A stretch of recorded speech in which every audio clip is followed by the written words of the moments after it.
Session is in order. We have quorum. Yes. Roll call. Councilmember Bana is absent. Councilmember Jimenez is absent. Vice Mayor McLaughlin. Here. Councilmember Robinson is absent. Oh, I'm sorry. You're right next to me. Hello. Councilmember Willis. Here. Councilmember Cepeda Here. and Mayor Martinez. Here. All right. Can you read the closed council items? Yes, the items to be discussed in this evening's closed session will be item C1, conference with the legal counsel, workers' compensation claims, claimant, employee, police department, 5 claims, agency claimed against City of Richmond. Item C2 is conference with legal counsel, existing litigation, Winehaven versus City of Richmond, Giddyville Rancheria of California et al. Versus United States of America et al., North Coast Rivers Alliance et al., Point Melody Alliance et al. Versus City of Richmond. Item C3 is conference with labor negotiators, agency representatives Sharon Taylor and Jack Hughes, employee organizations, SEIU Local 1021, full-time unit and part-time unit, IFPTE Local 21 mid-level management unit and executive management units, Richmond Police Officers Association, RPOA, Richmond Police Management Association, RPMA, IAFF Local 188, and Richmond Fire Management Association, RFMA. And it looks like we do not have any speakers. Did you read C4? I'm sorry. Item C4 is conference with real property negotiator, property 1324 Canal Boulevard, General Warehouse, Port of Richmond. Agency negotiator, Dave Alshire, Lisette Cepeda, and Annette Beecham. Negotiating parties, Richmond Grown. Under negotiation, price and terms of payment. Property, South 45th Street to the west, Wall Avenue to the south, Interstate 80 to the east, and the BART tracks to the north. Agency negotiators, Anita Luck, Lena Velasco, Jesus Morales, and Annette Beecham. Negotiating parties is Miraflores Community DevCo LLC. Under negotiation is price and terms of payment. Thank you. You've already announced, but open forum is.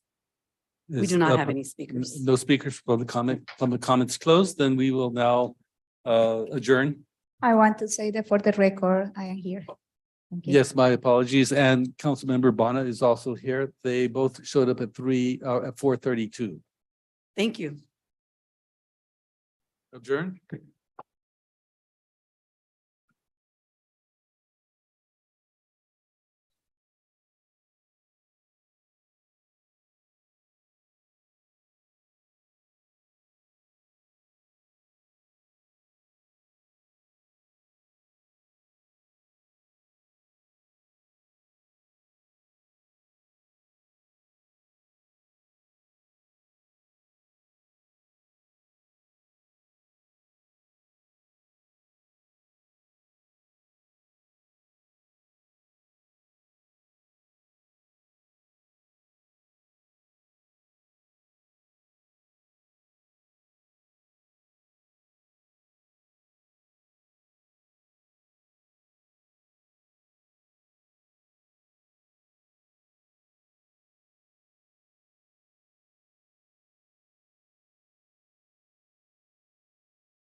People in the audience, the council meeting has started. Pledge of allegiance.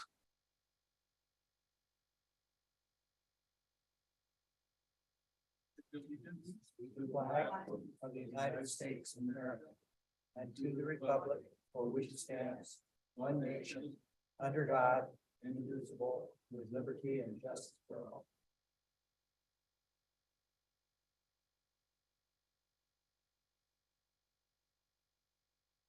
Roll call. Councilmember Bonner, Here. Sorry, this is Richmond Housing Authority.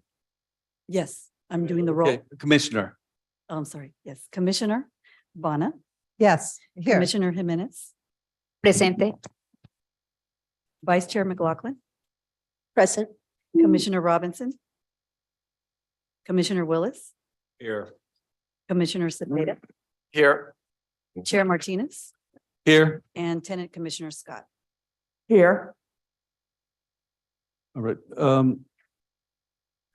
Item I, statement of conflict of interest. Is there any? Hearing none, move on to the agenda review. Yes.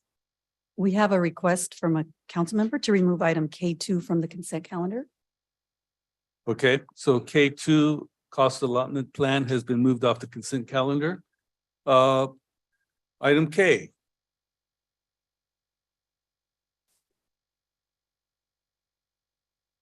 Approval of the consent calendar with the remaining item K1.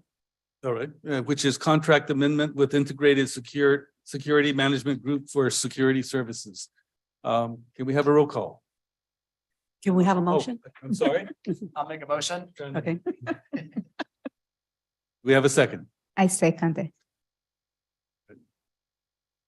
Commissioner Bonner, Yes. Commissioner Jimenez, Yes. Vice Chair McLaughlin, Yes. Commissioner Robinson, Yes.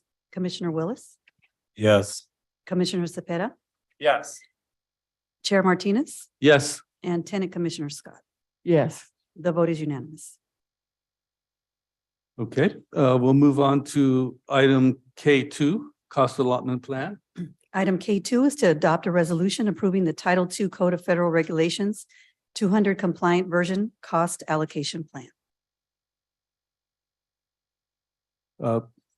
Presentation, please. Redondo, Interim Executive Director for the Richmond Housing Authority. I'm joined today by Moving Cotter, Deputy Director of Finance, and Rita Martinez, Senior Accountant. We have a brief presentation. If KCRT could please pull it up.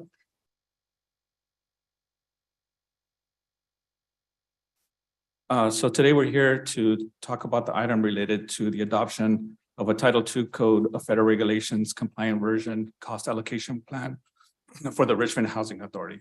Next slide.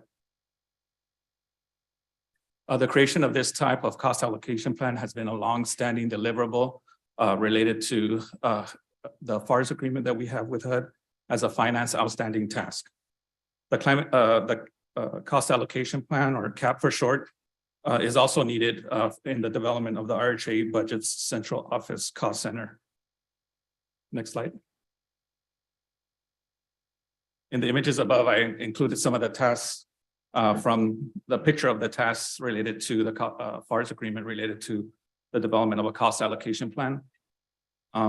In 2018, in preparation for these items, the city sent the city's cost allocation plan to HUD, and they rejected it and said it did not was not approved, and asked for RHA specific Title I Code of Federal Regulations compliant. Also in the past, HUD has also cited that the lack of an RHA specific cost allocation plan as a reason for the city not to recover some of RHA costs. Next slide. The finance department began the process to hire a consultant to be able to create the RHA cost allocation plan. And on July 27, 2021, the RHA Board of Commissioners moved forward with MBS as the consultant to create the plan. Following the creation of the plans, they were submitted to HUD for review and approval. Next slide. HUD responded that since the city of Richmond is below the 100 million threshold of formal approval from HUD, Department of Finance is not needed. However, they recommend that it is approved locally by the RHA Board of Commissioners and needs to be kept on file for audit purposes. Once this item is approved, the city will be able, for the fiscal year 22-23, be able to recover $113,433 for the fiscal year 22-23.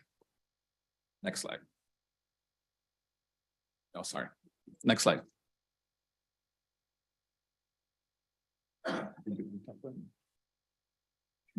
This is Mubin Kader, and this slide shows the breakdown of our request from one of the council members.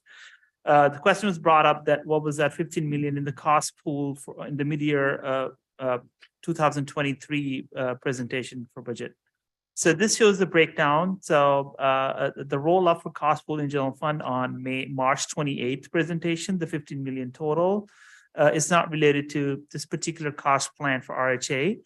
This roll-up is actually consists of 3 individual line items, which is one of them is vehicle replacement, a general liability charge, and civic center debt allocation. It does not have the administrative cost allocation plan that RHA is presenting today. Next slide is the last slide. So here we're presenting to adopt a resolution approving the Title II Code of Federal Regulations 200 compliant version of the cost allocation plan for the Richmond Housing Authority. All right, this is the time for questions. I'd like to start off with one of the previous slide where you had the cost pool. How does that relate to RHA?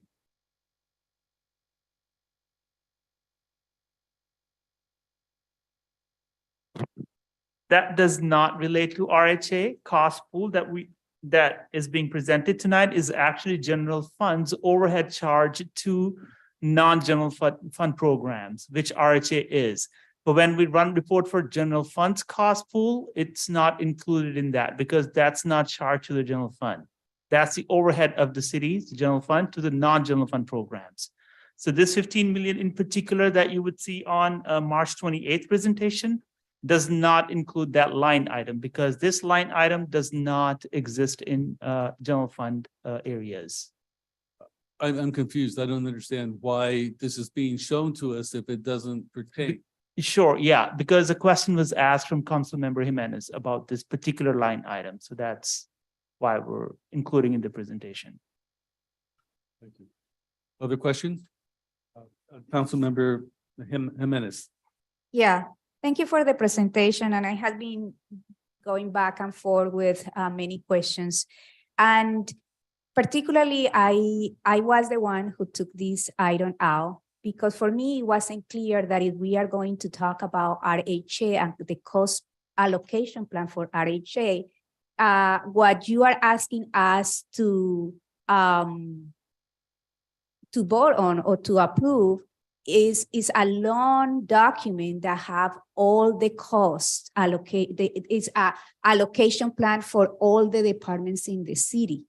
So if I can understand that it could be good for the RHA, but I don't understand how that could be for the other departments. So I want just to clarify that how you are asking to approve a title to a document that is not only looking at the RHA. You mentioned that it's not, but it's unclear to me how this item is not approving a full cost allocation plan for the citywide allocation plan. And if not, I really want you to provide the full city cost allocation plan.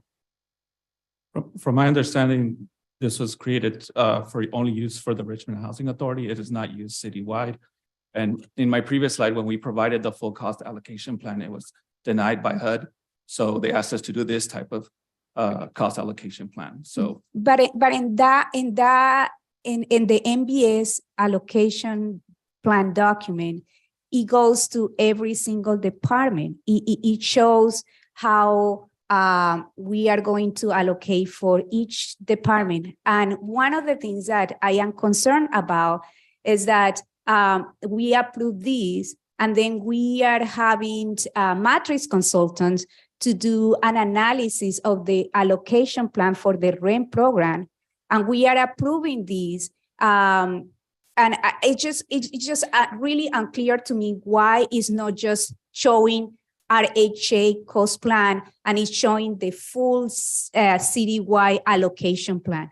That is that I don't understand, and I really you like when I go to the attachment, and it's 236 pages that is talking about every single department and every single allocation.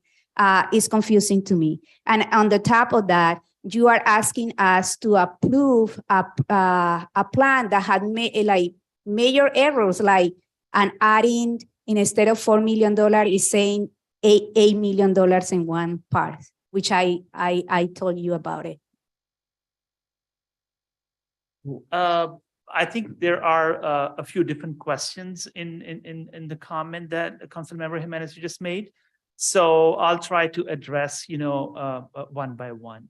So first of all, the document title may be confusing. It's not like the CFR 200 cost plan only considers the allowable costs under the federal guidance, which can be allocated across all the departments. It doesn't mean the full cost means this. All the expenditures that the general fund incurred would be allocated across all the departments. So that means if departments used full cost in general, since that's just sort of like a generic one, the charge for Department A would be higher.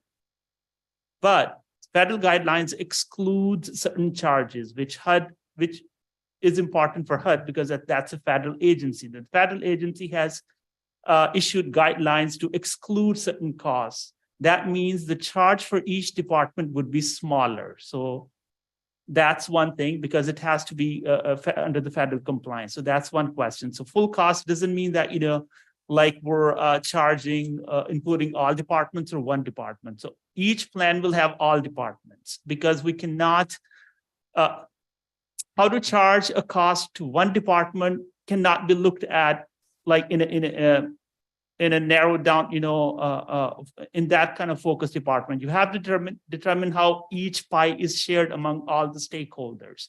So they could not calculate just, RHA's share by, and do only one RHA department cost allocation plan. The general fund serves all city departments, so they have to look at the distribution basis, how that general fund serves all the different departments. So that's why the cost plan will always include all the departments in the city, regardless it's CFR 200 or its full cost allocation plan. At the same time, I think the approval of this cost allocation plan here is only applicable to RHA's charge. It's not approving for the whole city, because this plan was done for the fiscal year 22-23 budget. And per the council direction, that was not included in the budget for the rest of the departments. Only the RHA's piece was incorporated in their budget because per the federal guidelines. So that's, there was another question. Thank you so much for that clarification. I think like that is the clarification that I wanted to hear, that is going to be used only for the RHA. But I think like for me, what I would like to know is what had you been using before this report to allocate not only to the RHA, but the whole citywide department. And I think like what is coming is that last year, CDS staff and finance wanted to use this cost allocation plan for all citywide departments. And then we realized, maybe we cannot use it.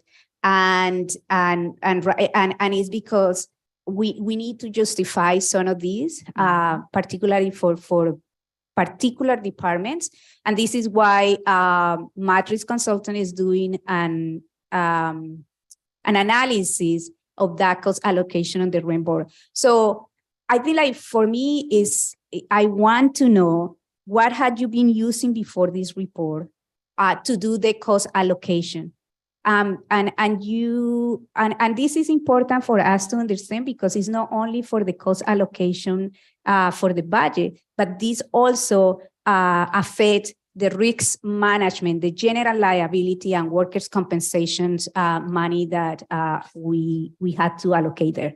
So I would like to know what had you been using before this report to do the allocation and how that is defendable in terms of like the formula that you use.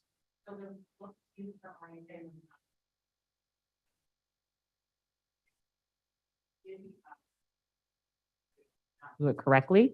And so I really commend staff for preparing the correct methodology as requested by the federal government and adhering to the federal guidelines because what was happening previously was incorrect. So in terms of the general liability and worker compensation, are you feeling assured that these are the right cost allocation that we are doing for RHA? And my question is because I don't want to put the RHA in a situation where we put last time where we cannot legally justify these charges that we were doing. So at this juncture, HUD has accepted this draft plan. And so that's why it's before you for approval. If the city council doesn't feel comfortable moving forward, we certainly don't have to. It just means that RHA and the city would not receive $113,000 from HUD. No, I think like I agree with you that we should move forward, but I just want to ask you and city finance, if you feel comfortable with like, if you have assure us that what you are using for all the charges that we are going to put there are going to be justifiable. So we don't put RHA in a situation that we put them before where we cannot justify charges. So that is my question, and it's a yes or no answer. No, I don't think it's a yes or no answer because everyone's learning this process, and this is a new process for staff. And so our process with HUD is dynamic. So we have a draft document and we submit it to HUD and they look at it and they review it. And then we also have our consultants and our finance staff that look at it and review it. So like you pointed out, there can be errors in the reports. And so everyone is doing the best they can based on the information we currently have. And we appreciate it when the council points out to us if there is an issue or a problem with something. But overall, at this juncture, based on the information I have, we think that we should submit the report. Okay, so you think we submit the report with this cost but we allocation cannot plan? say with Thank you. 100% certainty, right? That what I think is important for the council to understand is that all of these financial documents are dynamic. And we are counting on a consultant that we've contracted with to help us prepare the report and for it to be in good form. We think that we've done that. I commend Rita and Gabino and Mubin and everyone who's been working on this and previous staff because we've never done this before. So we think we've done a good job. And if HUD finds something or a council member finds something, we'll let you know and we'll continue on a path of continuous improvement. But I think that's really important for the council to understand is we have limited staffing in HUD with RHA. That's why we're in a FARS agreement because there has been issues historically with poor performance.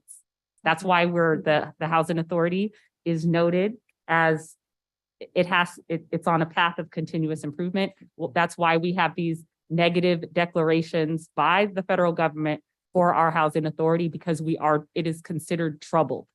Mm-hmm. It is a troubled housing authority. That's why we're repositioning the assets and it has not been run effectively. And it's been doing much better over the last 2 years. Yeah, thank you so much. And I understand that. And this is why I am coming about, like, if I don't understand this, I don't want to put charges that then we won't be able to provide that. So I just want my last question to the city attorney. So I think like my question to you is if we submit this and then city manager say, well, this is not perfect. And then in some month after some more analysis, we found that we cannot justify some of the charges because risk management or general liability, worker comps, allocations are not in that writing. What can happen if we approve this tonight? Besides that, we don't get the $100,000, but I want to just see, it's okay for us to take the risk because we are going to receive $114,000 versus what it could happen if we approve this with major things that maybe we cannot justify. If you approve it and later they were to find a mistake or an error, they would want you to correct it. So you would, as Shasta said, this is a somewhat new process for us. They've obviously found issues with the housing authority previously. We think we've done a much better job at this point. If they were to find other errors, unless they conclude it was willful or something like that, they would comment, critique, and you would make revisions if there was an error in something that had been done. Okay, so we won't be fine. We won't, like, I just want to make sure that if we approve this as it is, we are fine because city manager and city attorney are recommending it and we won't get fined. It's all good. That's a very speculative question. We think we've done it in the proper manner. I don't think, and when I've dealt with HUD in the past and they found things, we correct it. It would only be something where they fine you if it is persistent and it goes on over a long period of time and you don't make corrections. Then you get into a different regime. And if I may, Gabino, can you confirm your conversations with HUD and Rita? Yes, so when we sent the draft, they basically said that since we're not part of the 100 million threshold, that means it doesn't need additional scrutiny by their Department of Finance, that once we approve locally, then that's accepted and we keep it in for our auditing purposes. Okay, Councilmember Bana, and then I want to speak. I already received my answer. Thank you. Just wanted to make sure it's the money we're receiving from HUD. Thank you. Okay, my questions. I have gone through this document and I found some major numerical errors. And I was just trying to find them now. I can't. I have to go to my notes, which I have at home. But knowing that there are errors in this, you feel safe about us approving a document with errors that are known. Is that correct? That's not what we said. Okay, so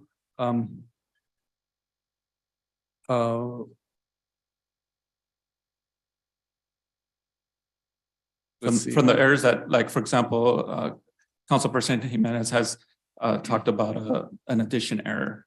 Of course, we will go back and ask the consultants to fix it, but that was not included in the actual calculation of the cost allocation plan funds. So any mistake that we find, we go back to the consultant and ask them to change it, and then I'll send it again back to HUD and saying, this was the change. Are you okay with it? So I could proceed that if you have additional errors that you found, I could work on editing those. Yeah. Okay. I will get them to you tomorrow sometime when I have a chance to go, find my notes and get back to them. I also had a question as to how, without my notes, it's hard for me to answer the questions. And actually, I don't want to spend our time trying to find notes, but I would like to know whether or not staff is comfortable with the idea of making the motion so that it's understood that what we're passing applies only to the housing authority. Yes, and it's also in the Richmond Housing Authority meeting, so we're not in a joint meeting. So it's also separated by that too. Okay, thank you. Go ahead. Thank you. I just wanted to have a following question because you mentioned that the full cost allocation plan that you first present was denied. Can you tell me why? Can you tell us why it was denied? And like, because I feel like if it was denied and now we are doing this, is really important for us to understand what we are passing today. Yes, so I went back to my emails all the way back to 2015 and 2018. So I started seeing, names, like Marquisha and Belinda and Getachew. So it was good to see the back and forth related to that. But the main concern was that it wasn't RHA specific, that it was City of Richmond specific, and that they wanted to be able, and also the disallowed costs from the federal government, which Mubin said was also not included. So that's why they mentioned a different version of the cost allocation plan. So specifically, the Title II Code of Federal Regulations 200 is a specific type of cost allocation plan and methodology. So different federal, local, regional JPAs all have different cost allocation plan methodology for what are allowed for reimbursable costs. So what we're specifically suggesting the RHA board consider this evening is approving a plan specifically for RHA and what is required per HUD and the federal guidelines, which may and is, in fact, very different from what you would do on the city side. So you're wearing your hat this evening for this administrative action as the RHA board, and that's why we have Lieutenant Commissioner Scott here with us this evening, and you are not acting as the city council with this action. Yeah, And we also brought this item to the RHA Board of Commissioners, the tenant group, and they also mentioned some of your concerns. It's long, it's so we had that meeting also a few weeks ago, and having that explanation too. Commissioner Scott was also involved, so they also approved it. And so, yeah, it's a learning process for all of us. It was a learning process also for our commissioners, our tenant commissioners. No, thank you so much for clarifying that, because when you have this long Title II and you see all the cost allocation for the citywide, you get confused. So I think like what I am understanding here is that as commissioners, we are approving this cost allocation only for the RHA. And we know, and thank you, city manager, that says that this is a particular part with particular formula that can be different from a citywide cost allocation plan. So I think like the problem with this sometimes is that I feel like we wanted to use these for the allocation of the citywide, which is what happened last year. So thank you for clarifying that. And yeah, thank you. All right.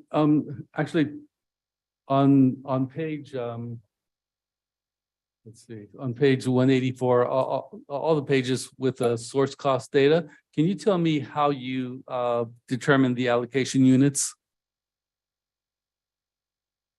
I would not know that. Sure. So the process is the consultant has meetings or interviews with the departments, and they ask about like how their time and effort can be allocated among different departments within the city. So those distribution bases could be different for each function of the general government. For example, budget could be allocated based on the size of the budget. And purchasing piece could be allocated based on the number of POs. So there's no like one fits all allocation basis for any particular program to be allocated among departments. So it's that interactive process that happens whenever new consultant comes on board, and that's the process. Okay, just to make things clear, what criteria do you use in determining the allocation? Well, we have consultants who are experts who do these cost allocation plans, so they determine the criteria. And you can't state them at this I moment? said, like, there is no one fits all. It depends on what program we're looking at. For example, I can give a few examples, like budget, as I said, the budget probably is allocated based on the size of the budget by each fund or each department. And also the allocation bases are explained and described in the cost allocation plan. I would go to one of the first few pages, like I think page 9 through 13 or something in the cost allocation plan, I believe. Yes, so like each cost, how it's distributed is described there. So there could be a different basis for each program. So there is no one fits all solution to that. Okay, so you said that size of the budget is one of. Not, that's an example, not one fits all. Um, well, there has to be some sort of rhyme and reason to the process, Mhm. and that's what I'm trying to get at. Mhm. You know, so you said size of budget could be, but isn't necessarily. Isn't, yeah, definitely. Like, for example, sometimes it's the number of transactions. Sometimes it's the time, the amount of effort. Sometimes it's the number of hours. Sometimes it's the number of RLOs. Sometimes it's agenda items by the city clerk. So all these areas are explored, and to the best of the logical sense, the consultants and the departments determine what are the best and equitable distribution basis units can be used in a plan. Okay, I don't want to spend more council Mhm. time board time discussing this, but I would be interested in receiving a explanation as to how allocations are determined. In the page from page 9 through 13, they're described there in the cost allocation plan. Okay, thank you. Any other questions, comments? If not, then may we have a motion? I'll move the item with the stipulation that that it is only for RHA. I second that. Okay, so we have a motion by Vice Chair McLaughlin and a second by Board Jimenez. Shall we take a roll call? Commissioner Bana, Yes. Commissioner Jimenez, Yes. Vice Chair McLaughlin, Yes. Commissioner Robinson, Yes. Commissioner Willis, Yes. Commissioner Cepeda, Yes. Chair Martinez, Yes. and Tenant Commissioner Scott. Yes. The vote is unanimous. Thank you very much. Thank you. Well, with that, Housing Authority is adjourned.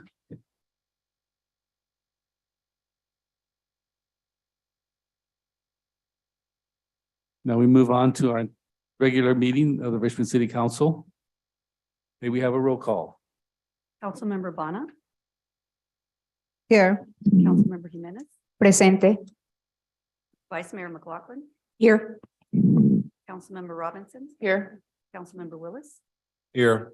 Councilmember Cepeda, Presente. and Mayor Martinez.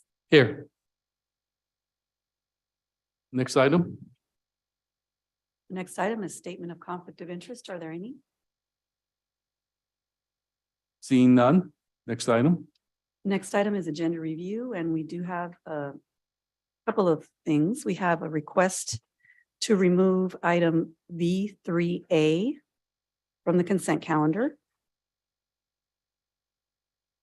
And to continue, this was a request by staff to continue item W2, the contract with the Richmond Police Activities League to provide workforce training and work experience opportunities. Okay, and we also have a request from Councilmember Cepeda to remove V3A. Sorry, V8. Oh, I'm sorry. Sorry, I can't, my numbers are weird. Yeah.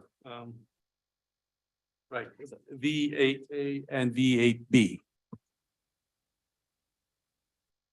Mr. Mayor, can I request that B3A could put at the beginning after consent calendar, because it's timely matter that we discuss that and approve this?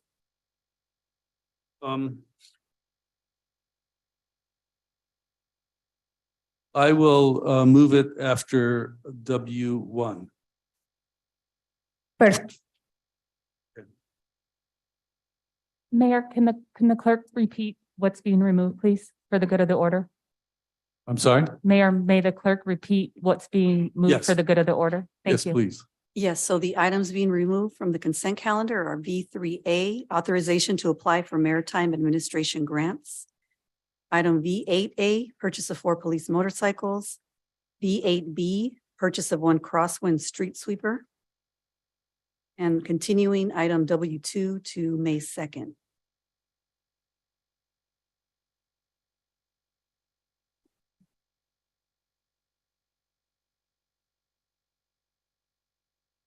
Okay.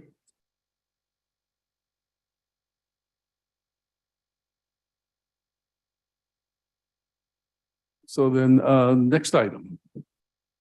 The next item is a report from the city attorney of final decisions made during closed session.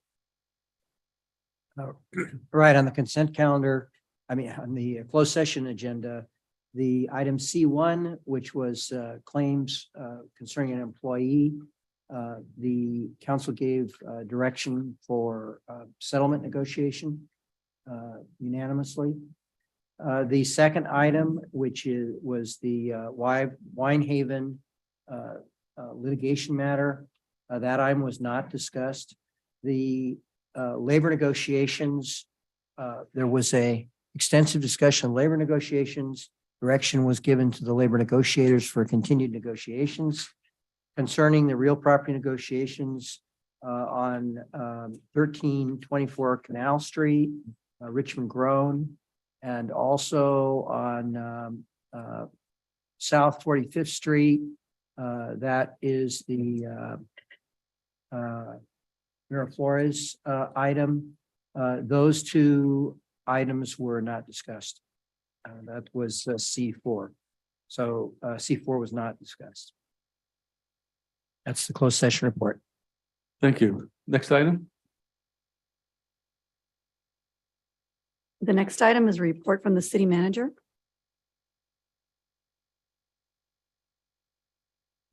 Good evening, Mayor and members of the City Council.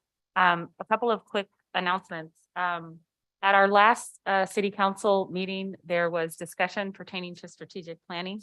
Unfortunately, the pivotal group has elected not to move forward.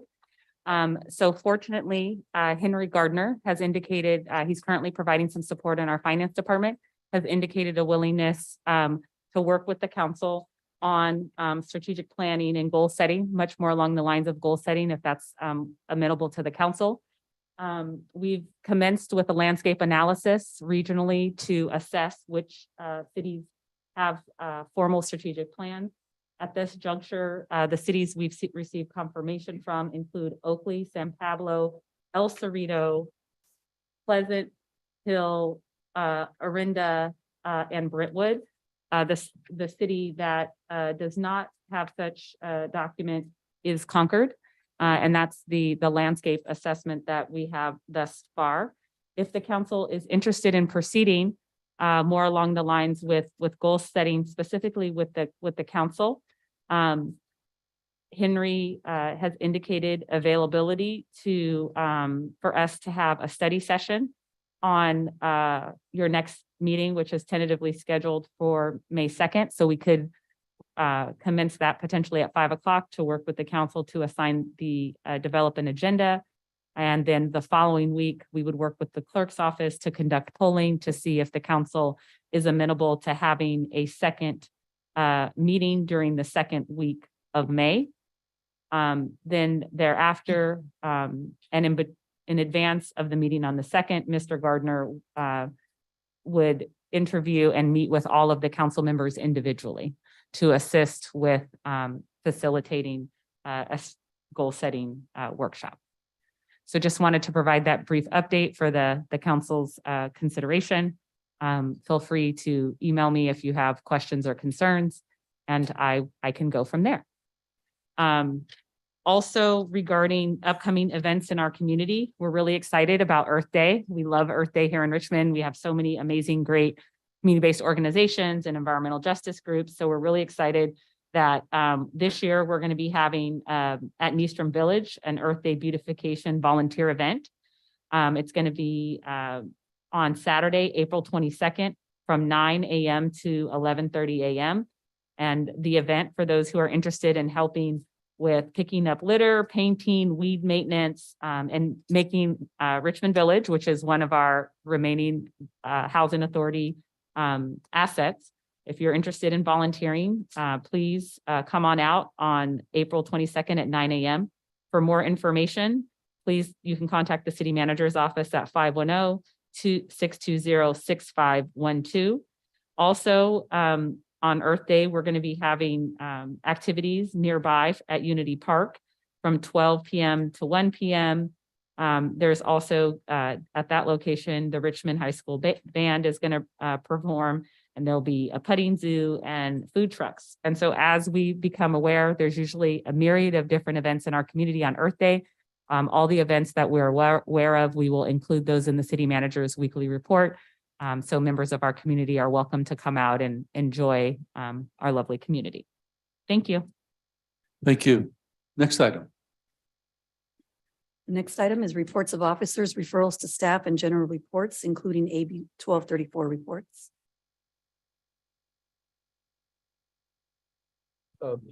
I'll start with Doria, then Gail. And so over the last period of time, I attended a number of community meetings, commission meetings, and a conference. One conference was a really great conference in Sacramento that looked at how counties and cities could work better on the houselessness kind of crisis, not just affecting cities, but affecting, you know, the whole region, the whole of California. And there was an ask to the legislature to actually consider an ongoing fund of $3 billion that could be dispersed on a regular annual basis to cities and counties, and a lot of really great ideas of how cities and counties can work better together on handling homeless crisis, houseless residents. So I just wanted to report out on that, and if anybody is interested in details, I can give you lots of details. Also with the Recycle More board, they're rolling out a multi-family compliance for green waste receptacles. And in Richmond, we have 217 multifamily residences that are not in compliance with the new state law SB 133 that requires multifamily residences to have green waste bins. So there's a whole effort to get our multifamily residences, we have the most in all of West County, in compliance. And there's lots of steps that are taken to try to get folks into compliance to reduce greenhouse gas emissions, because when green waste goes to transfer stations, goes to the dump, it creates methane, which is not good for our environment. At the Parks and Rec Commission, there's a real interest in looking at our existing park space to see where we can create more soccer fields. There's an effort to really evaluate the potential of filling the need and going back to the Parks Master Plan that was created in 2010 and looking at the recommendation there for 19 soccer fields and how we could possibly accommodate at least some of those with existing City of Richmond park space. Also, there was brought up that there's a real need for an arborist. And then finally, in the urban forestry group, folks are looking at Arbor Day tree planting locations. So they want to really work with communities and get community feedback and not just choose a location to plant a bunch of trees that maybe people don't want. So it's really important if you have a space or a park where you feel like there's trees, a place that's along the street, you think it'll be nicer to walk there if there were trees, that you contact me actually, and I can help connect you to the Urban Forestry Task Force Committee. Thank you. Thank you. Vice Mayor McLaughlin.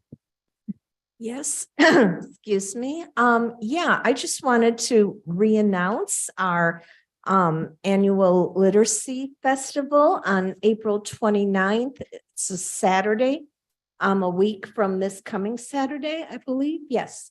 And it's from 1 to 4 p.m. in the afternoon. It's a free event. There'll be free food. There'll be free books for the kids, poetry readings, author talks, and other speakers, and a wonderful puppet show and beautiful music, and lots of tables for people to check out information. So I hope people spread the word. Come, it's being held in Civic Center, right in front of the auditorium. We expect to have a big crowd, probably 150 people throughout the afternoon. So we're working hard to make sure we have everything in place and have a wonderful event for our community. It's a community empowerment exercise as well, to bring community together and on a wonderful cause, literacy, which we know that kids have lost some of their reading experience over the course of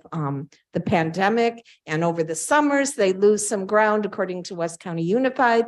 And so we want to really step up the celebration of literacy. So that's it. Thank you. Councilmember Cepeda. Thank you, Mr. Mayor. I want to start off with congratulating our police and fire individuals who recently got promoted.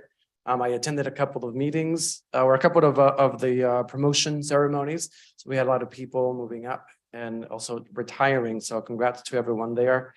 As a reminder, for Cinco de Mayo parade will be May 6th. Couple of items here for the ECIA commission. We need commissioners. It's a commission that has not been active for a while. So if you are interested in giving back to your community, please look up the ECIA commission. Please get involved. I think once you look it up, you will be interested in it. There's funding that's there that you will be able to help figure out what to do with it. Would you please tell the audience what the acronym stands for? Oh, yes. Hold on a second. And may I help? Environmental and Community Investment Agreement is what we all refer to as ECIA. And so thank you, Councilmember Cepeda. Thank you. Yeah, so again, you have an opportunity to looking at a lot of money that could be put into programs, very specific what programs it can be, but you have that opportunity. Right now, that money is sitting there because we don't have enough commissioners. For the Recycle More, I'm going to echo my fellow council member here. I was also at that meeting.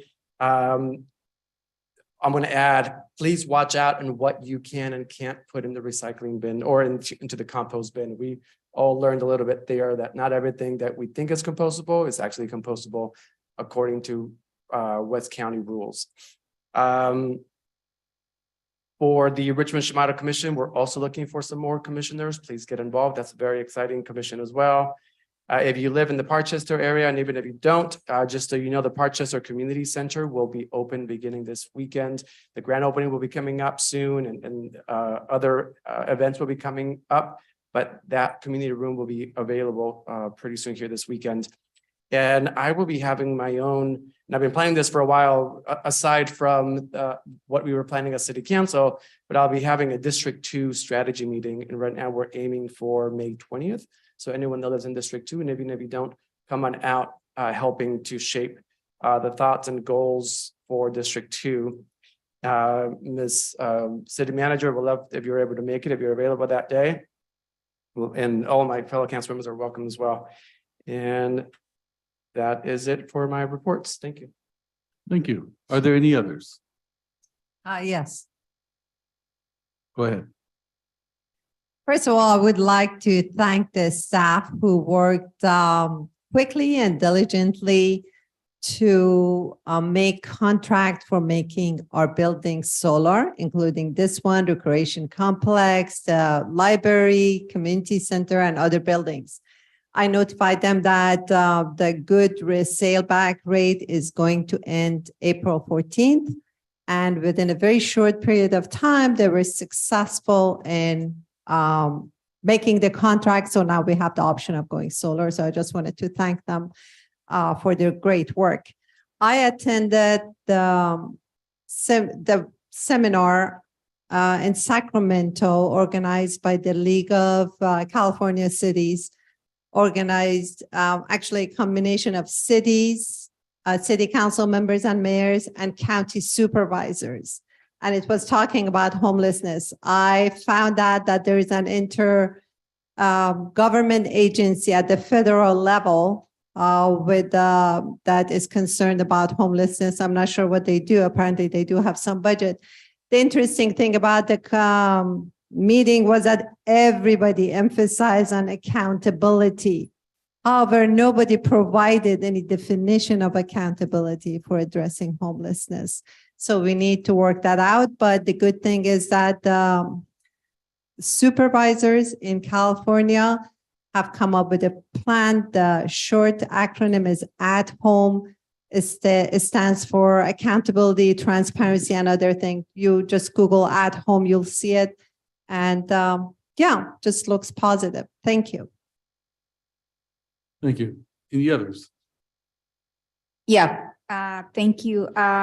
On April 21st, this Friday, a group of residents and others will be doing a peace walk starting at Wendell Park at 6:30 p.m. So please join us on Friday. Thank you.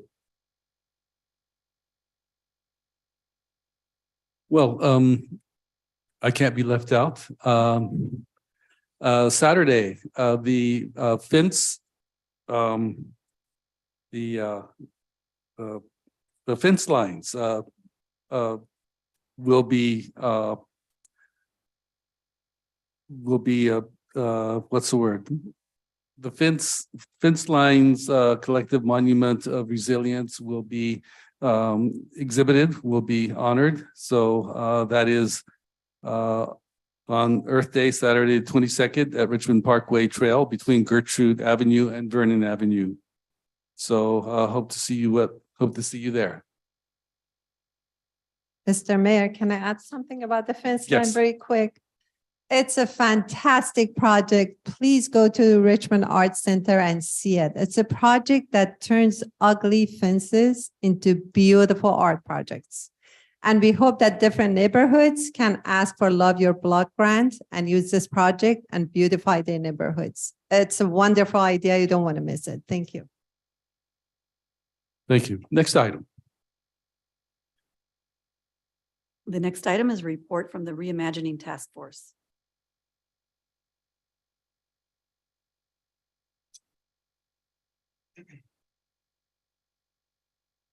Hello, City Council members. Thank you for having me this evening. I'm going to be giving the report for the Reimagine Public Safety Task Force. Can KQED pull up our slide deck, please? KCR. KQED.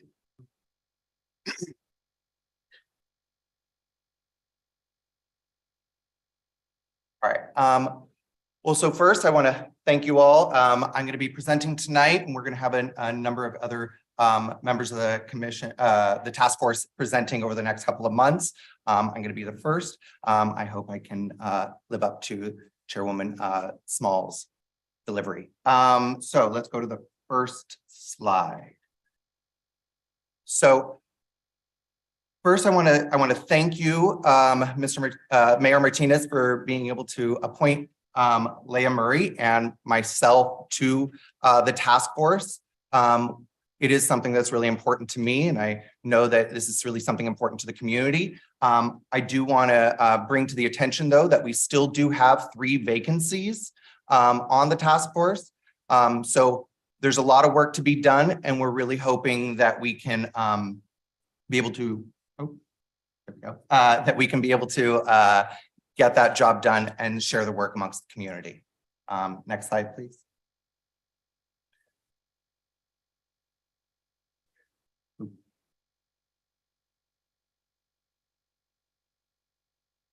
There we go. All right, so we're back in person, meeting in person. We had our first in-person meeting in room F and G in the auditorium. But this coming meeting is going to be in the Bermuda room. That is attached, if we can get the presentation going. All right, that's all right. Visuals are great, but I can still speak to it. We meet on the 4th Wednesday of every month from 5:30 to 7:30. Meetings are open to the public. And there we discuss how we're moving forward as a task force and trying to engage the community.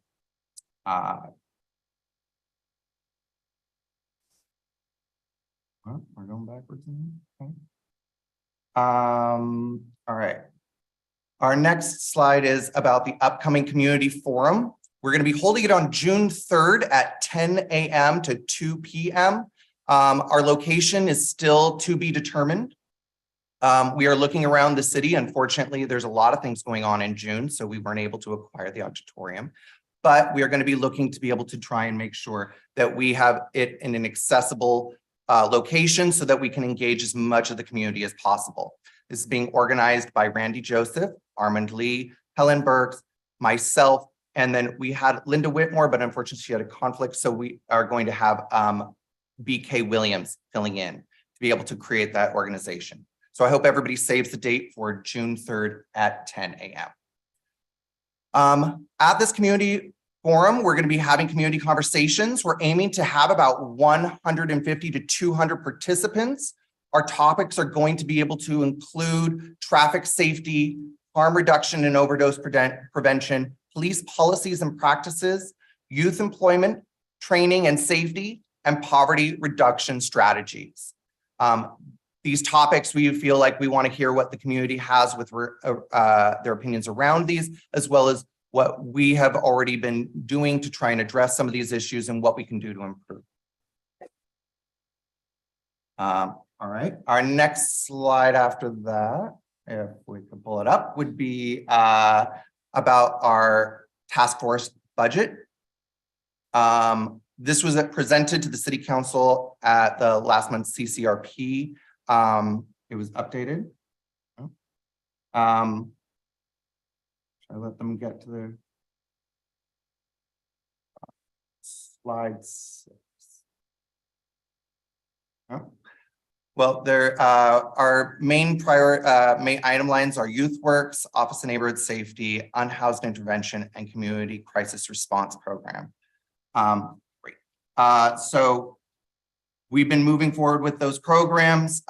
We still have some of our budget remaining, and we will be continuing to do the work as we go forward. And so we're hoping, but we are showing that we are utilizing this budget well, and as well, part of that was that the city council has recently approved the $112,000 contract with Urban Strategies Council to work on the community crisis response program, which we thank you for.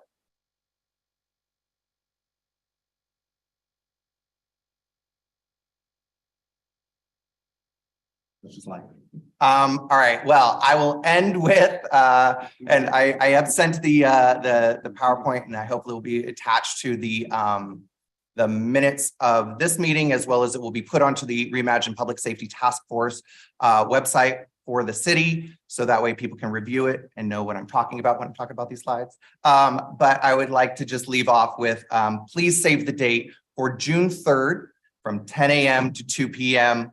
for these community conversations. This is going to be really important to be able to hear from the community, and we would love it if city officials, staff, and all members of our community were present and would let their voices be heard. And with that, I thank you. One quick question, the Sure. June 3rd event, has the location been determined? No, that is to be determined at the moment. We are trying to acquire locations. We are hoping for that auditorium, but that auditorium is super booked. But a lot of things happening, I understand. Okay, thank you. We are looking for somewhere within the city of Richmond. Any other questions? Any questions? Okay, go ahead. Thank you for the presentation. Interesting subjects are going to be discussed with the community.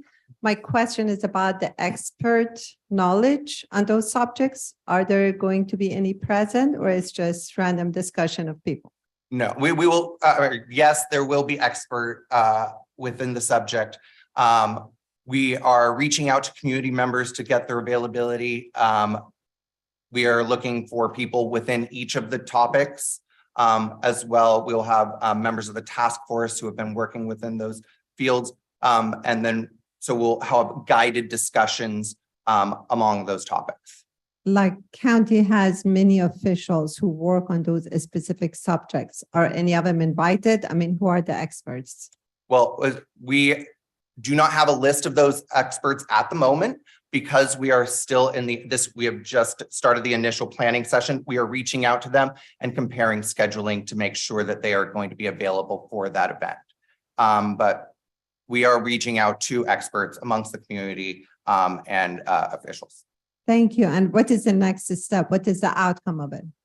The outcome of that, well, similar to the previous use of our forum, community forums, we're going to be using that to help guide how we address the reimagining of public safety for the whole of Richmond. So it is going to be guided by that, making sure that we're communicating our successes where we've had struggles, but also knowing what the community is feeling so that way we can hopefully better address that. Okay, thank you. Thank you. If there are no other questions, Thank you. Thank you. Have a great day. thank you. We'll move on to the next item. The next item is open forum for public comment.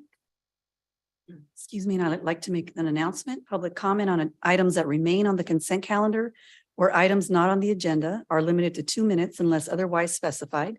Back and forth dialogue with the council is prohibited. Public comment is allowed under open forum for the report for the city manager, reports of officers, report from the Reimagining Task Force. And as a reminder, please keep your comments respectful. We have 7 speakers, and they are Mark Wasberg, Don Gosney, Patricia Perez, Julie Perez, Rick Perez, Jamin Purcell, and LaShonda White.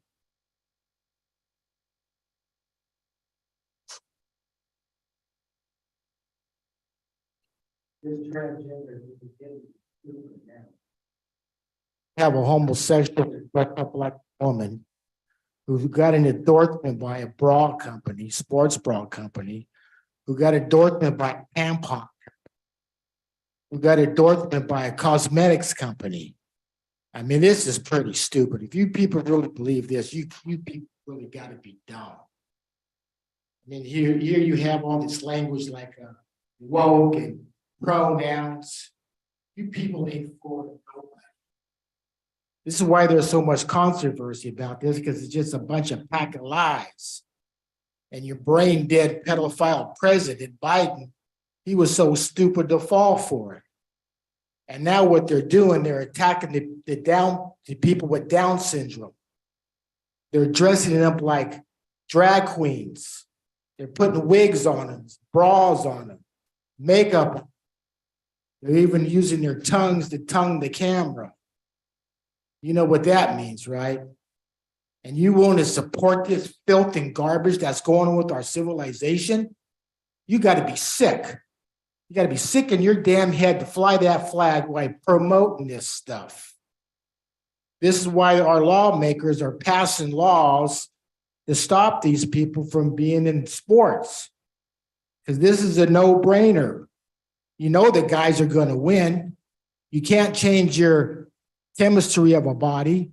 We know for a fact that the female pelvis is bigger than a male pelvis. Why? Because they got to have babies. And you people say there's no man or no woman. It's he or she or they. And you people got to be out of your quote fucking minds to do this, man. You're sick, Caesar. And that other queer boy out there, you people are sick in your fucking head. Don Gosney.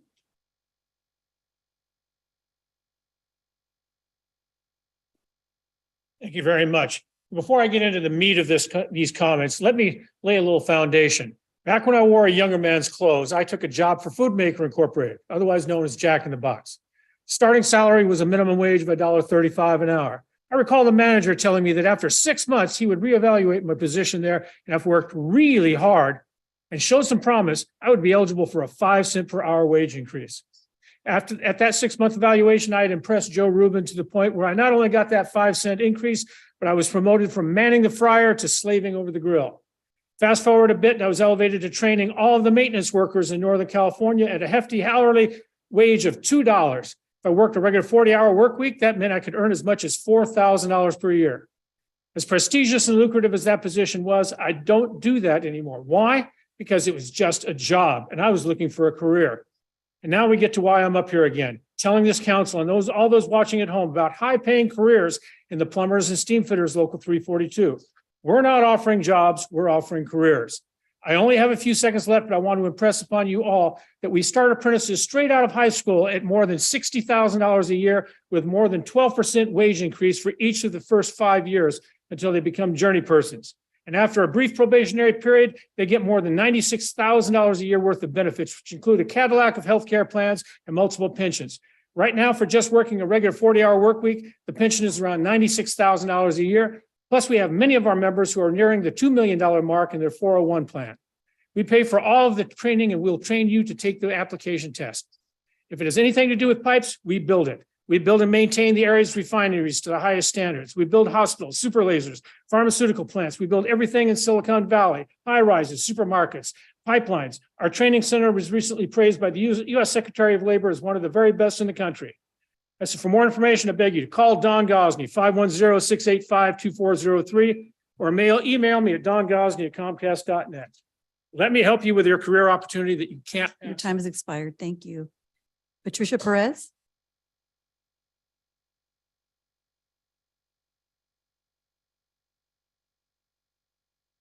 Hi, I'm Petey's grandmother. The people of Richmond can continue to look at it through rose-tinted glasses or make an effort to look at it realistically as it is. The cover-up and the lack of acknowledgement of the blatant wrongdoing in the police killing of age 24 unarmed Petey Perez, who was not committing any crime, who had no type of a weapon, and the Richmond police officer who shot Petey to death knew very well that Petey did not have any weapon because this cop himself had searched Petey a few minutes earlier. So it was a willful act of cold-blooded murder done by a Richmond police officer. It is a disgrace and shame that people want to ignore and to pretend that it isn't a huge black eye on the city of Richmond. The disgraced former Richmond Chief of Police, Chris Magnus, who charmed the people with his so-called community policing from 2006 to 2016. He relocated in 2016 as the Chief of Police of Tucson, Arizona, where on April 21st, 2020, another Latino young man was killed, much the same way as George Floyd, by 3 Tucson police officers working under Chris Magnus. The killing of age 27 Carlos Lopez was kept covered up for over 2 months until June 22nd, 2020. Chris Magnus also tried very hard to keep the killing of Petey away from the public in Richmond. The young journalist with the East Bay Times was visited at her Richmond offices by Chris Magnus with 2 other police officers. And he told her, why don't you just let this die down and go away? Then there is the now Richmond Police Officers Union. Julie Perez.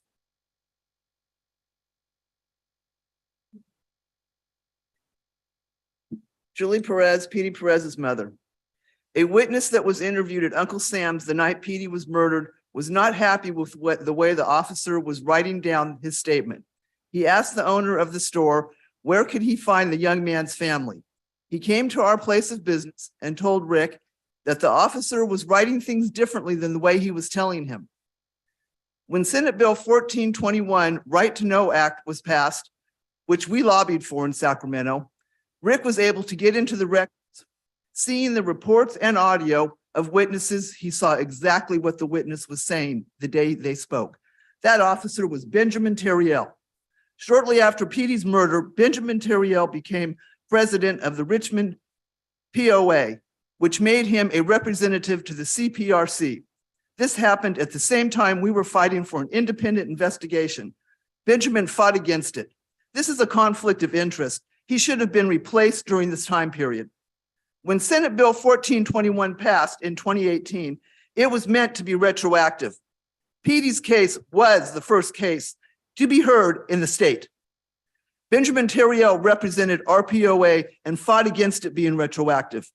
The ACLU represented us in court and we won. Records were released. Benjamin Terriell has no desire to see any change in police reform. Antioch, Vallejo, Oakland have had policing issues, but this isn't about cities. This is about the culture of policing. Rick Perez.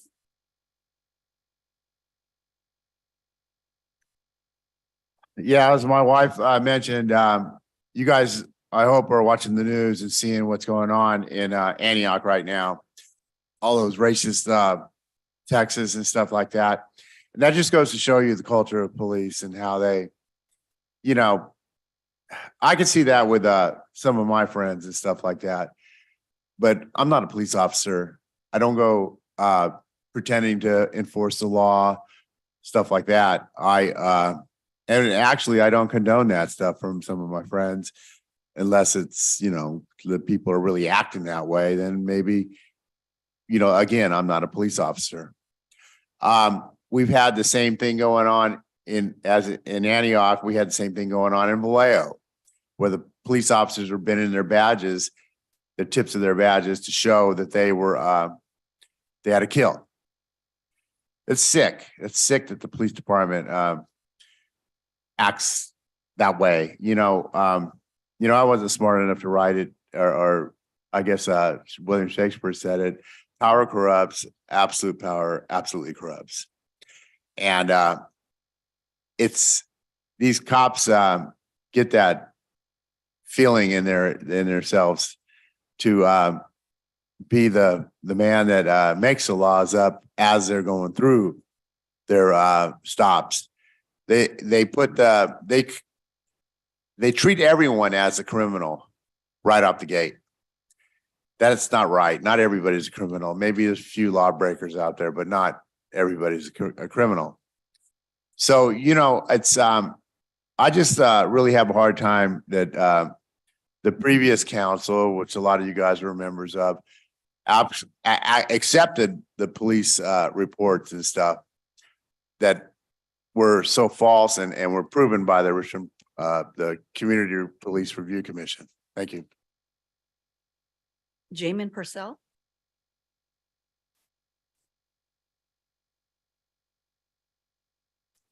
Speaking in a different hat.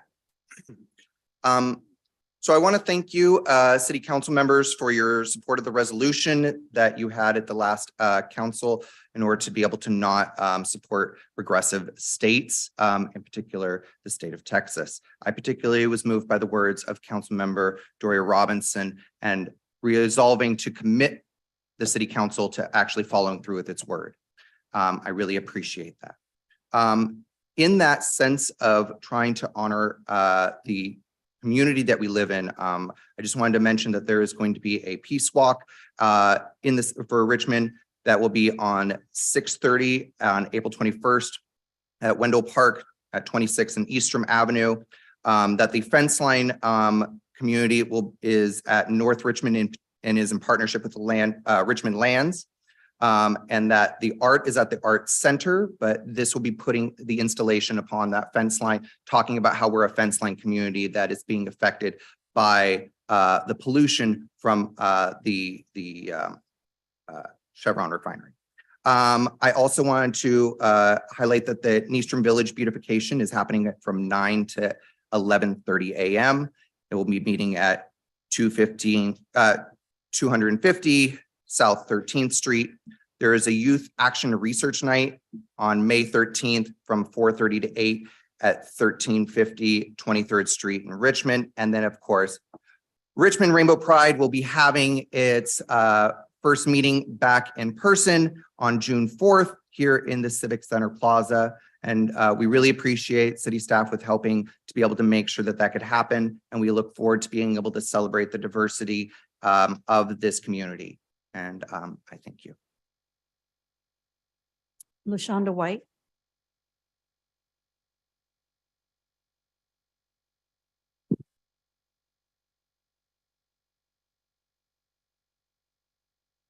Good evening, Mayor, members of City Council and community. Just wanted to take an opportunity to talk about a few events that we're having. upcoming in the city of Richmond. So on Saturday, April 29th, it's going to be a full day. So make sure you get your sleep the night before. On from 10 a.m. to 1 p.m., it's Park Prescription Day, and that'll be held at Nickel Park. Join us to promote the growing movement of healthcare providers referring patients to parks to improve their health and well-being. We'll have entertainment, activities, resource tables, food, and more. This is a partnership with Contra Costa Health Services, Community Services, Recreation, and Kaiser. Vice Mayor McLaughlin already spoke on this, but from 1 to 4 that same day is the annual literacy fair. So we're really excited to bring that back, and that'll be at Civic Center Plaza. So from 10 to 4, your day is full already on Saturday, April 29th. The City of Richmond City Council approved implementing a community crisis response program. And our consultants have created a created a survey, and we really want our community members to take it. We have over 350 responses so thus far. The survey is in English, Spanish, and I think even Portuguese. It's online, and we hope people can take that survey. We want to hear from community members. You can live or work in Richmond. We want people to share their experiences with the emergency response system and community crisis. It's a short survey. I've taken it myself.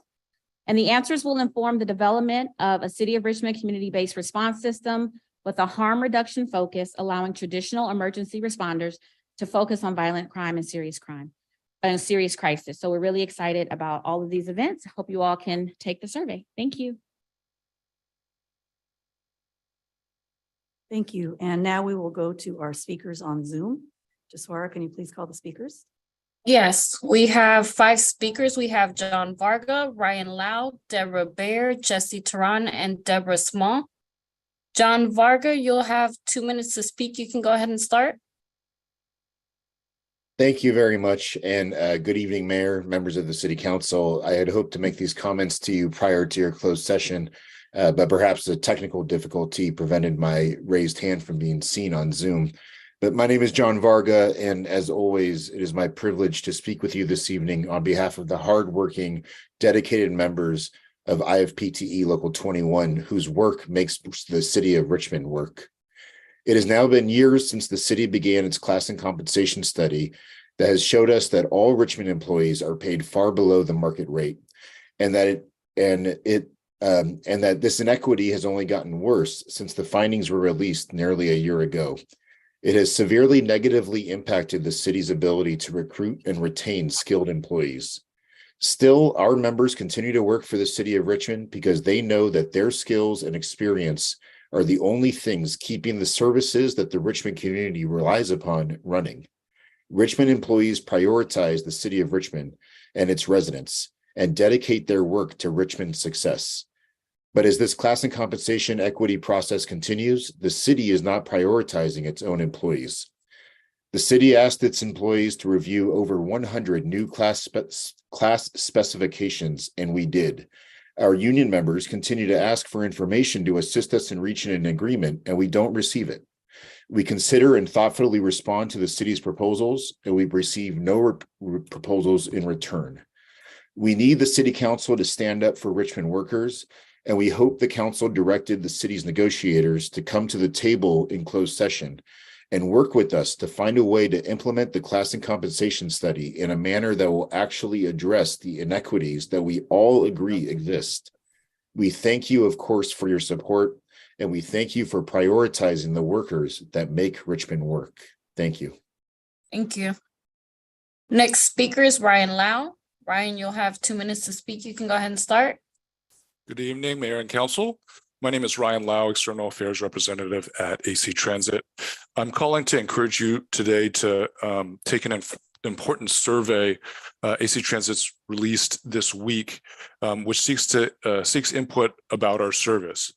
I want to encourage you to encourage your fellow Richmonders as well to take that survey. AC Transit is doing a top to bottom analysis of our entire system to update our service in the wake of the pandemic. As you may know, COVID-19 has drastically changed how people move around the East Bay, and these shifts in transportation patterns have severely impacted our budget, also affecting how much service AC Transit can put on the road.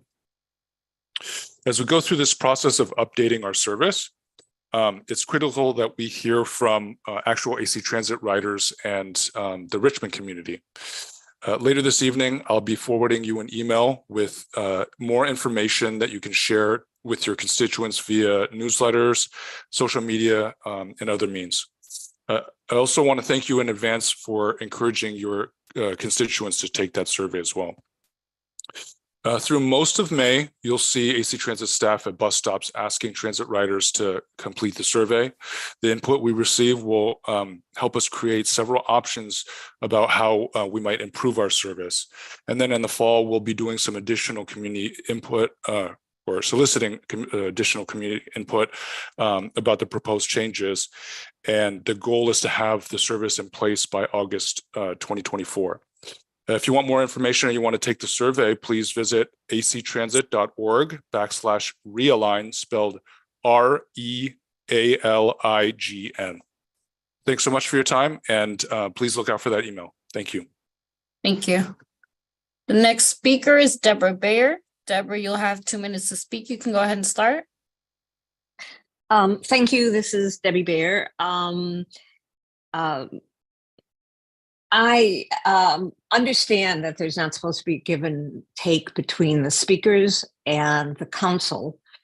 So this is a matter I just am requesting as a member of the public and as somebody who comes to the council meetings often, that this be taken up and put on the agenda, or at least explain to the public in some way why nothing has been done about the murder of P.D. Perez.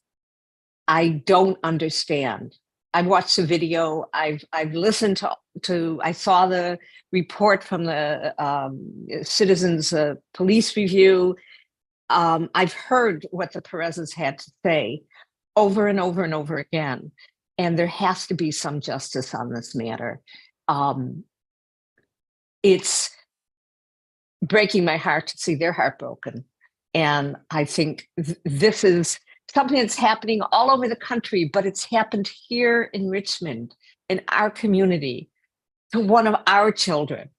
And I don't understand why nothing has been done about this. I don't understand why there's been no justice brought. And I'd like to know why.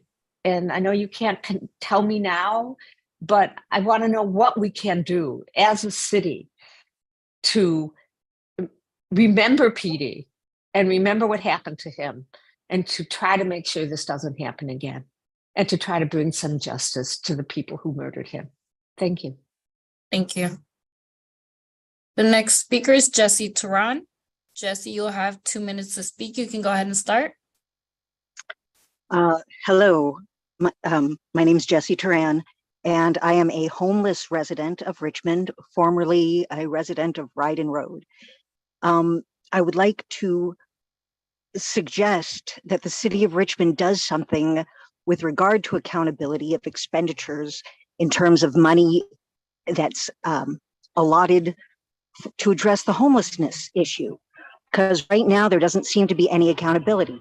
There's been an unprecedented amount of money released to cities across California, from state grants, from federal grants, from HUD, from ARPA funding, from the COVID emergency grants, from various bond measures. There's all of this money coming in specifically to address the crisis of homelessness, and no one seems to know how much is there, what grants, the total amount of grant money that's been collected by the city of Richmond, and what it's being spent on. Because I'll tell you right now, it is not being used for the benefit of homeless people at all. This is absurd. There needs to be some accountability. In addition, there's the measure, the surplus food measure by Gavin Newsom. The city is going to start being fined by the state if we don't comply with that. All we have to do, but apparently the city's not doing anything about that. I'm hearing about 19 soccer fields, and people, and you haven't been willing to allocate any space for a safe parking area. I understand that the neighbors don't want homeless people living in their neighborhood, not that they would be homeless if you gave them a place to live. So figure out a certain amount of areas, like certain different areas, and let the people of Richmond vote on them. Let the people of Richmond have a say, but don't. Your time has expired. The next speaker is Deborah Small. Deborah, you'll have 2 minutes to speak. You can go ahead and start. Yes, good evening. Can you hear me? Yes. So I'm Deborah Small, Richmond resident and member of the Reimagining Richmond Public Safety Community Task Force. I just wanted to follow up on some of the remarks made by Task Force member Jamin Purcell and urge people to come out to the event on June 3rd. We're really wanting to get as much input from the community as possible. I'm particularly wanting to urge people to come out and give us their thoughts on issues related to traffic safety. There's been lots of conversation about sideshows and other issues, but there's also a general problem with overall speeding and safety in Richmond. We have a relatively high rate of accidents for the Bay Area. And what we're hoping to do through the task force is to change the culture of traffic safety and to engage and work with the young people of Richmond to help us to develop a public education campaign that would shift that.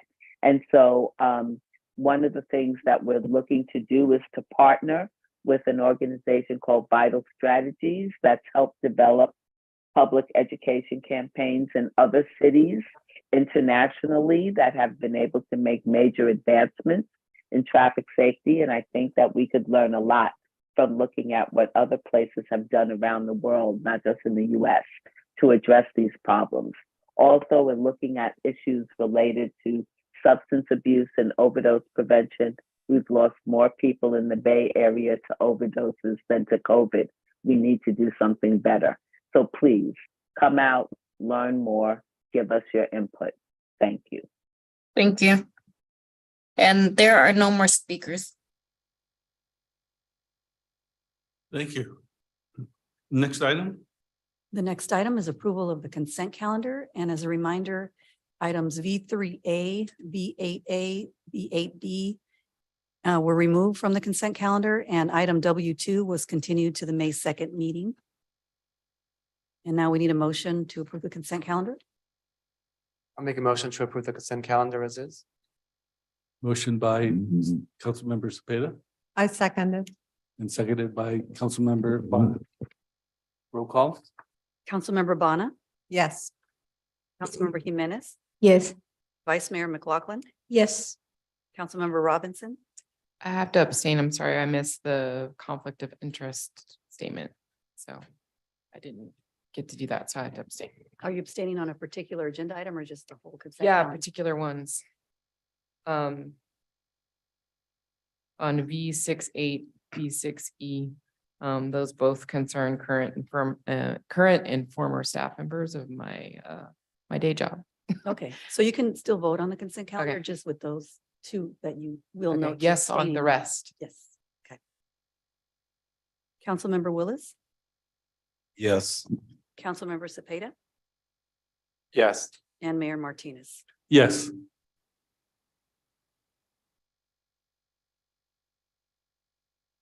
The next item is under new business.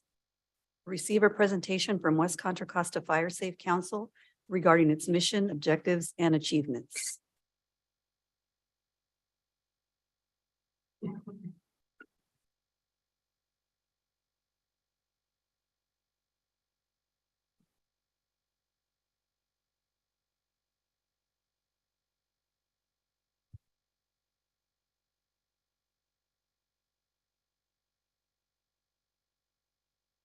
Thank you, everyone, for granting the opportunity. I am Sohaila Bana, President of the West Contra Costa Fire Safe Council, and we have here Fire Chief Montoya with us.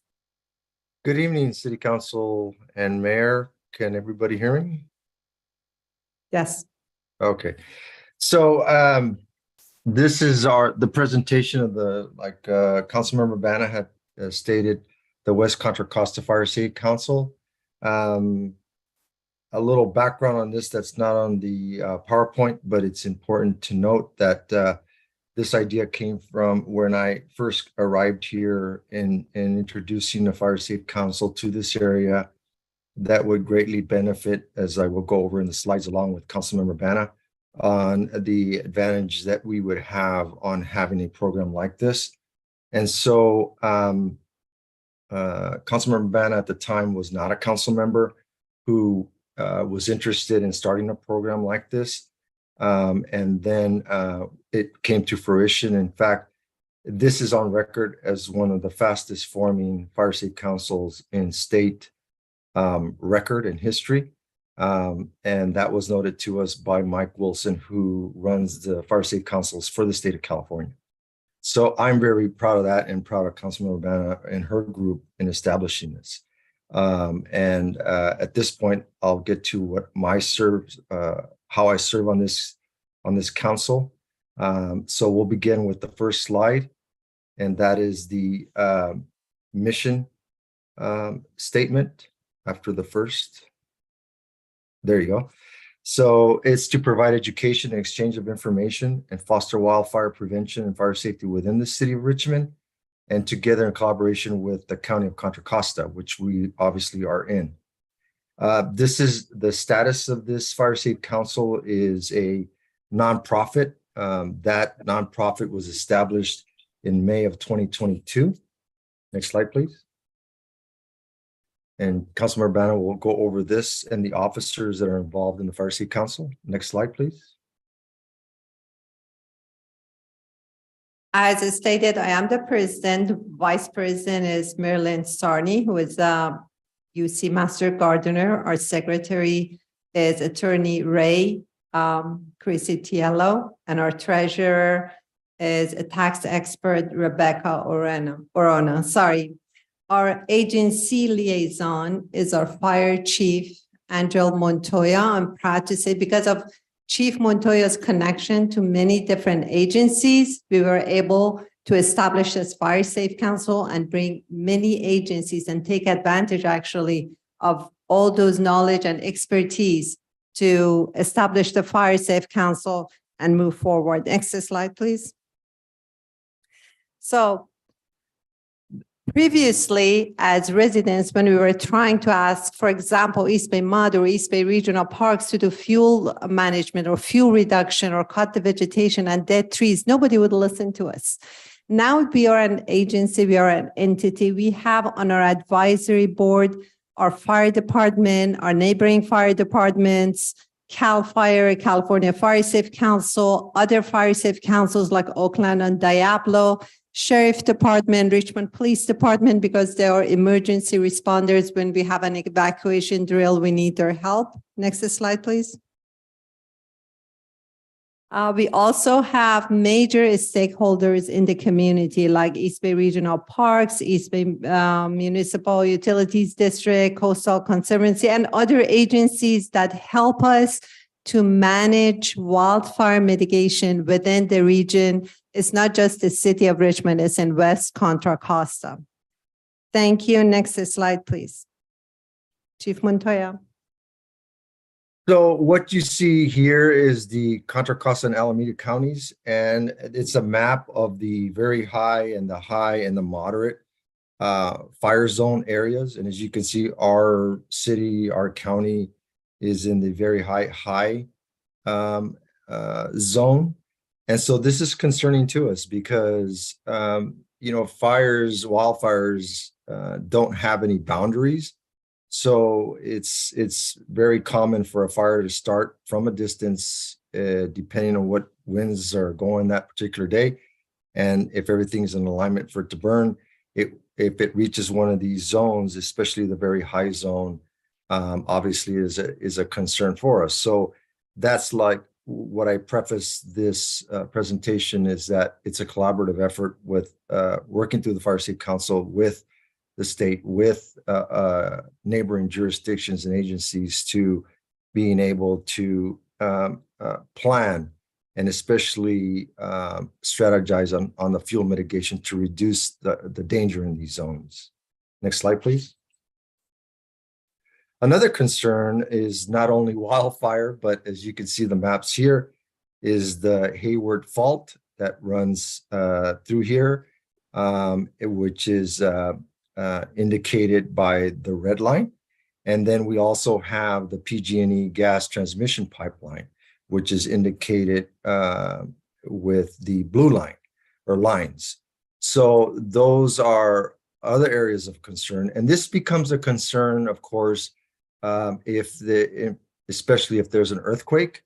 These are high probability that these are going to get affected depending on the size of the earthquake and the intensity. So it's something that we know. And then you get the problem, especially if the pipeline or if transmission lines are affected, where they can actually, of course, start a wildfire. So this map indicates the other concerns and the importance of having a fire safety council. Next slide, please. So the objectives, of course, as I stated earlier, of the Fire Safety Council is to the fuel reduction, the fuel mitigation processes. So this is something that, you know, the residents, obviously, of Richmond, the education and awareness in this, the community being FireWise, and then our advisory agencies. And one of our best allies is East Bay Mud, who has been working very collaboratively with us, and I'll get into that a little later in one of the slides in this fuel mitigation strategy.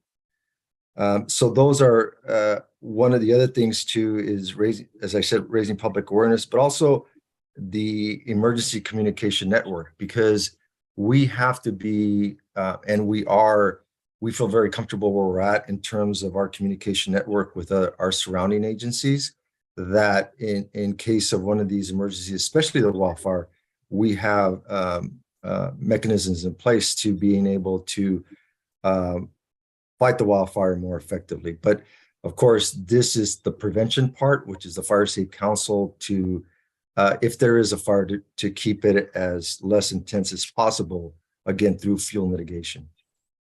Next slide, and Councilmember Urbana will address that. Thank you. So I just want to talk briefly about our achievements.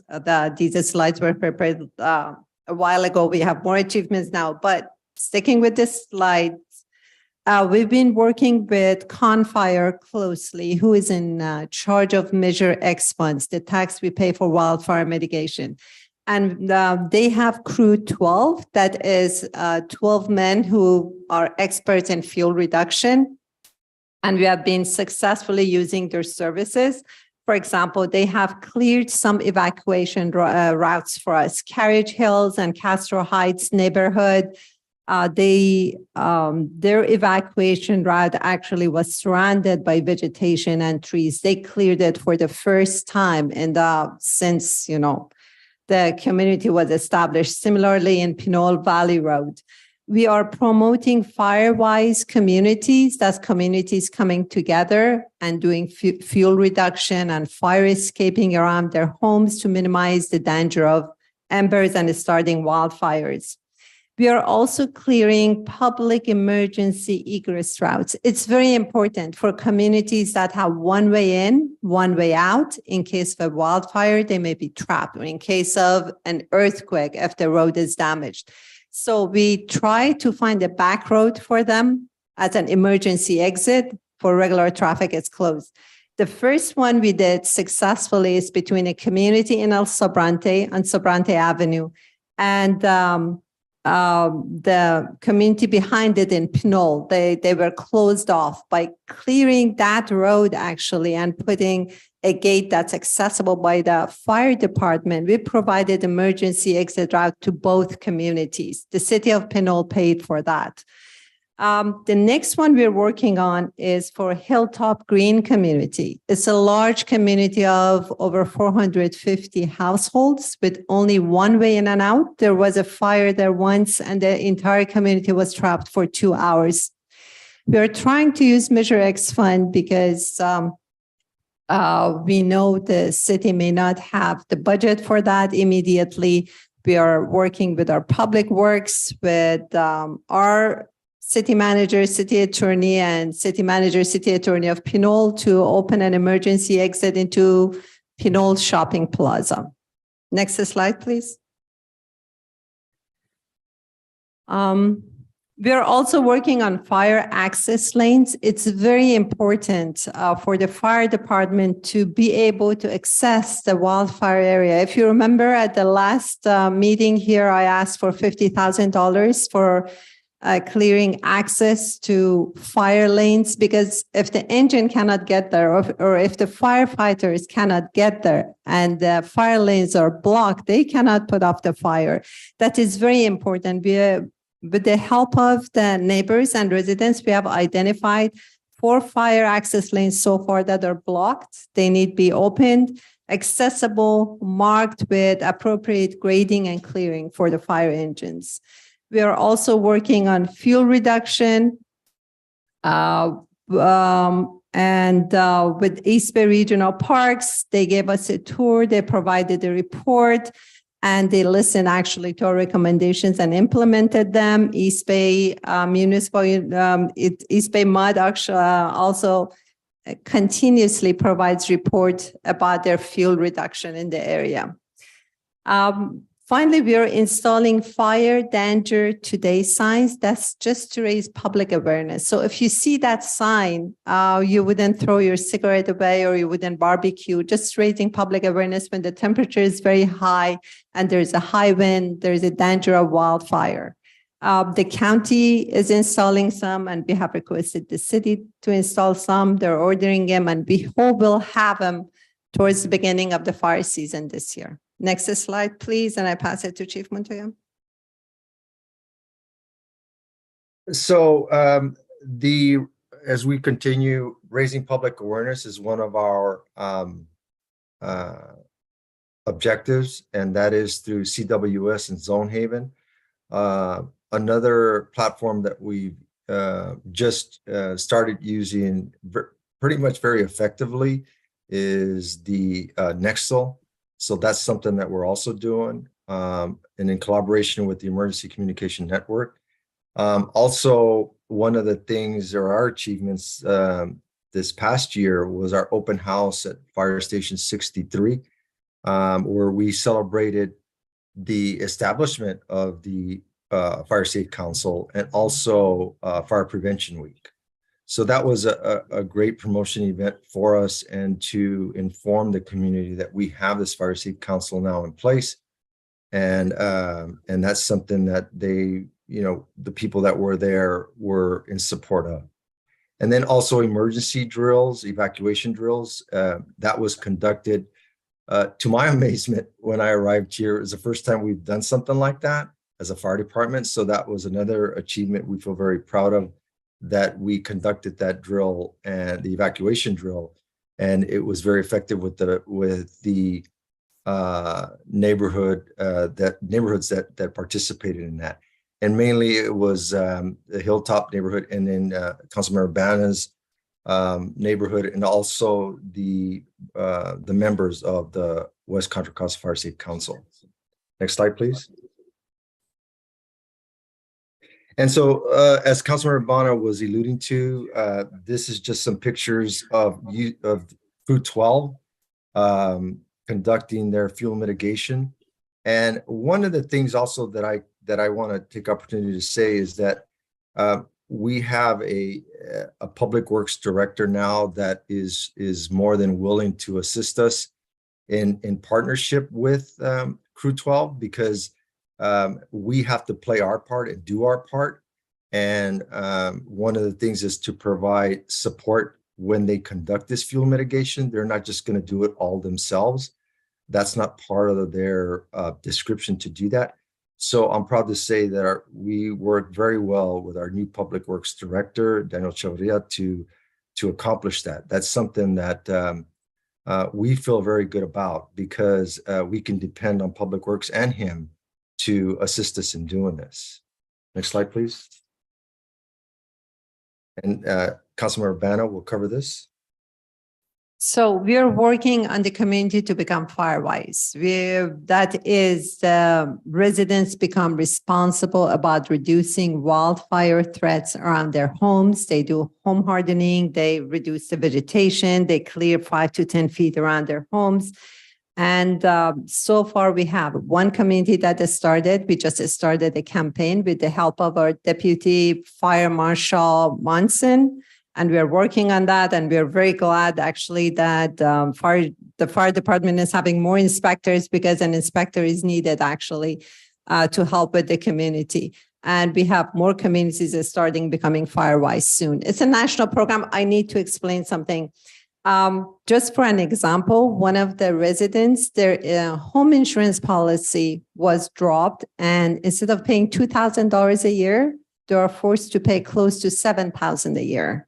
That's how bad things are. If they become firewise, then they will get discount on their home policy. The insurance companies are scared of, covering blanket coverage of a wildfire area, so they're dropping many of the residents. We need to do our best to make sure residents keep their insurance coverage. That's very important for the community, and Firewise helps. It's a national program. Thank you. Next slide, please. So this is one of the meetings that we had out in the field with East Bay Regional Parks. And by the way, excuse what I said earlier about East Bay Mud. I meant East Bay Regional Park District. If you could see there in the picture, more importantly in the background, some of the fuel mitigation that they conducted in Point Richmond area. And this is something that Chief Teal and mainly Chief Haley, Assistant Fire Chief Haley, has assisted us greatly in doing these processes or this fuel mitigation here in the city of Richmond. So it's something that they're completely on board with us in the Fire Safety Council. They attend our meetings when requested, and we're really engaged with them. And it's a great partnership because we know that's important. We can't do all this ourselves, even if we get the grants for the Fire Safety Council. So it's imperative that we have relationships like we do with East Bay Regional Park District to conduct these type of projects.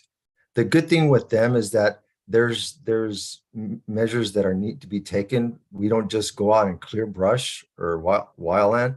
There's a process and there's compliance. And so the park district has all those resources available to them. So the more we can depend on agencies like the East Bay Regional Park District to do that, it assists us greatly in what our mission is.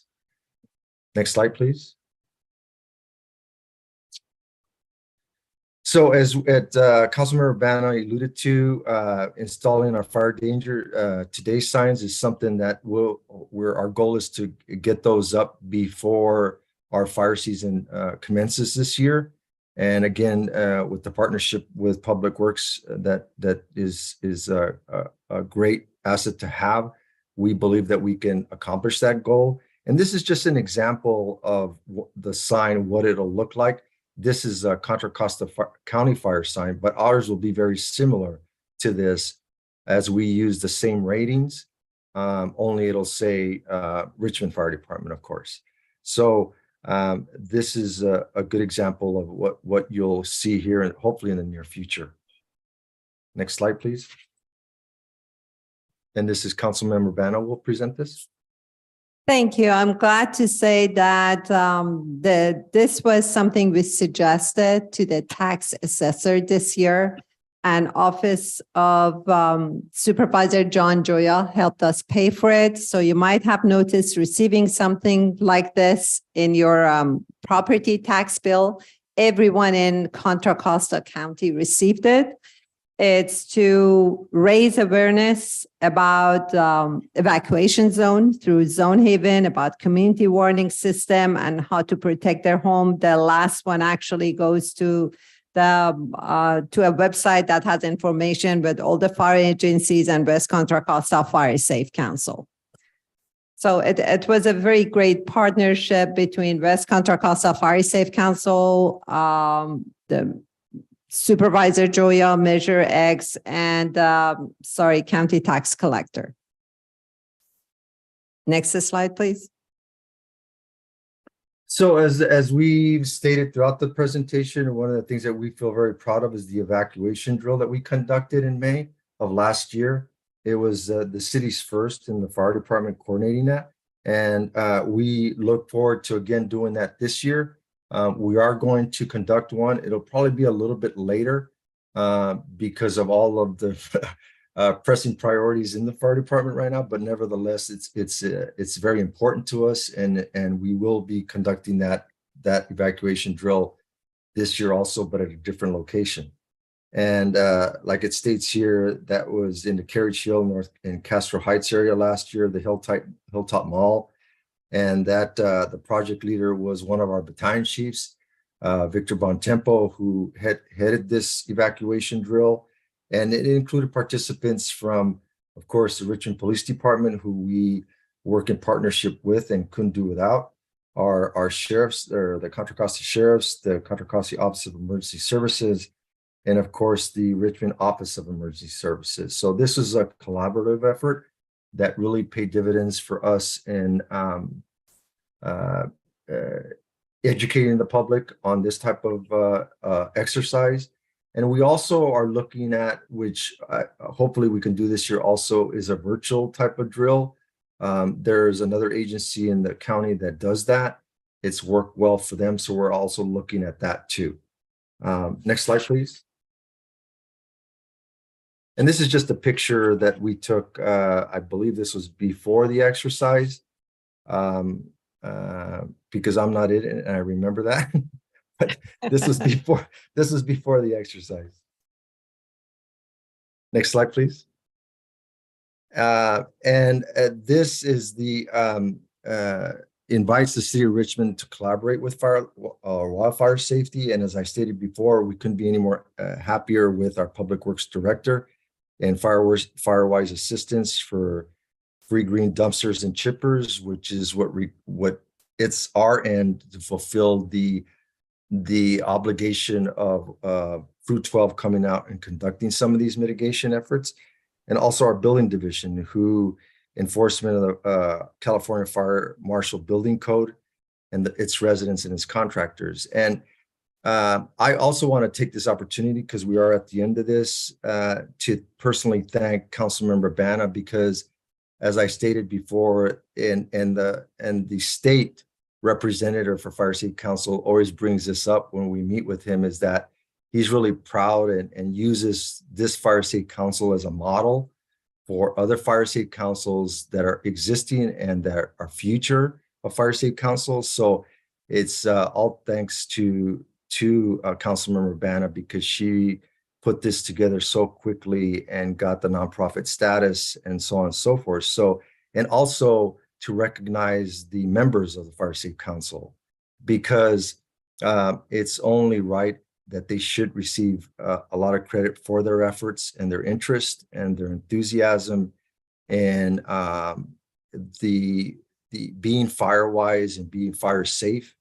And it's so much better to prevent this before something happens.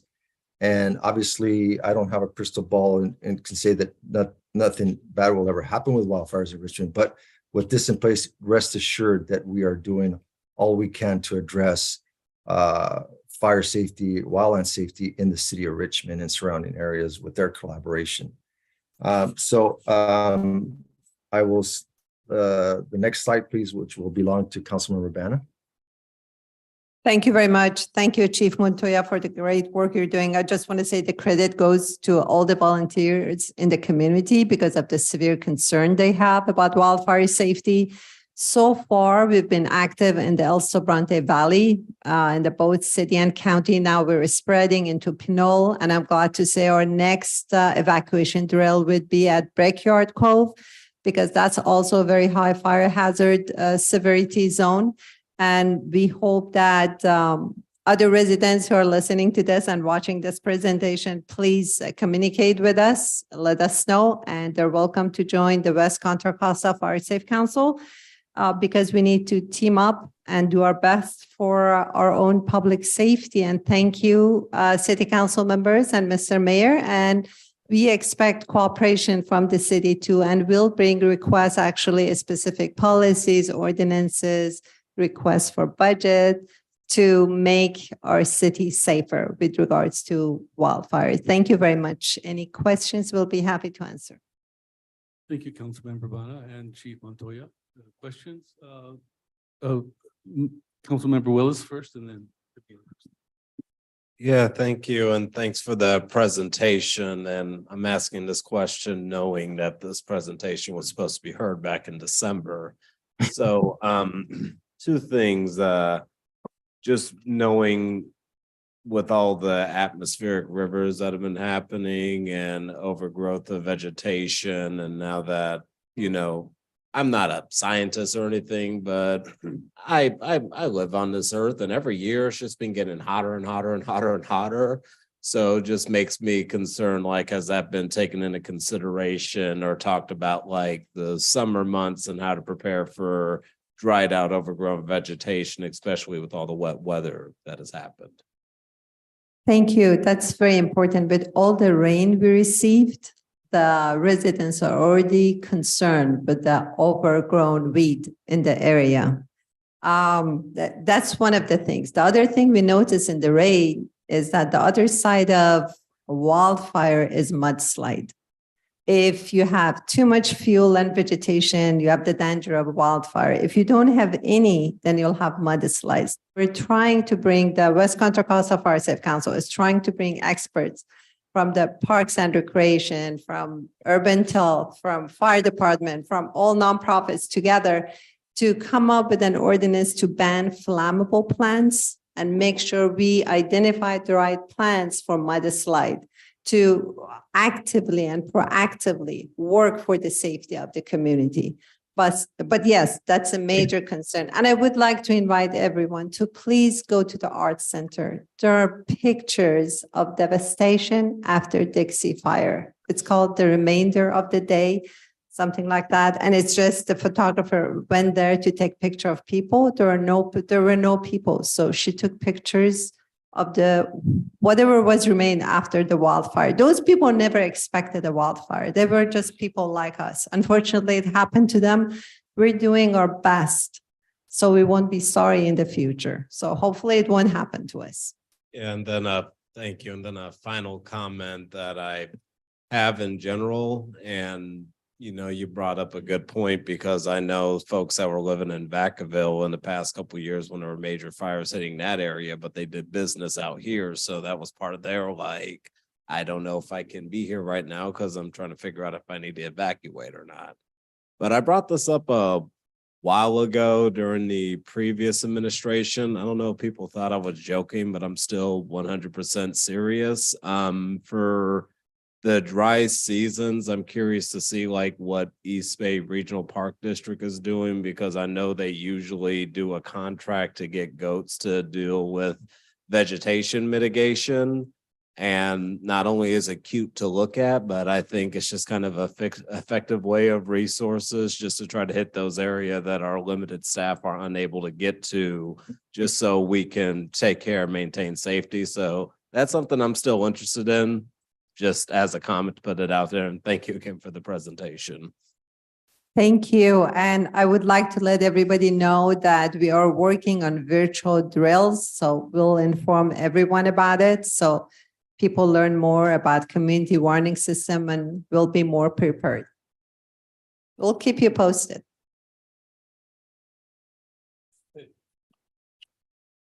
Thank you, Mr. Mayor.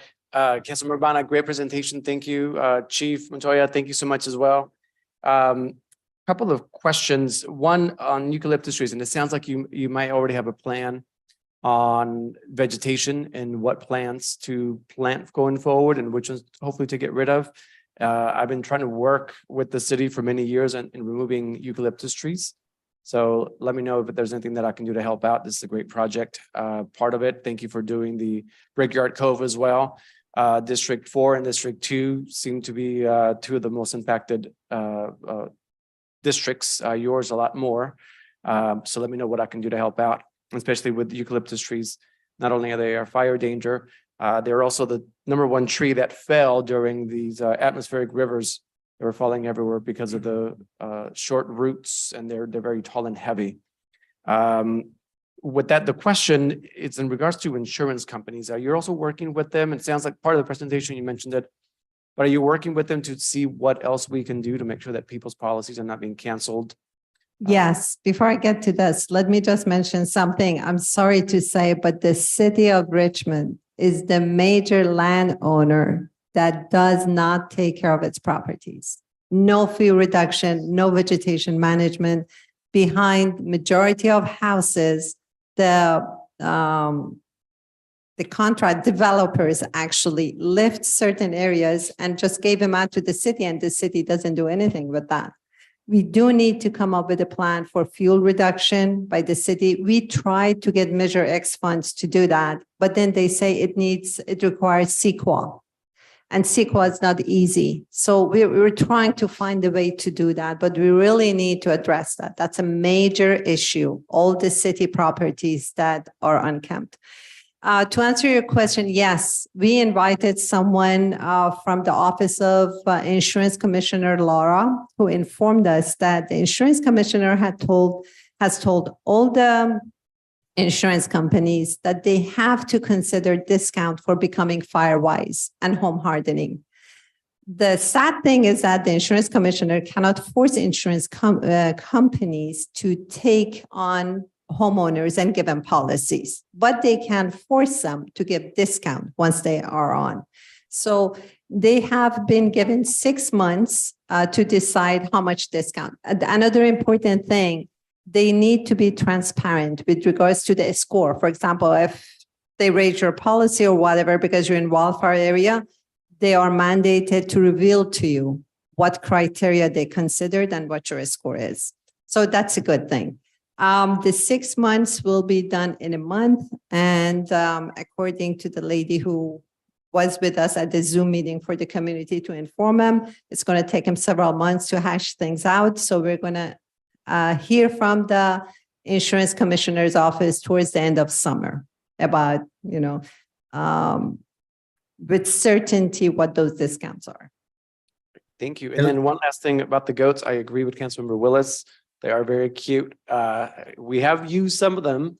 I know that in Hilltop, the landscaping maintenance district there did use some in some of the areas. So we're using some. I think we should use a lot more. Goats all over Richmond could be nice. Yeah, with care. We need to make sure they don't eat people's precious plants and everything. We need to fence them properly, but they're valuable. Yes.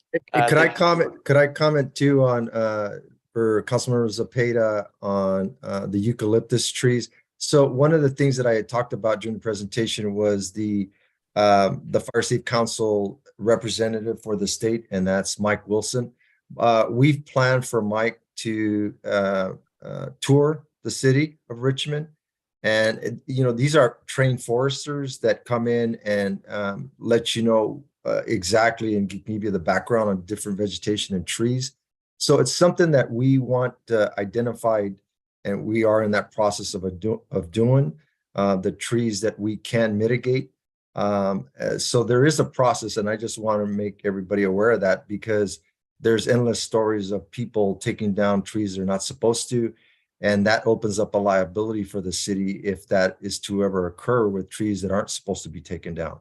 And so I'm not saying that eucalyptus fall into that category, but there is a process. So we definitely want to be in compliant and already addressing that when that tour is made by Mike Wilson from the state. Thank you so much.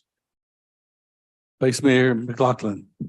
Yes, thank you so much for this really comprehensive presentation. I just want to add to it, as you know, Councilmember Banna, that we also have a regional working group that includes various cities from Contra Costa County and Alameda County, as well as county representatives. I am serving on that regional working group, as well as Chief Montoya. And thank you, Councilmember Banna, for initially telling me about that. We are working on an MOU to bring to the various cities that all the cities can agree on, and the counties, in terms of how we can work together to prevent wildfires. And so there's various things in this MOU. I believe the city attorneys have met. I don't know if it was our city attorney or a designee of his. So they can review the MOU, and eventually this MOU will come to the council, and we can vote on whether or not to approve it. Hopefully at that point it will be well finalized and we will have no problem with it. So in addition to the great intensive West County work that is happening, we're also working beyond West County and even beyond our county, because we know wildfires do not adhere to city or county boundaries. So I just wanted to add that. So Thank you so much. And I also want to thank you for being so active in that group and being within the working group, working so hard. It's really appreciated, and asking to city to pay its due. We really are appreciative of your collaboration and cooperation. Thank you so much. Of course, yeah, happy to do this. And I just want to comment on Councilmember McLaughlin's view and information on what started out as a JPA, but now we're going into the MOU and the initial plan. And she covered this briefly in terms of the big plan for the city is that the Fire State Council, the strategy is for the Fire State Council, West Contra Costa Fire State Council, to address fuel mitigation at more of a local level with Contra Costa County, but this MOU now with Alameda and Contra Costa is more of a global effort. And that's important to look at it in that perspective, because just like I alluded to, and Councilmember McLaughlin, is that fires have no jurisdictions. They're going to go where they're going to go. And so it's important that we cover this, and this effort is globally. So that's the strategy coming into this, and so far so good, and hopefully we can move forward with the MOU because it is important for Richmond.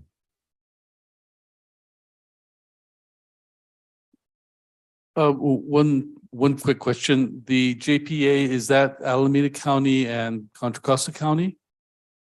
Or are there other entities? No, it's Contra Costa and Alameda.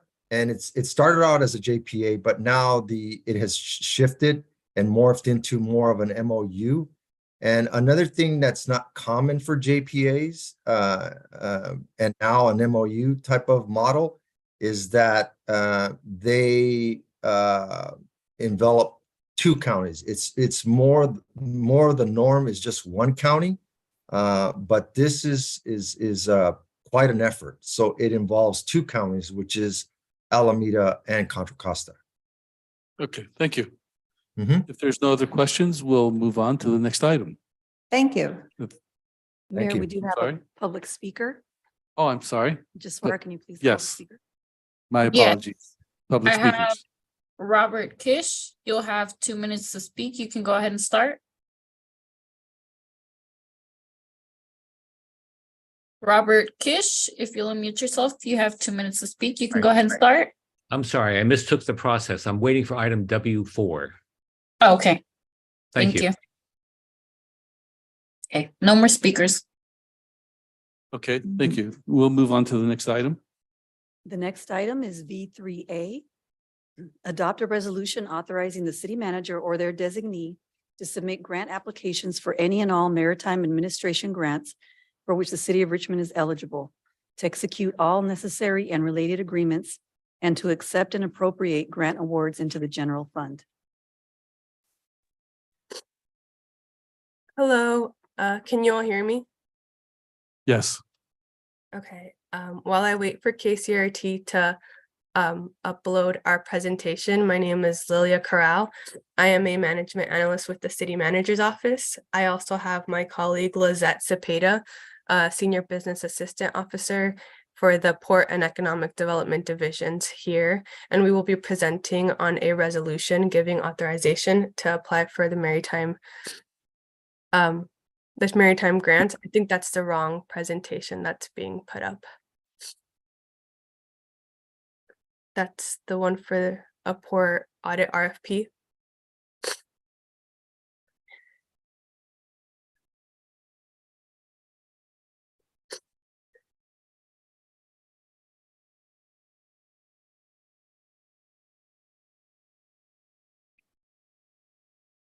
While I wait for KCRT, I can go ahead and get started. Okay, next slide, please.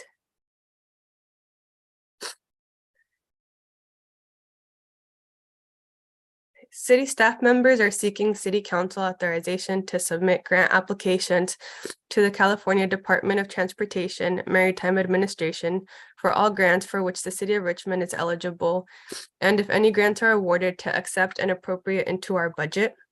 Next slide, please. So a little background for the Department of Transportation.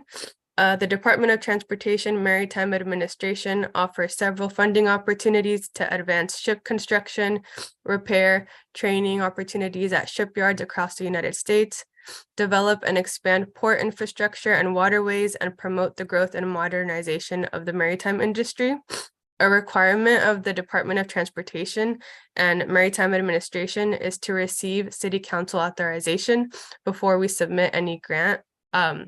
It's also a finance requirement now. Next slide, please. And the recommendation is to adopt a resolution authorizing the city manager or their designee to submit grant applications for any and all maritime administration grants for which the city is eligible, to execute all necessary and related agreements, and to accept and appropriate grant awards to the general fund. Right now, port staff is looking to apply for a port infrastructure and development program grant. There was 662 million available for the upcoming fiscal year, and staff has a short turnaround time and deadline of April 28th for this grant application cycle. It is a rolling grant, but we're trying to hit this upcoming cycle. Next slide, please. We will open up now for questions, comments, or concerns.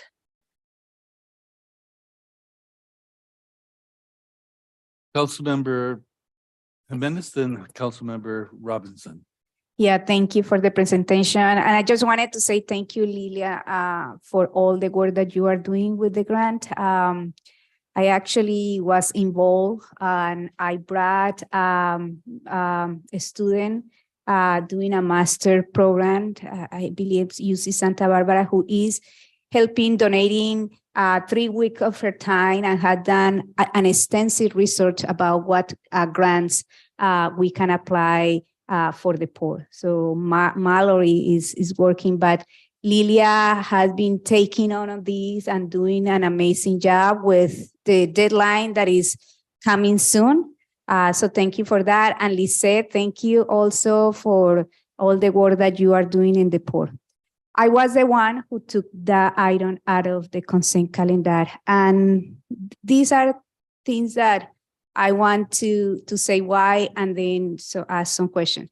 So while I agree that this resolution is asking for 5 years to be able for the city manager or the designee to submit applications, so to apply for grants, but also to get to accept and appropriate. These are two things that usually we do in two things. We, City Council, provide direction to apply for grants.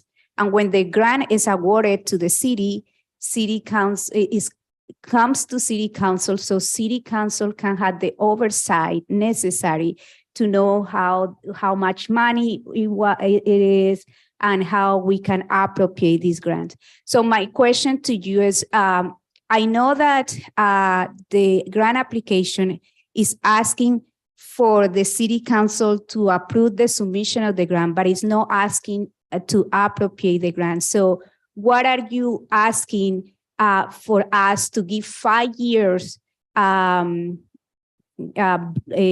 authorization to do these actions that like it will take away an opportunity of the city council to oversee and to really know how many grants, how much this grant, and how they are going to be allocated. So I just want to hear kind of like the logic for asking for this from the city council. So I was the person who drafted the resolution. I looked at resolutions previously drafted by staff and that were approved by some of you, the majority, this past year. In a lot of resolutions for grant submissions, it included both the application and the appropriate acceptance and appropriation. The reason for the 5 years was given that it's a very tight cycle on the 28th. I saw that the grant is a rolling grant and I didn't want to submit a resolution. Just if for some reason we aren't awarded it this time around, we can reapply for it. That was the purpose.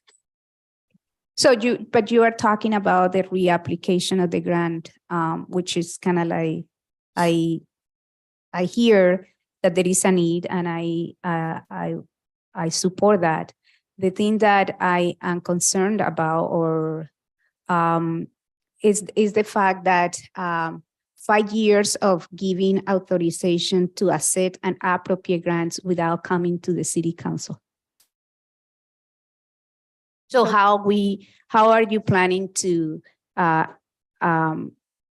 have city council aware of these and knowing that, and these are budget decisions, so that we as city council are the ones, it is in our preview. So I just want to see how the oversight of the city council is intended to be part of this process of these 5 years appropriation and our acceptance.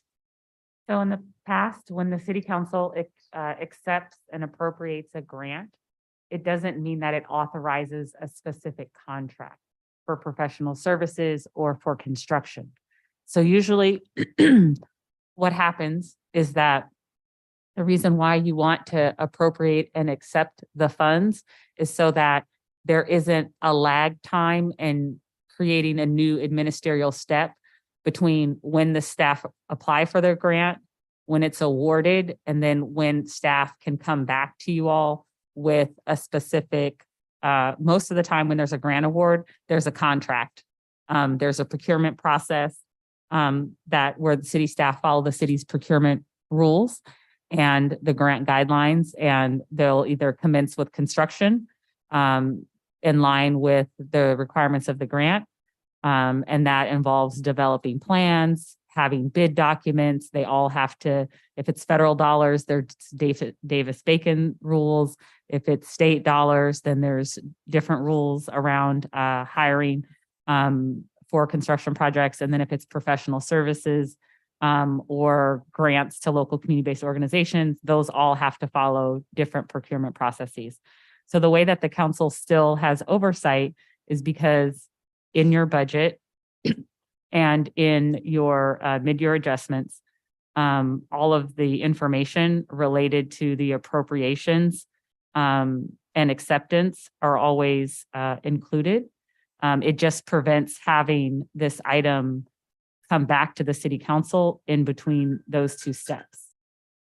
So instead of having essentially 4 steps, you would have 3.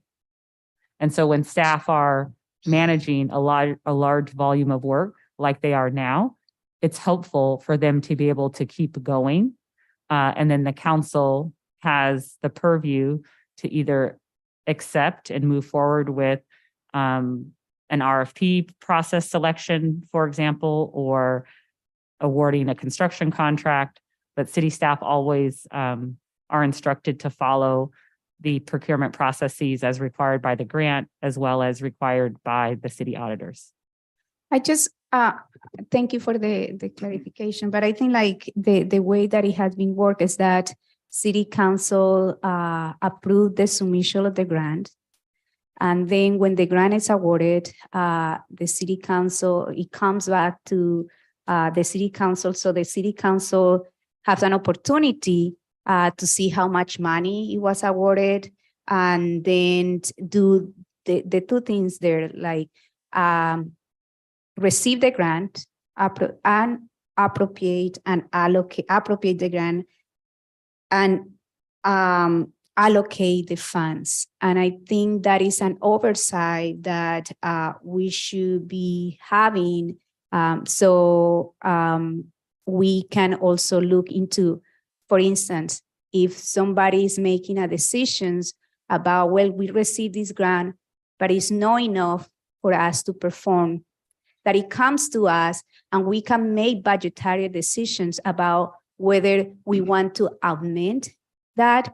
For instance, if we get a grant of $200,000 and staff is saying, well, with the commitment is ABC, we can do A and B, but C, we will require a little more extra. That comes to the council and we can decide it, well, if this is by us putting $50,000 to get $200,000, it may be a good idea. So I think like that decisions about whether to also appropriate and allocate and do budgetary decisions about the grants is important. So this is what I think we should, as city council, not lose that part of us really accepting the grant, looking how much the grant is, and looking at the allocation and the contracts that are going to, or where this money is going to. So we know how many grants are there, how much money we have, and it's an oversight that I feel like we should keep and not just have 5 years without looking at that. And especially for the poor, when we are looking at how we can implement a strategic planning for the poor that is consistent with the Blue and Green New Deal. Thank you. Councilmember Bana. Yeah, my question is for Councilmember Jimenez. Do you have a specific suggestion about how to go about it? Did I miss your suggestion? I will. Just wait for me. Or you want me to do the motion right now? Go ahead. If I may, in terms of the data, if the council, I personally don't have a preference, but I want the council to know that when you added ministerial staff steps to existing processes, then that reduces. So let's say, for example, staff wanted to apply for 5 grants, but you decided you want to add this new step into the process, which we can review the grants policy, but I don't know if it gets into this granular level of detail. You're essentially taking staff capacity that could be used to apply for more grants to focus on grants where you have potentially already had acceptance, to create another staff report to come back to you again. So if that's what you all are interested in doing, we can certainly do that, but it will be more cumbersome administratively for staff. So my assumption would be that that would reduce the volume of grants that staff are able to submit and manage, because you're increasing the process time. So I just wanted to make sure you're aware of that there's an opportunity cost when you add new administrative steps, that you have to use staff time to complete those steps. Councilmember Robinson. Yeah, so I just have a couple of questions. One of them is about the current process for approving application for grants. I was under the impression that when the city wanted to apply for a grant, that they had to come to council with that grant and have it either on the consent calendar or whatever, and they would have the background information there. No. And then, no, that's not the So process. So currently- what is the process? So it depends on the grant guidelines. So currently there's a grant policy that all of the department heads are required to adhere to because it comports with GFOA standards, and it was brought to the city council for adoption. Do you remember when, Nikki? Yeah, September 2022, the council last reviewed and accepted the policy. And so if the council is interested in having an overview of those processes or receiving. So can I, just before we go there, Mhm. what is the current flow? What's the current policy for applying for grants? I can pull it up. I don't have it memorized off the top of my head. There's several steps. We actually went over it last week with all of the department heads. So if Mubin has it handy, he can walk us through it. We weren't anticipating, we knew there would be questions, but we weren't planning to do a deep So as dive. he's getting, I also am just curious as to why the grant that's due on the 28th wasn't presented tonight. Like, there's no information about what is actually being applied for. I think they're still working on the application. So this was something that came up a couple weeks ago that Councilmember Jimenez brought a volunteer and asked city staff to work on the application. So it's not yet finalized. So it's not uncommon for city staff to be proactive and apply for grants. And only if the grant requires a resolution, then does it come to city council at that time. If it doesn't require a resolution, then a lot of times what you will see is the acceptance and appropriation upon receipt of the grant. Okay. So that's when the document would come back to council. So all of the different granting agencies, and right now we have $166 million worth of grants, have different processes and different criteria. And we're certainly doing our best to monitor those grant awards and comply with the terms of the agreements. So this particular resolution would kind of override the existing policy in that when and if the grant is awarded, or any of the grants that Maritime applies for, that the port applies for, that they would not have to come back. No, they and- would still come back. They would. still come back. It's just that they come back when there's an action to take. Like if there's a construction project and say we have to say, then it goes to public works because they're going to trench or they're going to remove soil because the boats need to get in. That's usually. But they would not have to come back to accept the contract, which is the No, you current would have to. policy. You would accept the contract. I would ministerially be able to accept the funds, but the contract for the work, the council would approve. But now, not if we do not pass this resolution currently, if a grant is awarded and there is a contract for that grant, it has to come to the council, right? Before it is accepted. So you would Before then it's have accepted. you would basically have another agenda item. Mhm. And instead of saying adopt a resolution where there's a semicolon and it starts with and to accept, you would Mhm. have a new agenda item in eScribe that would say accept and appropriate grant awards from the Maritime Administration. And that's Right. what you'd be. And that's the current policy. That's what we do now. No, so- we don't always do that. We also do this. It depends on the item and where staff are at with it. We do both. Mhm. It's not always one exact way because every granting entity has different grant requirements. So let's say, for example, recycle, sometimes we apply for Cal Recycle grants and we apply for them every year in the routine because they're for bottling plan recycling dollars. So that's a routine thing that we apply for every year and we know that it's coming. Then there's other grants like the library grant that was a $10 million grant. And that was a heavy lift application, just like the TCC grant. So that grant has different requirements because it's $10 million than the bottle and can grant that we get annually. That's about $30,000. So the spectrum of what's required by staff vastly varies based on the granting agency and the dollar amount of the grant. Okay, thank you.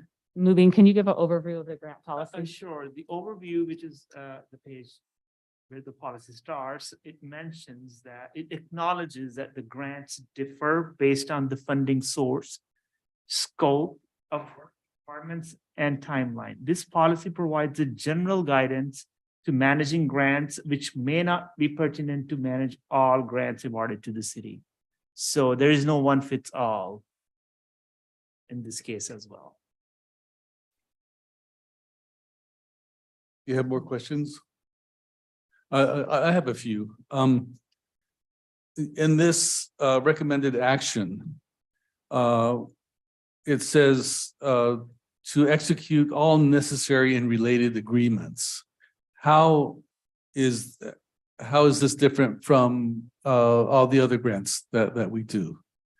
Do you execute all necessary and related agreements with all the other grants? It depends on how the item is brought to the city council. For some things I do. And for some things like when we're doing real property negotiations and there's a multitude of documents that we have to sign.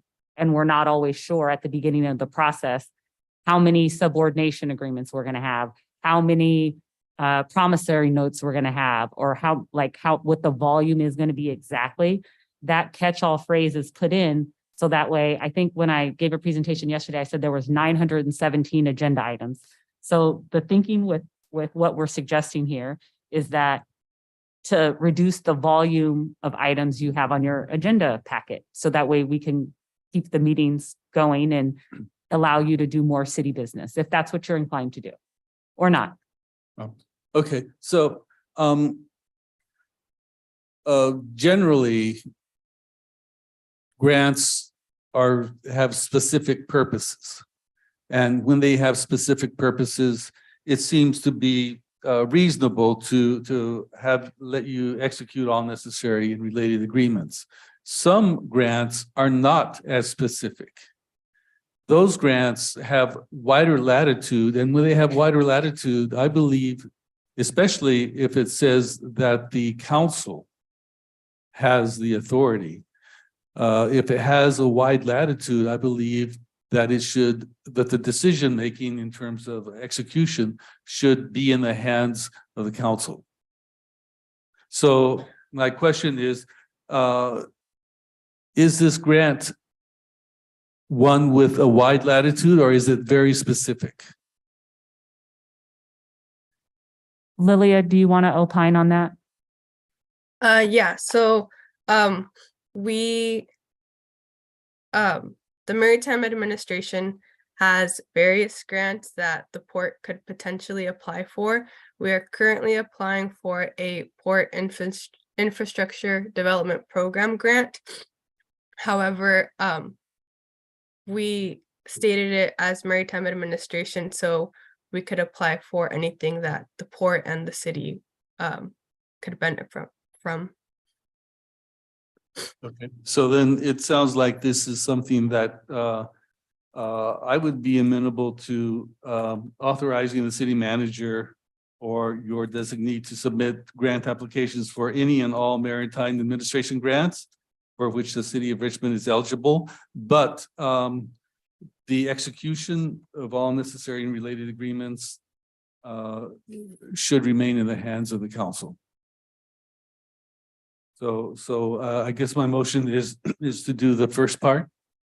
Okay, I have no concerns with that, but just want to reiterate again, the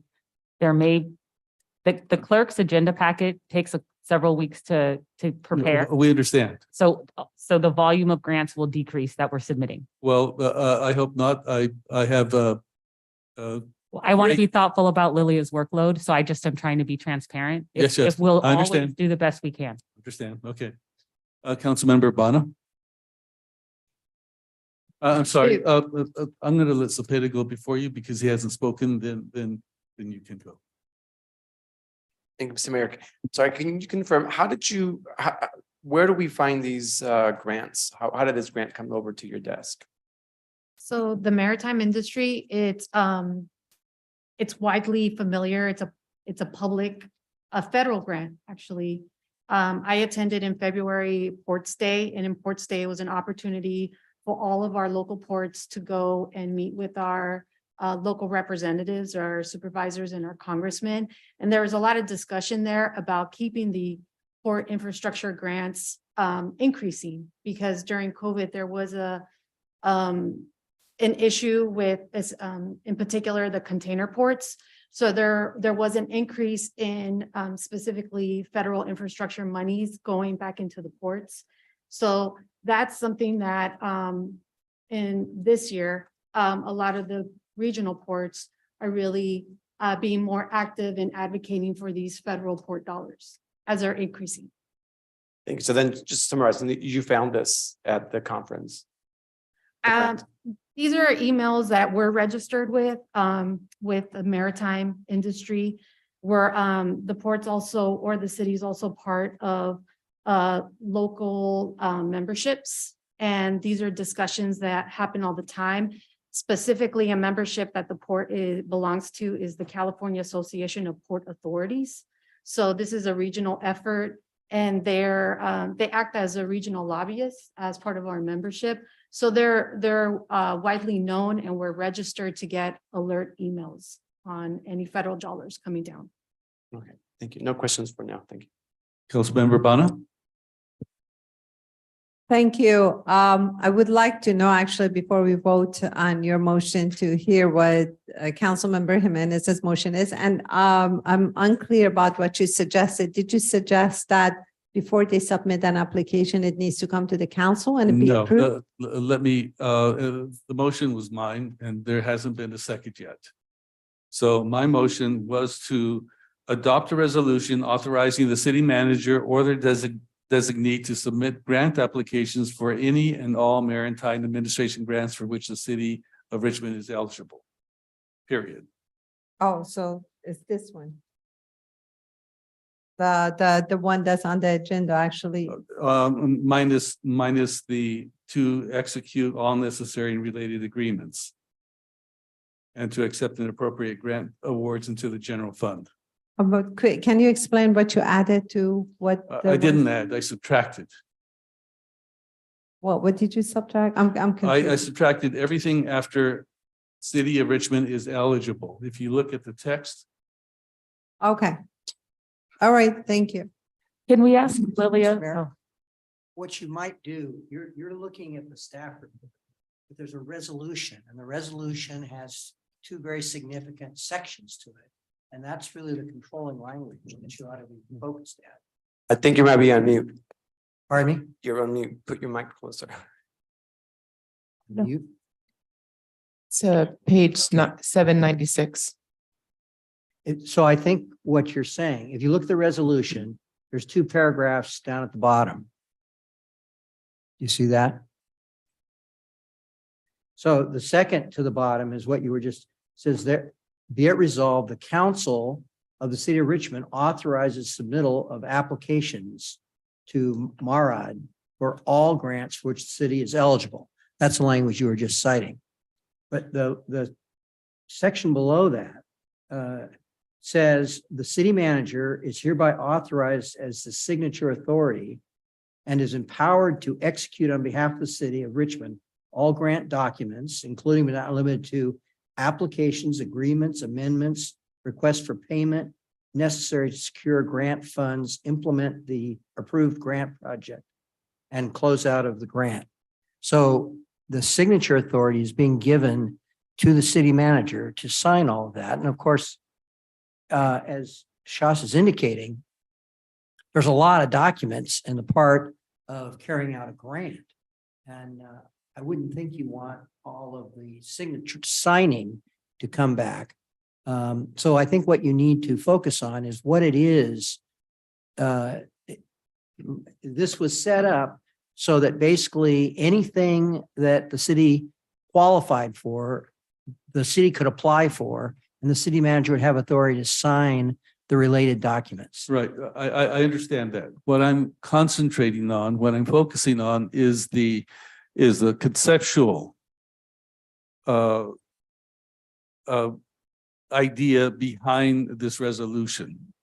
As I said before, if we have grants that are specific, then by all means, do everything necessary. But if the grant has a wide latitude, those monies, how those monies are used, need to come before the city council, especially when the grant states that it has to be the city council that agrees to the grant. Mr. Mayor. Mayor, I can't expend over $10,000. So practically speaking, that's always what happens because I don't have authority to expend over $10,000 unless the council authorizes it. But it could be authorized by a No, resolution. no, but Mr. Mayor? we don't enter into contracts. Right. What I'm trying to say is that if you could conceive of how to spend the money carte blanche and then come to us with contracts, those contracts could be towards a program that the city council doesn't agree with. So you would have spent time creating contracts for an idea which is not accepted by the city council, which means that the ideas have to come from us. And when we see how much money there is and what the latitude is, it's the city council that decides how those monies are spent. And then we let you know what sort of contracts you should be making. That's the point I'm trying to make. Mr. Mayor, can I? Melvin had his hand up. Yeah, thank you. Admittedly, I've got a little bit confused somewhere in the discussion, so I'm just trying to back it up a bit for my benefit. What is the concern exactly that we won't be able to apply for more grants if the council takes a certain action? Like, that's the part I'm getting confused on. You're adding administrative steps. So if we assume that Lilia works 37.5 hours a week, right? And we acknowledge that we're working rapidly to apply for multiple grants, right? If you take staff time to take something that could be one step and you make it 2 steps or 3 steps or 4 steps or 5 steps, right? Those additional steps take administrative time. So therefore, you don't have staff capacity to do other things. And normally, when things like this come to the council, staff will we just say, okay. And we don't always share that type of transparency, but because we're now in districts and the volume of requests we have, I think it's important for the council to understand we're happy to move forward however the council deems appropriate, but every action the council asks staff to take takes staff time and we have a finite amount of resources. And so that just means less other things get done. And that's totally the purview of how the council wants to direct staff, right? Through me as the city manager, I'm happy to do that. But I don't want there to be a misconception that we can make tasks take a longer period of time and that there isn't an impact to outcomes. Okay, and I guess follow up to that is like, what does that process look like for staff and applying for grants? Are you just kind of looking at the state, seeing different opportunities? Like, I guess what's the mechanism that you're using, saying, okay, yeah, this is the grant we want to apply for, as opposed to the other one? Like, what It does that depends on where conversation there's look like? capacity organizationally to apply for grants, where there's need, where we think there's a good return on investment. So for example, last year, Ms. Velasco and Samantha Carr spent a great deal of time, and we applied for a second time for the TCC grant that was $35 million. There was also the $10 million grant for the library. So we try to look at what are the largest areas where we're the most competitive. So if you look at the scoring matrix and say there's 100 points that are in the scoring matrix, matrix, if we can look at what the grant requirements and we think we can meet most of what's required. And that, for example, some grants give extra credit if you have a disadvantaged community or something like that in Cal EnviroScreen. But because our port is relatively small, right, we don't have the same capacity as Los Angeles or Oakland. So when we're competing for dollars, we don't have the same volume of staff that they do to really pour a great deal of time into these applications. And so we're trying to do the best that we can, considering we have a very small staff that work on the port. And I guess the follow-up to that, this could also come during the other item. Do we have like a status that could be shared publicly on when we're expecting to onboard another port director or? With the city's current organizational structure and duties and responsibilities, the port director position is not currently something that, in terms of return on investment, we are trying to onboard a management analyst first. Okay. All right, yeah, I guess. So a counterpart to Lilia that would just be focused on the port. Yeah, okay, well, I guess, listen to more of the discussion, but I'm not personally feeling a huge concern, a pause to not approve this resolution as is. I don't see anything really problematic about it. But if there is like another process for us to discuss sometime down the line, let's schedule a discussion on how we're going about grants and maybe mechanisms on like how we're a list of grants we're looking to apply towards in the future or something like that, but not like stopping a process from moving forward, but just saying, hey, these are the grant staff is looking at. We'd like your input like on a quarterly basis or whatever. Like if you already have a list in mind, just let's pick a time during one of our council meetings that the council can take a look at that list. So if there is any problems, we can raise it. Otherwise, I'm okay with just moving forward as is for now. And if we need to troubleshoot how we're going about that process, I'd rather schedule that for a future meeting to dedicate specific time to talk about the process and how we're going about applying for them.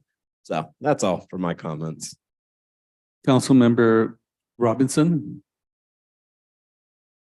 Okay, so I wanted to kind of circle back to some of the things that you wanted to exclude from your motion. And, when we talk about all the different types of things that need to be signed, agreements and whatnot, when you're applying for a grant, some of that stuff is like, non-discrimination policies and, like all this kind of other bits and pieces of things that somebody has to sign with signing authority in order to submit the grant. And doesn't really have to do with the design of the grant, or the content of the grant or anything like that. And it would be really difficult if whoever was applying for the grant didn't have authority to sign through all those things, and so I just wanted to put that forward, like thinking about this, it would be really cumbersome and kind of unnecessary, in my opinion, to have that come back, that kind of stuff come back to council, because for big state and federal grants, there's a multitude of papers that somebody, a signing authority has to sign. But I do agree with you when it comes to the content of grants, like designing new programs. I worry that some of the things that have grant funded programs that are running in the city are falling short of serving the community well. And I don't know when and how there could be a check on that. And I worry when there's like blanket authorization, that we won't have an opportunity to check on that until it's already in the community and performing badly. And then we get community complaints, and then it looks like we were not having good oversight, right? And I brought up a couple of programs to city staff that are currently running, that I'm currently getting complaints about, and that are grant funded and whatnot. And I'm thinking of those as I'm thinking of this.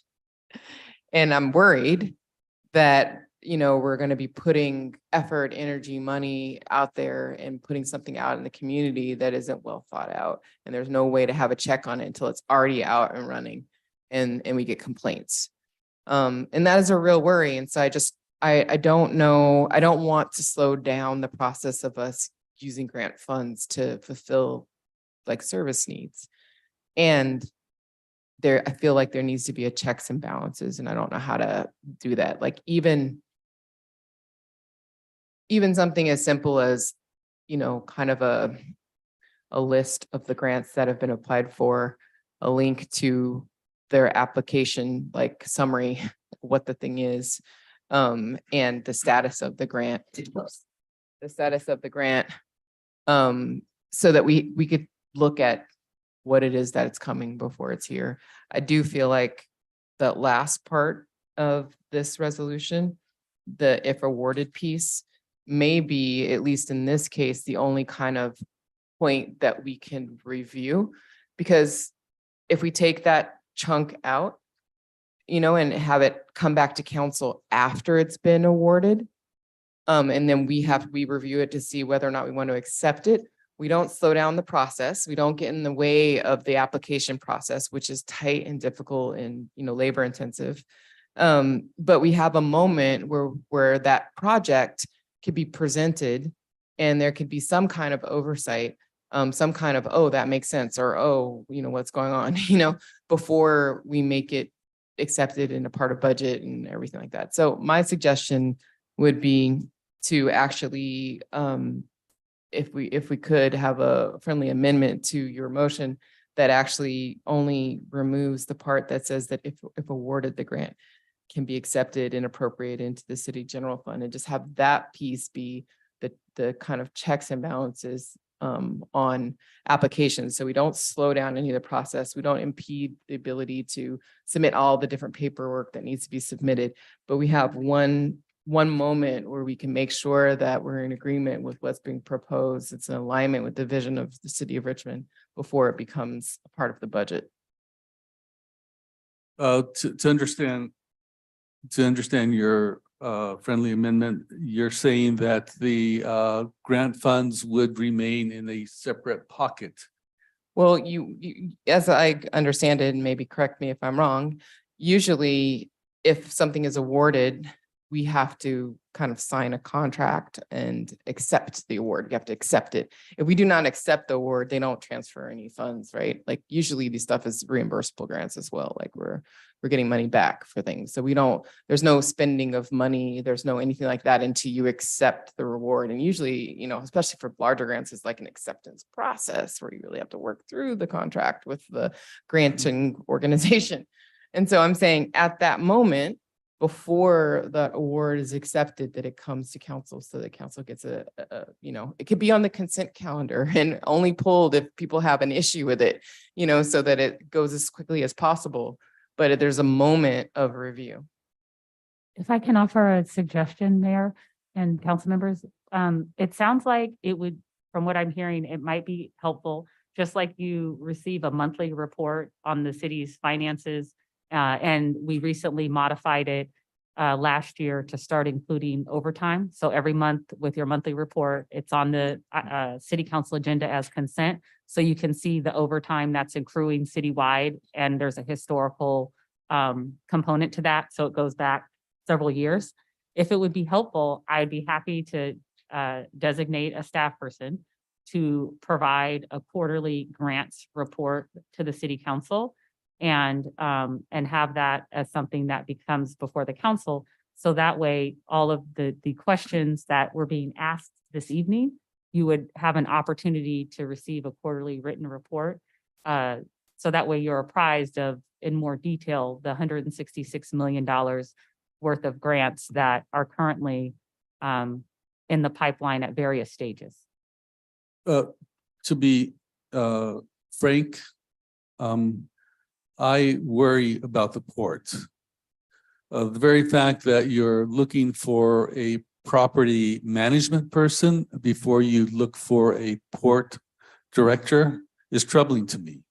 This is a port. It's not property to be managed. It's a Sir, port. I didn't say property manager. I said management analyst. That would be on Lilia's. Okay, Here. so a management analyst, what would a management analyst provide that a port director doesn't provide? And how would a management analyst know what a port needs? I would be happy to have this discussion with you offline. Okay, all right. Well, it's these sorts of items that make me worried about having a grant that's broad without city council direction.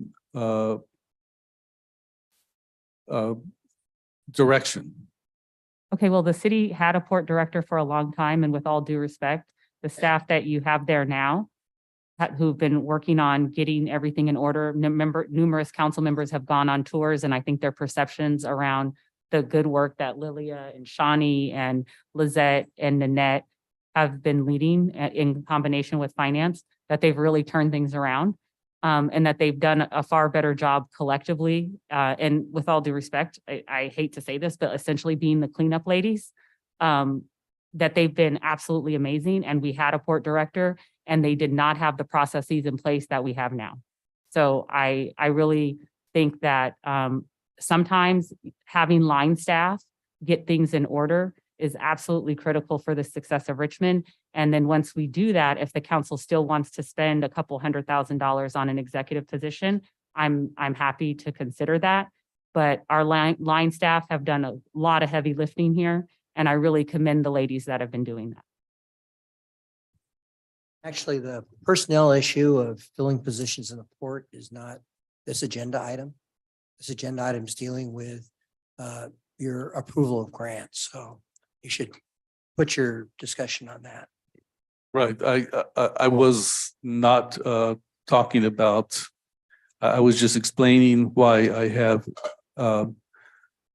problems about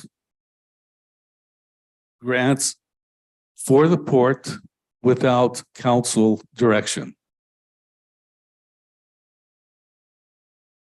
Councilmember Jimenez. Thank you. I actually agree with Councilmember Robinson about like the idea is no slow down, and I really want to support staff to be able to apply for this grant. Actually, I had been working really hard also trying to get these a student, and they had been doing an amazing job.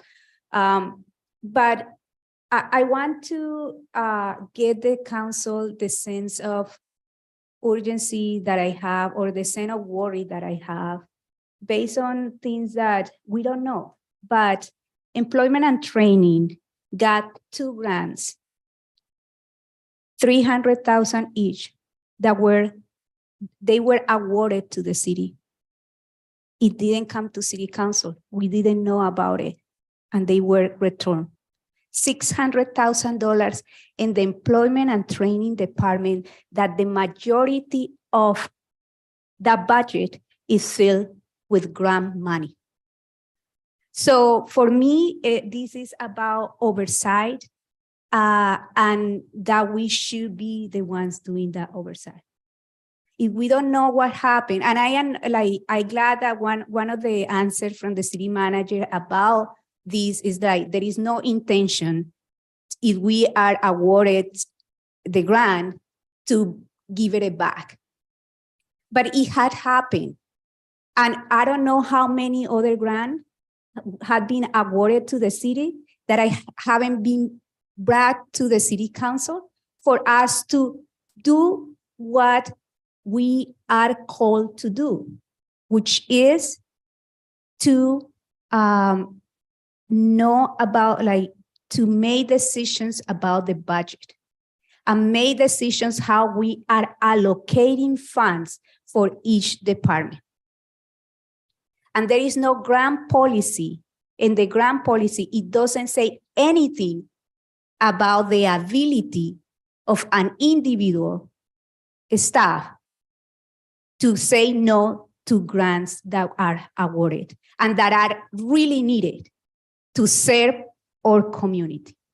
So this is where I am coming from. And I think like I agree with Council Member Robinson, and I think like the motion could be, if is amenable with the mayor, that we take out the BE footer result. If awarded the grant, it can be accepted and appropriate accordingly into the city's general fund. I think that should be the competence of the city council. We need to do that for oversight. And this is our preview. We are the ones who are making decisions about the budget and how to allocate money into the city. This is part of what we do. This is part of what we are elected to do. So I think like the motion, if it's okay with you, it could be that we accept this resolution taking the B footer result, the third part.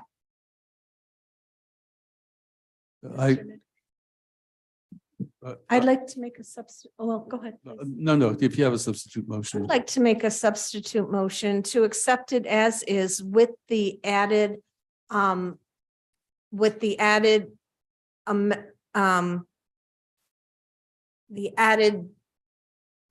with an added part to the agenda item saying that we need to have a monthly report of grants that have been received by the city so that we would have that oversight to review.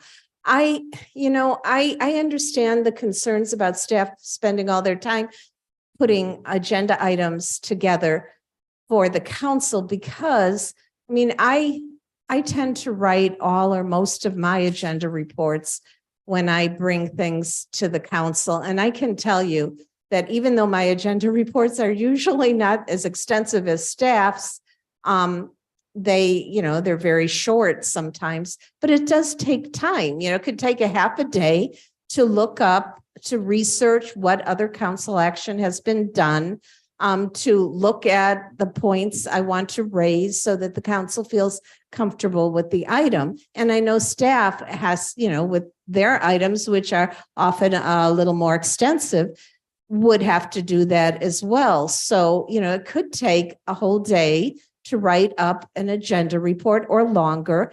And that day could be instead allocated to applying for a new grant. I think that's what the city manager was saying, how it could slow down the process. So while I do understand that the council wants oversight, and I understand that, and we don't want grants returned that have been allocated to, or that have been awarded to us. I think we can, that has been heard by staff, and I think we could have a oversight aspect by having a monthly report on consent calendar. So that my motion is to Excuse me. authorize the resolution as is, but with a monthly grant report on I'm consent sorry, calendar. your substitute motion is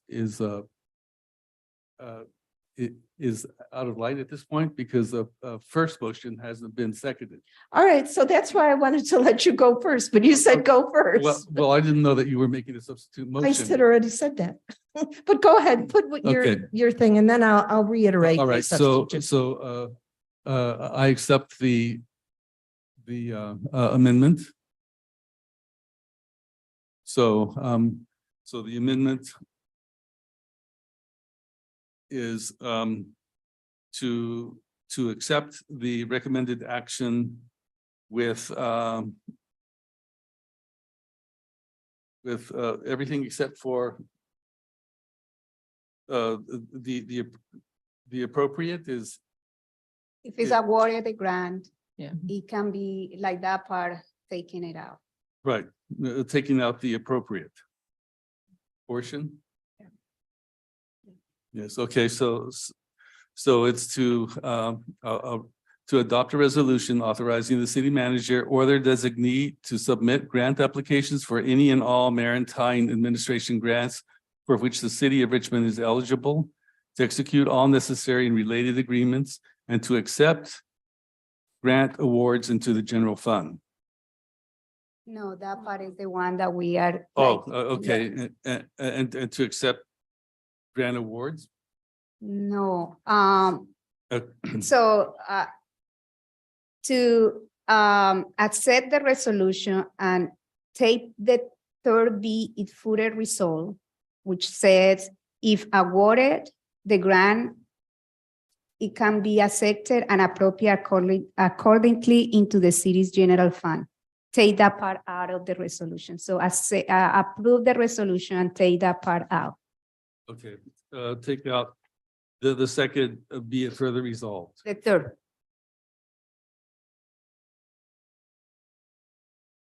And Oh, the yeah, the third, okay, sorry. mayor, is that- once this is completed, can the clerk read it back into the administrative record? Once Excuse you're me? done. What? I was just asking, I was asking the mayor, when the motion is completed, if he could just have the clerk read it back to the administrative record, so we're all clear. Okay. I don't have it. Because we don't, everybody I doesn't have. could make my substitute Yeah, motion, yes, because that yes, gets yes, yes. dealt I with wanted to first. second the motion. Yes, Yeah. substitute motion gets dealt with first, but the city manager wants this to be Excuse read. me, can we have a second on the original motion, please? I'd like to So- second the original motion. Or the motion that he was just Yes, amending. and to read it into the record. Now therefore be it resolved that that the council of the city of Richmond authorizes the submittal of applications to MARED for all grants for which the city is eligible. And be it further resolved that the city manager or their designee is hereby authorized the signature authority and empowered to execute on behalf of the city of Richmond all grant documents, including but not limited to applications, agreements, amendments, and requests for payment necessary to secure grant funds, implement the approved grant project, and close out the grant. And be it further resolved that these authorizations are effective for City of Richmond fiscal years 2022 to 2023 through 2027, 2028.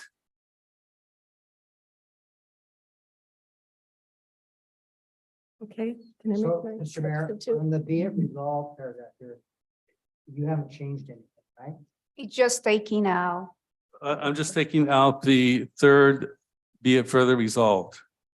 If awarded, the grant, it can be accepted and appropriated accordingly into the city's general fund. I think the question, is it the second or is it the third? Be it The further third. resolved. It's You're the taking out second, not the third. So the Yeah. second, the second be it resolved is fine the way it is. You're not changing it. Right. No, this is the one that we are taking out. No, the now therefore be it resolved is the first, be it further resolved is the second, Okay, you're taking be out- it further resolved is the third, and that's what we're taking out. The second one then stays the way it is. Yes, So you're counting from now, therefore be it resolved. Yeah, That's your now, first one. therefore. That's your number one. right. Okay, now I get it. Yes. Okay, and my substitute motion is to adopt the resolution as is and direct staff to send a monthly grants report to the city council via consent calendar. I second it. Can I ask a Okay, roll Clarify. call. For the substitute. There's. Yeah. also, do we have public We comment? have public, yeah. Yes, public comment? No public. comment. Nope. Okay. I have a question for the city attorney after you ask your question. Is that okay, Mayor? Sure.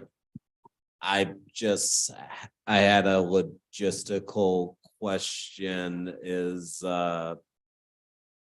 realistically, are y'all gonna be able to produce like a monthly report on grants that you are seeking, just to have it be a consent calendar item that gets reported out to the council and then we can discuss it as needed?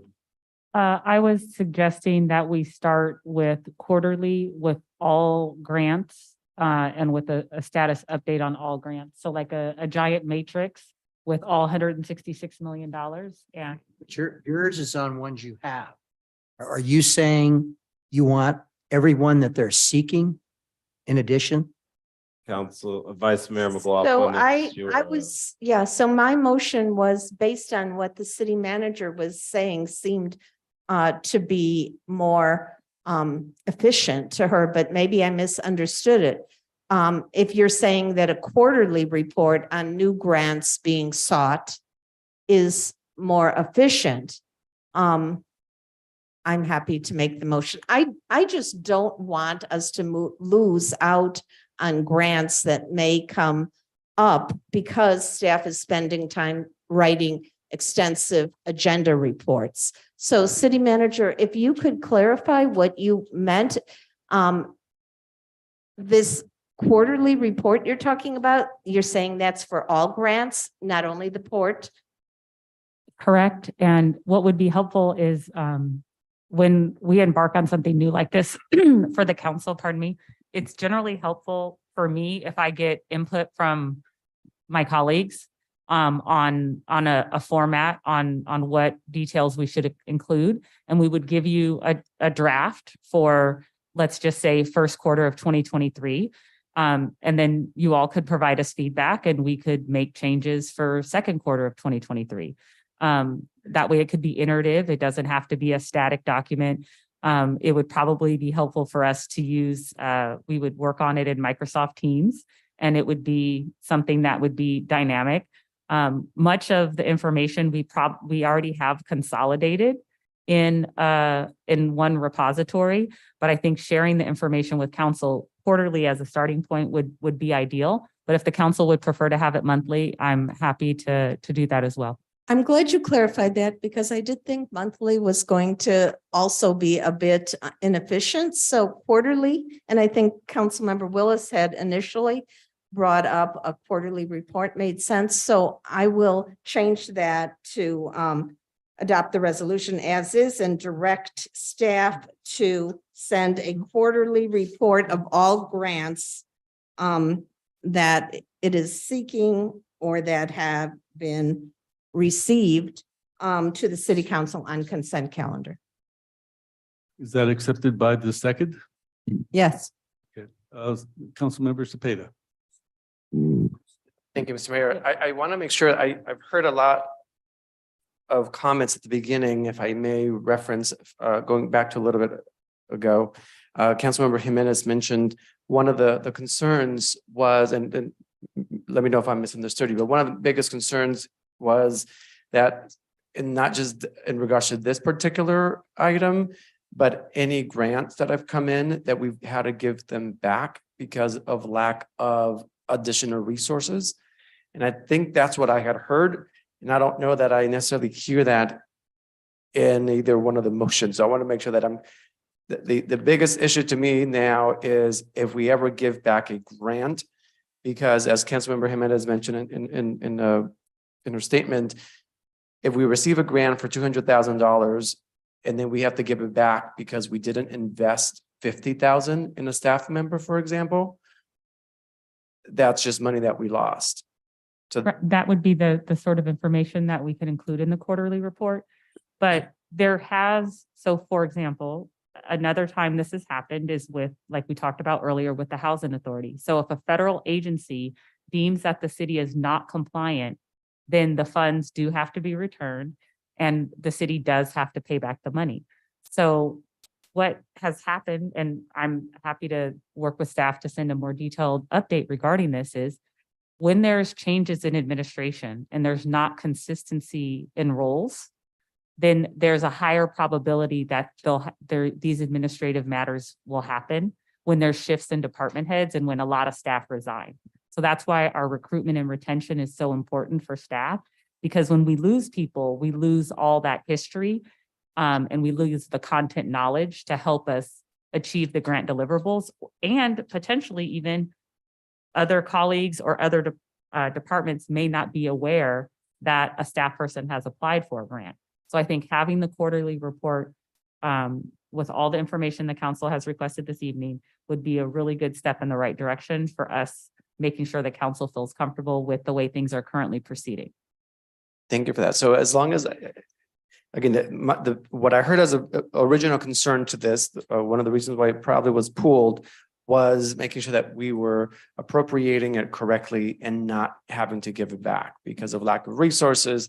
But I also then heard making sure that it gets appropriated to items that the council deems should be correct for this council. So I want to make sure that and maybe that report will give us that. So that's Correct. where And I'm then trying to make sure that we're. Right. And sometimes when a grant has to be returned, it's returned because the administrator of the grant made a finding of non-compliance. And then that's why it has to be returned. And so we're happy to include all of those details in a quarterly report to the council. And I think now with the staff that you have in place, hopefully the degree to which that happens is reducing. And as I receive information, there's currently a request that we have right now pending written analysis pertaining to some grants and I will provide an update via email this week. Thank you. Again, one more question. So in the quarterly report, if we'll use this as an example because this was agendized. If this particular item, you get the grant and before, and I don't know the complete timeline of a grant, right? But let's say you get the grant, something happens, we don't have the resources, it's not the top of the quarter for us to get this report. Will you make us aware of it prior to the next quarter for the report? Or are we going to wait for the next quarterly report to find out that we gave it back? Because again, I don't know the time, this is all new. So time frame of the quarterly report, maybe it's the last month of the quarter. An issue happened in the first month of that quarter. Are we going to wait 2 months to find out that we had to give a grant back? Or will those special circumstances raise a red flag to staff to say, we got to bring this forward before the quarterly report? I would accept that as a friendly amendment since we're on the substitute motion, that staff, if there was any doubt in staff's mind that they should return it, they should send it to the council first. So any kind of contemplation of returning a grant needs to come to council first. Thank you. Is that amenable to the second? Yes. Councilmember Robinson? Excuse me, but I had a question for the city attorney. Put your hand up and you'll be in line. So Robinson, Councilmember Robinson. So by the time it hits a quarterly report, we've already accepted grants. We've already in the process of executing on those grants. There's no oversight. Like it's already a done deal, you know?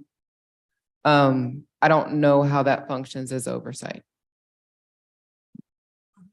I just have a question. So is the concern that we should not accept money that may be coming from a grant, or is it how that money gets allocated?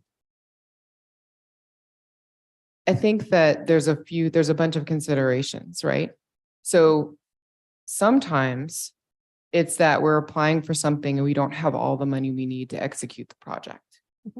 But we apply for it in hopes of getting more money. And that's the case where if we could allocate more money from somewhere else, then we could do it. But if we don't, then we can't finish the project, right? And then we have to give the money back if we can't. So that's one case. There's another case where somebody designs a project and it may not meet the vision set by the council for what we think are priorities or the needs of the community in the design of the project. And we would have no way of having any feedback or anything like that until it hits the grant report. And that could have been it's already accepted. It's already going. And we have to live with this, poorly designed thing. And what we have to do is basically wait for community members to complain about it. And then they say, well, why did you let this thing happen? and we say, oh, we didn't, it just like staff just can, that they did that, and that to me is a problem. It's So- not proper oversight of the resources of the city. So why not if we add another friendly amendment, if this works, that staff gives us by email, shares with us the nature of the grants that they will be applying for, and council members can give feedback on that. And if it's not acceptable, I mean, I have a feeling that council members are involved with the port anyway. So why not have any project that may be applied for a grant to have that project run by the council by email rather than taking up council time? How is the public going to know about it?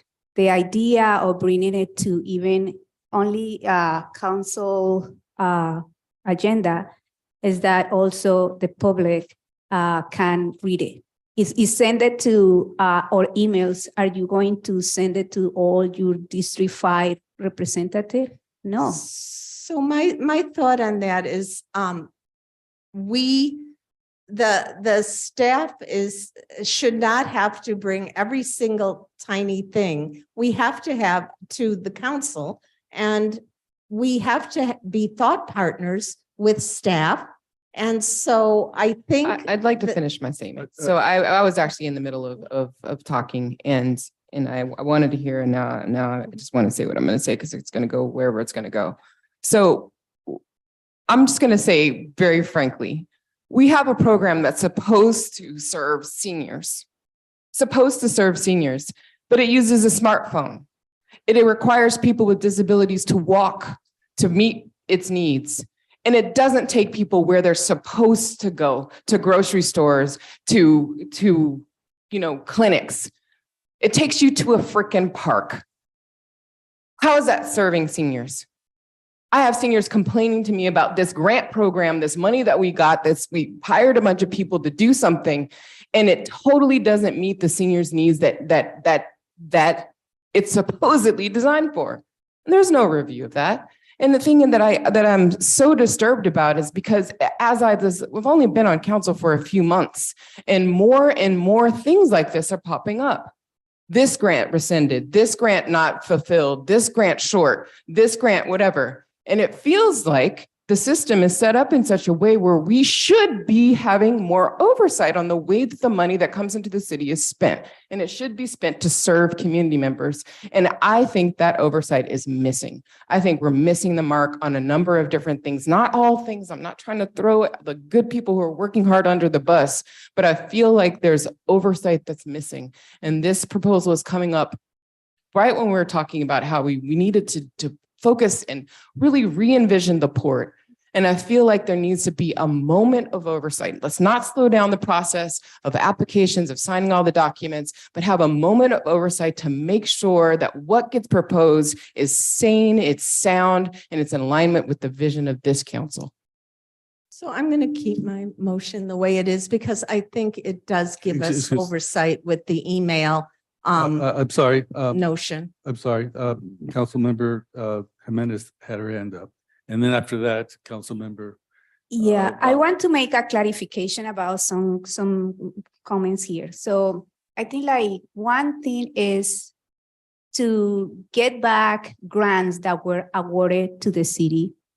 Another is, which is totally different, is that we like the people or the entity that give us the grant and we accept it and we are using it, and because we are not fulfilling the grants, it get recaptured.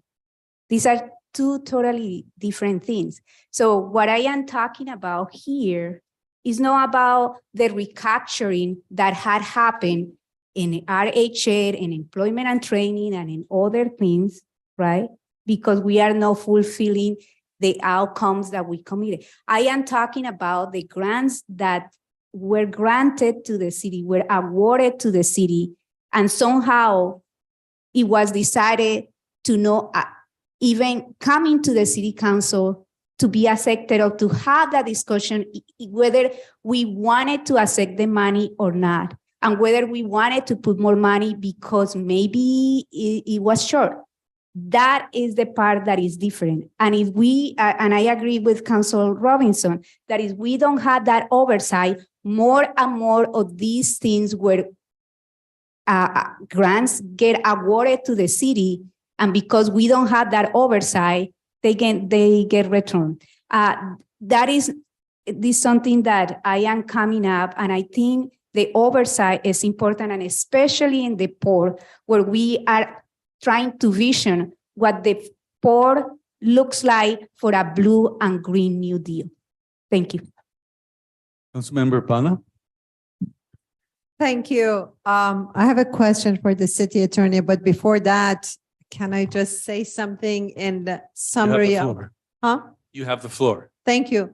In summary of all the suggestions, I believe that transparency is a good thing. I think valid points have been raised here. So maybe the matrix you're suggesting, it can go on the website with a place for public comment.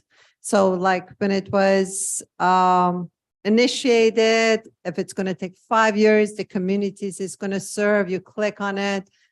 At least one paragraph explains what it is, and there is room for public comment. I know it's not going to happen over time, probably 3-6 months for the IT department to do it in collaboration with the city manager, but I think it's an excellent idea and it will be constantly updated. So let's work on that. But my question, and I understand that oversight is our job at the city council, we have to have it, but the city manager and the organization is like a machinery that's working. In order to have oversight, we cannot remove one of the knobs and place our own. I think, so I'm asking about if it's correct or not, to make a suggestion that we remove a function of the city manager and have replace it by the city council's job. Is that like the first resolution? Instead of the city manager doing it, we have oversight. If you don't have oversight, I don't think if it's appropriate to remove a portion of the city manager's operation or function and insert something else like city manager, city council doing the job. We need to devise some sort of oversight. Don't you think so? What is your opinion as an attorney? Are you understanding my question the way I mean it? If what you're saying is that you want to modify the resolution. No, I'm not. I'm talking whether this resolution is correct, if it's legal, if it's interfering with city manager. I mean, oversight interfering with the function, to me, is not correct. The Well, first resolution. The first resolution is the items that are laid out here are things the city manager can do. The thing that was removed from the resolution is the provision about the last be it resolved. That's what I understood was being resolved, which is allocating the money. Just because that's not in there, when it's not in there, then it's silent on the issue. Right? It's not directing something, it's silent. That's You're point the one. attorney, if you say so. A second point is you've talked about how to administer your grant program generally. The only items on the agenda relates to this maritime administration grants. So I think, for example, your suggestions about the quarterly oversight, et cetera, I think really what ought to happen on that. You can direct quarterly with respect to this program. I think that the city manager, having heard this discussion, could come up with oversight, with a quarterly transparency sort of a table. She said she was going to have to consult with staff anyway to do that. She could give you a report back as to what she's going to do about that. And then if you're not happy with it, you could put it back on an agenda. But it's that issue was not on your agenda, so you can't really direct her with respect to that. She can draw conclusions from the discussion that's occurred. But the motion, what I heard was there's a substitute motion. The mayor made a motion, there's a substitute motion. And to me, those motions are dealing with this specific resolution and the actions that were proposed. So what I And, was offering, Actually, you brought up a point that I think is important. You said that with the taking out of the third section, it's silent, which tells me that we that it should not be silent. So it would be it further resolved if awarded the grant can be accepted and appropriated according to council's direction. Instead of in the city's general fund, according to council direction. Right.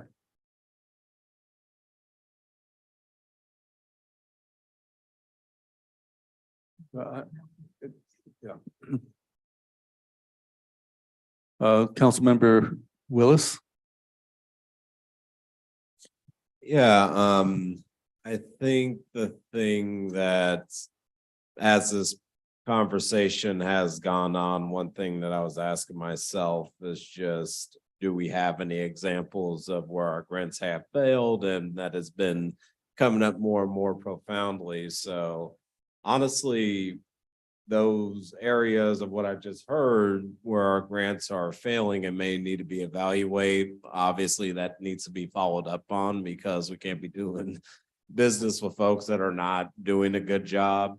And secondly, I don't mind volunteering at one point offline outside of the council, or maybe if there's other council members more specifically interested in what oversight should look like and how we can kind of transform this conversation, because I don't feel like just where we're leaving off, even after the vote, that this conversation about grant processes and oversight is going to leave. So we should probably take what we've discussed today, collaborate with staff to come up with specific recommendations on how to move forward, and have a more specific agendized conversation on what is the goal that we want to get out of oversight, what are the issues that we've seen so far, and what are a good way to move forward. And just let's have a dedicated discussion for that so we can move forward in a positive way, because I don't feel like this is resolved yet, but there are a lot of issues put out there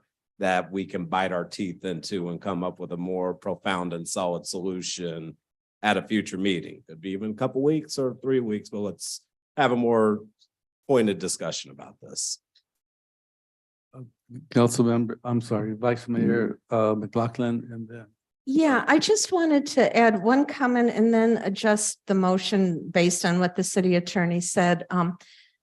Basically, by adopting a resolution authorizing the city manager or their designee to submit grant applications, says that those applications are going to go forward and without city council oversight. So I don't see, when you have I heard Councilmember Robinson's concern about I don't know whether it was the project that was applied for wasn't a good project or didn't detail out what should have been detailed out, or whether it was the implementation of the grant. But if you're concerned about the staff's grant applications often require a project to be applied for. So if you're authorizing staff to go ahead and submit these grant applications, those projects, that's why I said before they submit it, maybe the project application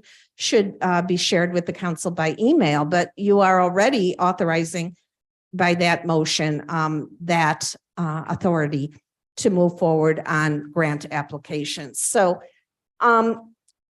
be that as it may, I know that's the original motion, but I just wanted to say directs, and in my motion was adopt the resolution as is and direct staff to provide quarterly maritime grant reports to the city council on consent calendar. If the city, so add the word maritime grants rather than just grants. If the city manager, and this is just me talking, wants to do more, like a more full file, spreadsheet, that's fine as well.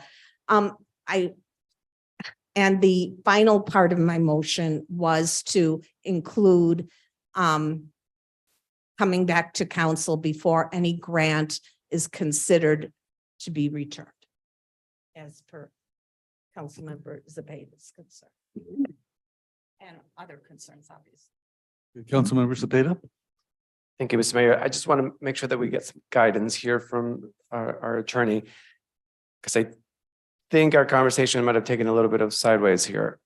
So I want to make sure that we bring us back onto the right boat here. And I like the direction that everybody has given so far. So, I think it's good conversation, but I want to make sure, I don't know how it's tied back to this, right? This is about accepting a resolution for this one particular grant. Can we add in everything else? Or should we say, let's agendize it so we can have a deeper dive into what do we do with all grants going forward? Because I feel like part of this conversation, which has been great and a great idea so far. This agenda item refers only to one grant. And I know, but I think the conversation has been about like looking at everything else. So I want to make sure that we bring it. I don't mean to interrupt, but this agenda item does not refer to one grant. It refers to all possible grants that can be applied for Maritime, very broad, all grants, not one grant, all grants for 5 years. It says Maritime Administration grants. So. Yeah, All. Yeah. Not one grant. But when he said all grants, I think he was referring to other departments, and it doesn't refer to those. Mayor, I was trying to offer, my observation has been in the past when I've observed city managers when there's this discussion happening, I offered to do something administerially that I thought would try to help meet the needs of the different conversations that were happening. Because the requests were not related to this specific agenda item, but as a way for me as your city manager to illustrate in good faith that I'm hearing you, I'm hearing the concerns raised by all 7 of you, and I'm committed to working to address your concerns. So that's why I offered that, not thinking or trying to step into this specific motion, but offering to do something tangentially that was related to this item, but offering to do something more broadly in my capacity as your city manager. So then it didn't have to be in the motion or as part of the administrative record since it wasn't on the agenda, but offering to do that to be propositional to try to help address the council's concerns separately. Everything in here gives you carte blanche. And the one that we changed, be it further resolved, if awarded the grant, it can be accepted and appropriated accordingly into the city's general fund by city council direction. That's what would happen anyway. So I don't see why changing that is that's what gives us oversight. Sir, I wasn't speaking to that. I was saying that. No, I'm speaking to that. Right. So I'm not commenting on that. I'm Okay, saying well, that I'm no, offering. What I'm saying is that what's important to us is oversight and these issues that other people are bringing up about tying your hands really aren't included in the motion as I made it. So, sir, I'm not trying to speak to that. I'm not disagreeing with that. I'm just saying that I was offering to do a broader citywide report for the benefit of the council because I was hearing concerns about various city departments. So I wasn't speaking at all to the motion. Okay. I was saying more broadly, I can prepare a report for the city council because I heard each council member asking for different things and I was trying to address your concerns. Okay, well, that would be generously accepted. And I don't think we need a motion for that since you're willing to do that. But I do believe that changing that third part follows the direction of the city council as we always do appropriations. So can the clerk state the substitute motion so that we know what is being voted on? Yes, the substitute is to approve the resolution as is and direct staff to provide a quarterly maritime grant report to the council of all grant staff is seeking or grants received, and if the grants are likely to be returned or defaulted to the funding organization, that staff would alert council to that as soon as possible. Is that? Okay, so let's have a vote. Roll call. Councilmember Banna, Yes. Councilmember Jimenez, No. Vice Mayor McLaughlin, Yes. Councilmember Robinson, No. Councilmember Willis, Yes. Councilmember Cepeda, Yes. and Mayor Martinez. No. The motion passes with council members Jimenez, Robinson, and Mayor Martinez voting no. All right, next item.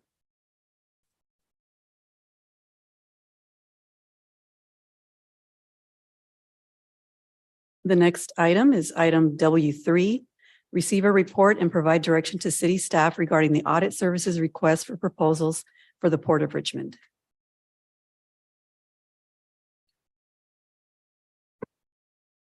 Good evening, Mayor and council members. What you have before you today is to receive a report and provide direction to city staff regarding the audit services request for proposals for the Port of Richmond. We do have a slide presentation. Can KCRT please put that on screen? Can you speak a little louder? I sure Sorry. can. I will get closer to that microphone. Thank you. Okay, next slide, please.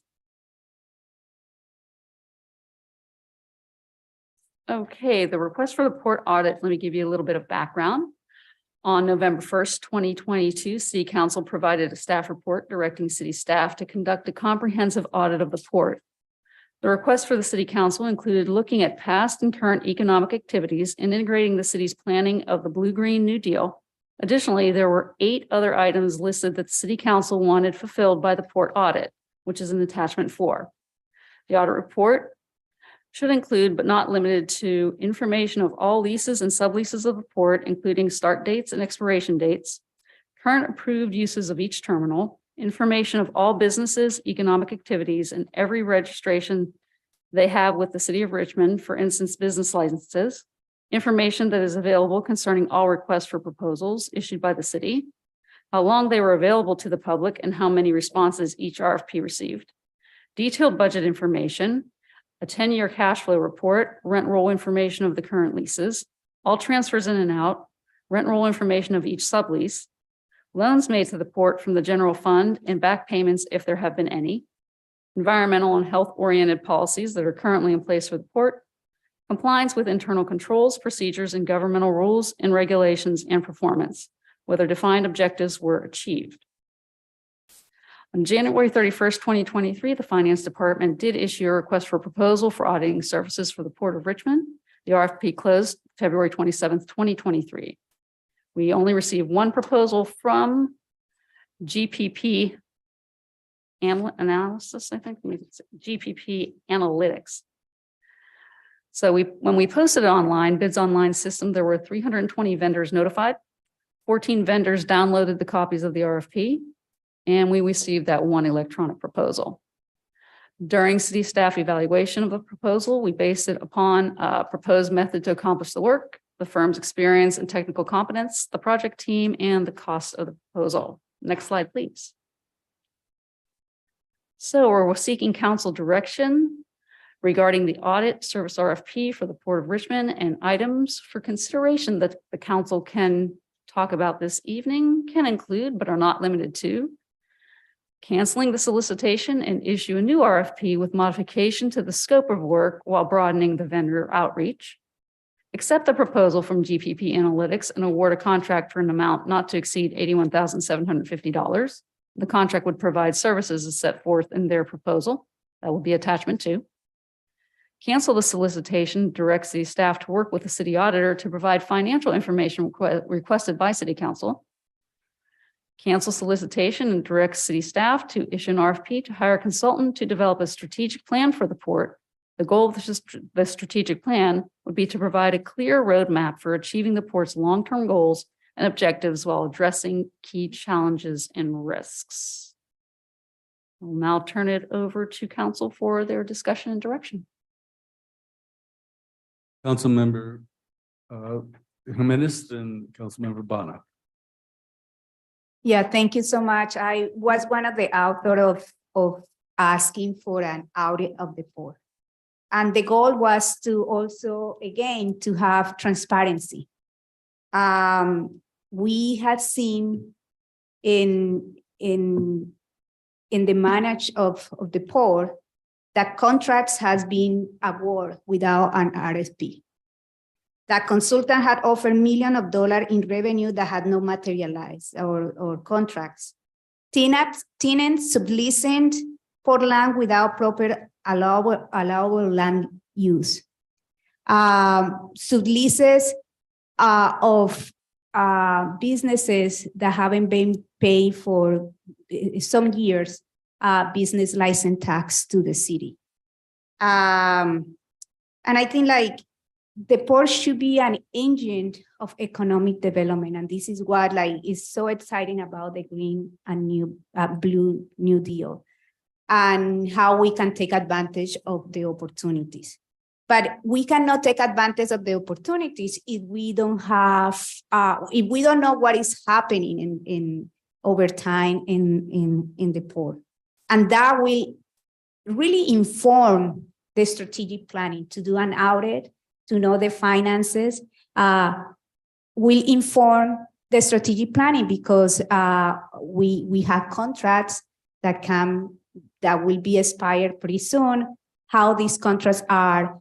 And also like we had been making, like the port, it hasn't been making the revenue that a port should be doing. And so I think like for me, this is important, is not audit or having a strategic planning. I think is and, right? Is and.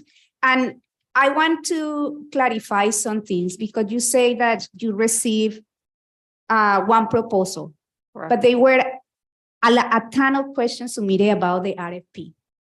And I had some of them that you proposed. So Lens, Sol, and Lungar LLP made this question.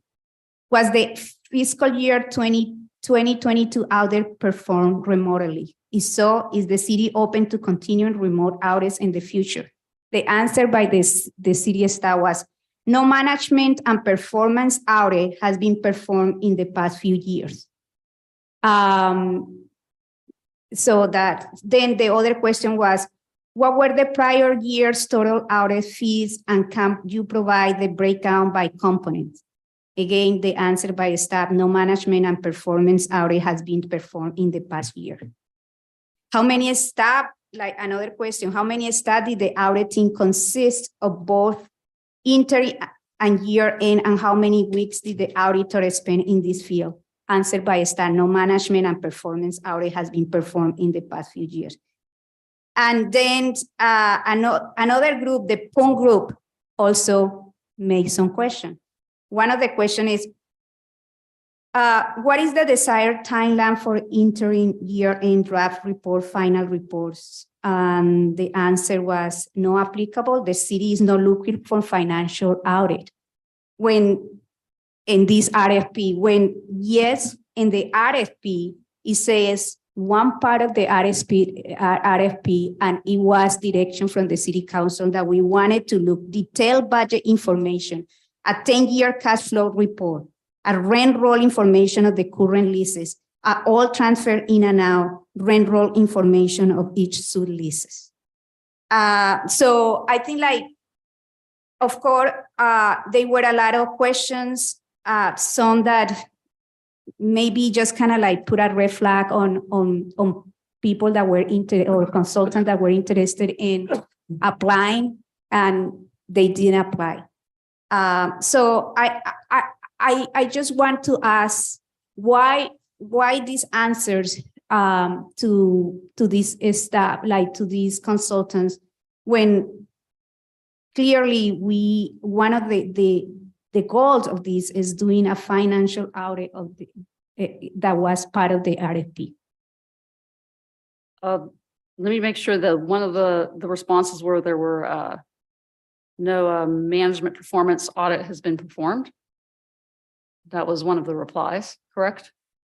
Yeah, so they were several answers that were the same. No management and performance audit has been performed in the past years. Yes, there's only been financial audits performed on the port, but not a management performance audit. But the question was the F fiscal year 22 audit performed remotely? Is the city open to continue remote audits in the future? And you say no management, or the response, whoever responded said no management and performance audit has been performed in the past few years. Any audit performed remotely, we don't perform audits remotely. All the financial audits are performed pretty much live. Okay, so but then what were the prior year's total audit fees, and can you provide the breakdown by components? Answer: no management and performance audit has been performed in the past few years. I am not aware of someone asking about our audit fees. This is in your report. This is in the attachment and Yes, the yes. questions. Yeah, because that is something that it has to be. So there were two groups here that make inquiry about this because the answer, I think, like they got confused and they didn't apply. Councilmember Jimenez, maybe it would be helpful for the good of the discussion if we want to ask Nikki to explain the different types of audits. And so what type of audits have been completed, for example, our single audit versus what the council and yourself directly were requesting for this particular port audit, because I think the nuances in those things are why the responses were not as high as we would have liked. So Nikki, can you explain that? Because there's differences in the two audits. So I feel like there's a, so Nikki, can you elaborate? But it's also like one thing that it was here that I want to clarify, and is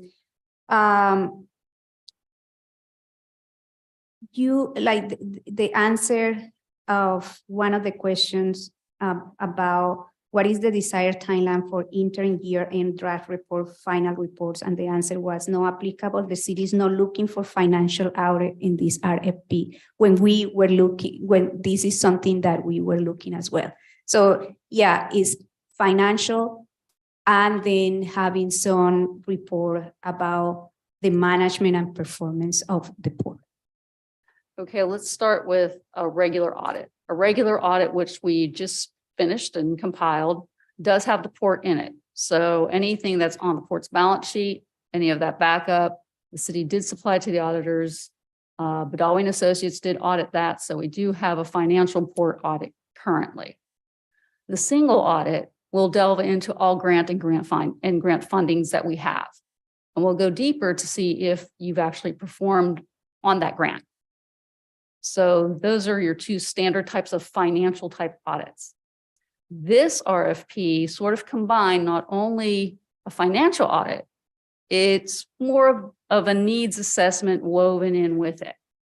That will cause responses to be probably not as many as we would like, because a lot of financial people, as Mr. Badawi has stated, he's not going to recommend what you do with your port.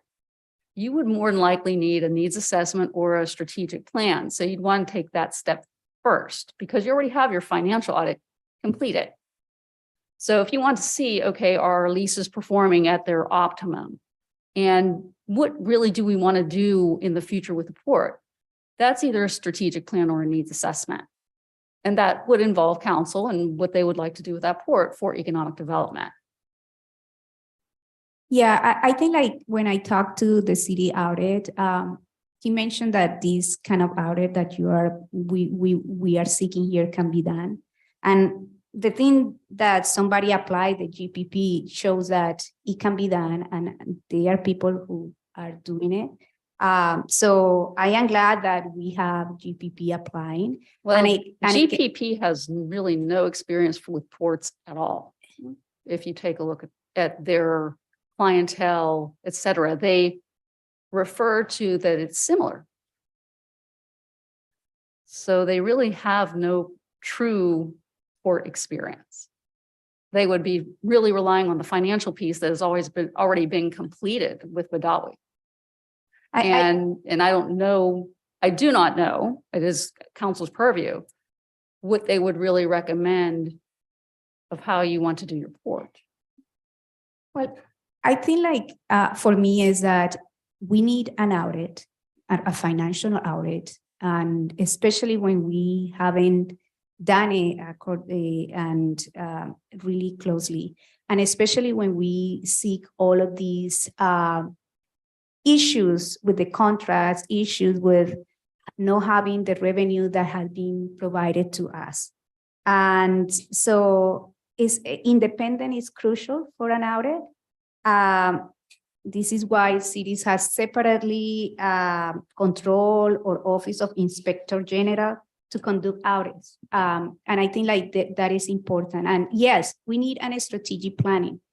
But I think for me, the vision is that with the audit, we can shine the light on the issues that we are facing with the port in terms of the financial situation that we have.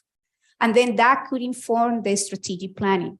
So that idea of doing the audit or doing the strategic planning, I think is doing the audit and doing the strategic planning. So we have these two things that can, like the audit can inform the strategic planning, because if we don't know how much money, how the contracts are, what is the landscape that we are playing on, doing a strategic planning on without knowing a lot of, it won't be as effective and efficient as we would like. Thank you.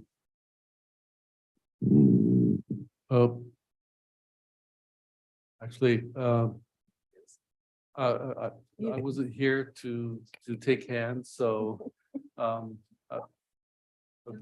go ahead. Okay, I just want to say that I as Councilmember Jimenez and I both sponsored that item. I recall writing the agenda report for that with input from Councilmember Jimenez on the financial aspect of finding out where things are at the port. And I think that's important. I also think a strategic plan is important. So I think they're two separate things. So I would defer to what I would like to hear which option or how Councilmember Jimenez, since I think she was pushing for this financial audit more, I was with her on it, but she, really was kind of taking the lead, even though I wrote the agenda report. Like I said, she gave lots of input. What type of financial audit she wants, like whether to do another RFP since only one responder occurred, or one person was responding. So, or if she sees a different route for the financial piece, I think it is important to have that, and it will inform the strategic plan, because I don't think the port should just be looked at as a piece of real estate by any means. I think there's policies to green the port. There's policies as to what we want, how we want the port to operate as per our Green Blue New Deal.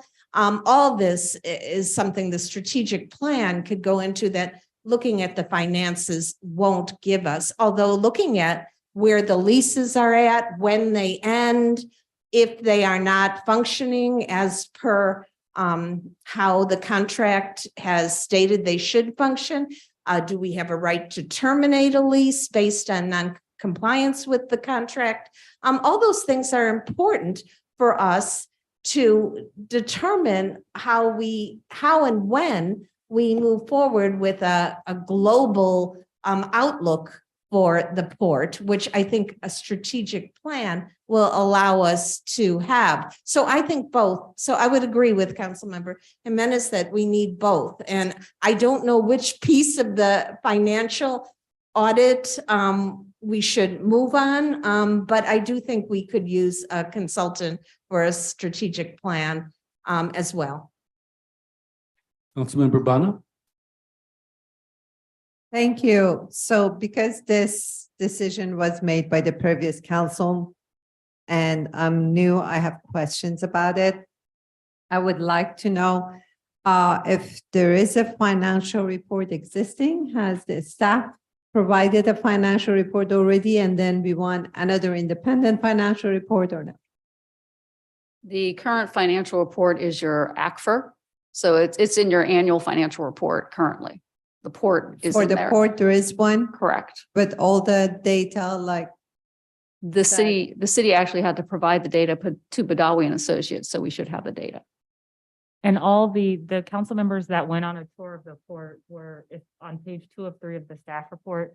So the information of all the leases and subleases of the port, including start date and expirations with a map was provided, which included the current uses of the terminal, the economic activity.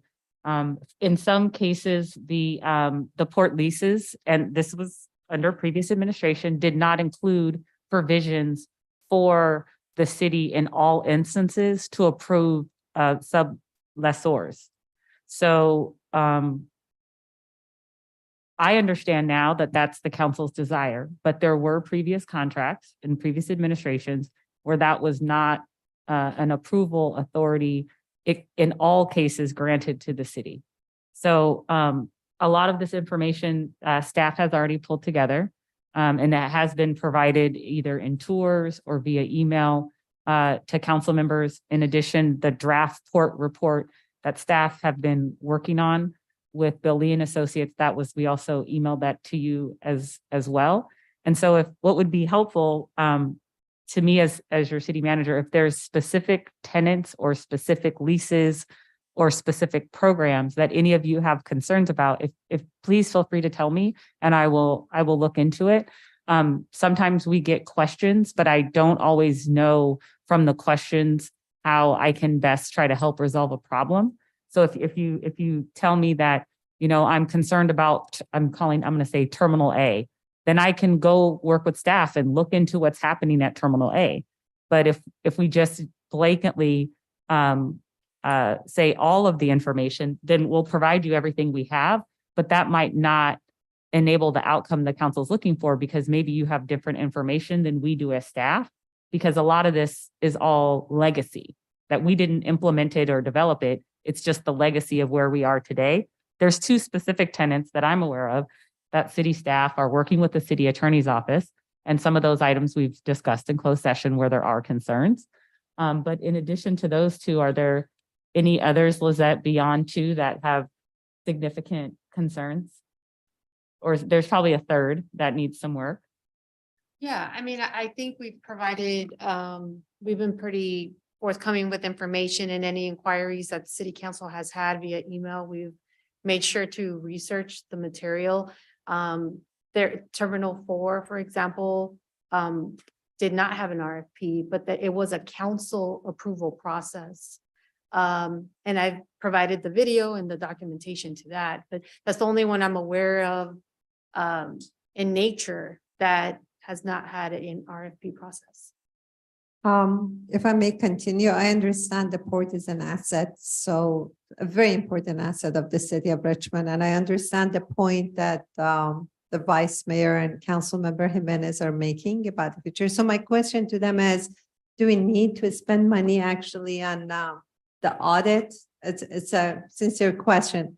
Or shall we invest on business development, on hiring a business consultant to give us suggestions about what to do, or employing a port director? I don't know, something to move one step further to work on the whole port. Because I understand business is like art. It's not like you ask an artist, tell me what to do and I'll draw this piece or the other piece. It's the whole thing that business development needs to develop the whole port. So shall we move forward? Can I? Okay. So first of all, if you want to do a plan and you want to bring somebody to trying to do business here, and we don't know the landscape in where we are going to do business, then we won't be able to move forward. So I'm sorry, I didn't get it. Can you say it again?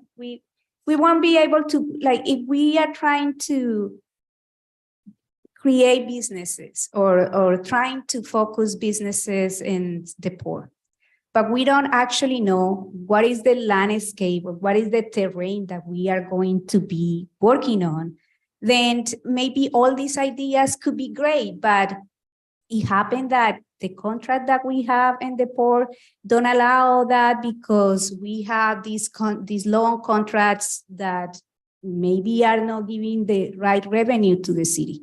So I think like the idea of having an audit is important not only because it gives us an outside view of what is going on. And I am not saying that a staff is trying to hide something, that a staff is not doing a good job, right?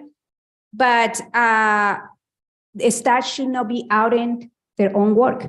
This is why the audit is important, is having a view where it can give us a really good understanding of 10 years what had happened in the city. So it's looking at the past, it's looking at the current things to really understand what had been the decision made at one point that maybe haven't gotten the way that we are. And I know I know more about the port. I had been looking at the contracts.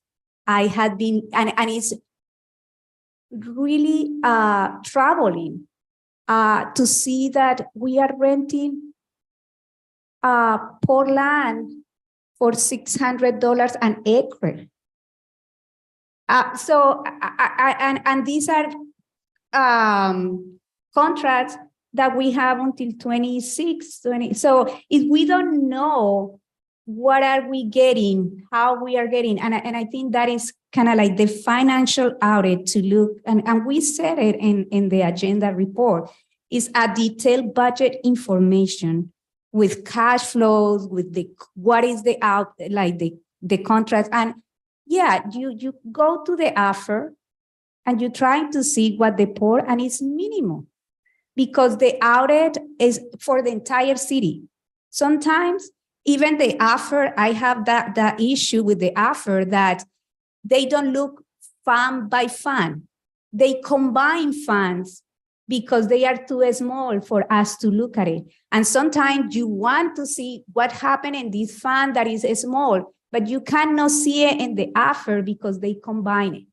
So I think like it's important to have an audit and to have an strategic planning. I agree. And the audit can inform the strategic audit. And I think sometimes we need that extra outside view because sometimes we are just looking at this and we don't see that what we are doing is something that maybe we should not be doing because it has been done for years and years, right? I understand what you're saying. My point is to get into that outcome, maybe a financial audit is not the right word, at least. I mean, if you hire a consultant and ask them for a strategic plan to develop the port as a whole, they have to start with understanding what's going on and provide a specific solution. So we don't need to ask for financial audit. I mean, I think we need to. And if we want transparency for the public, we need an audit that can show what is happening. But I think there is about transparency here that we need to understand. And it's not going to happen just by a consultant to do a strategic planning for us. A consultant cannot do a strategic planning without looking at what is there. My concern is by wording it incorrectly, we won't get the result that we want to get. That's my concern because I don't think that we are working incorrectly. I think like an audit is so important to get the financial landscape that we need. And then with that, be informed so that we can move to a strategic planning with all the data, with all the analysis that we need. Thank you. I rest my case. Are there any public speakers? Yes, we do have a public speaker, Jamin Purcell.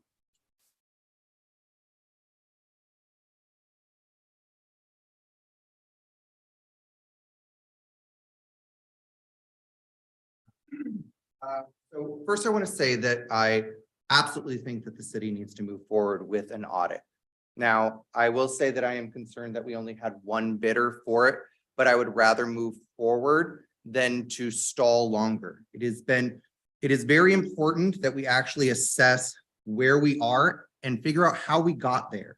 Because we, as Councilmember Jimenez has stated, we need transparency and we need to know how we got to where we are in order to know how we're going to move forward. I'm also very concerned about how the port is currently being utilized because we are looking at a green blue new deal and we need to make sure that we are attentive to how we are going to adapt the port to the future through environmental efforts, but also make sure that we are putting in how we are going to use the land in the future so that we do not end up with toxifying it like we have done in the past. This is why I would say that while an audit is necessary, I would urge the city council and staff to look into being able to create an independent audit service for the port after this is done, hopefully with the revenues that are created when we are able to get the port operational. Not only will it give us an independent reports and provide a number of benefits, including identifying, improving of services, ensuring reliability and accuracy of financial and operating information, but it will also strengthen our ability to move into the future with this port that has been neglected for so long. Now, I understand that we're having difficulties with hiring, and I do hope that we are able to move past that. And so I hope we are able to pay for those new hires with the revenue created by the port becoming a financial asset once more. Thank you. Thank you. There are no other speakers. Public hearing speaking is closed. Do we have any comments or a motion? Go ahead. Thank you. I was looking through the proposal here.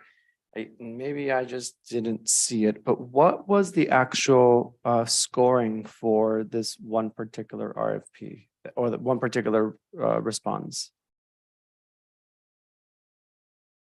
I know that how we were scoring 25, 25, 25, 25, but I might have just missed it. I don't know what they were actually scored.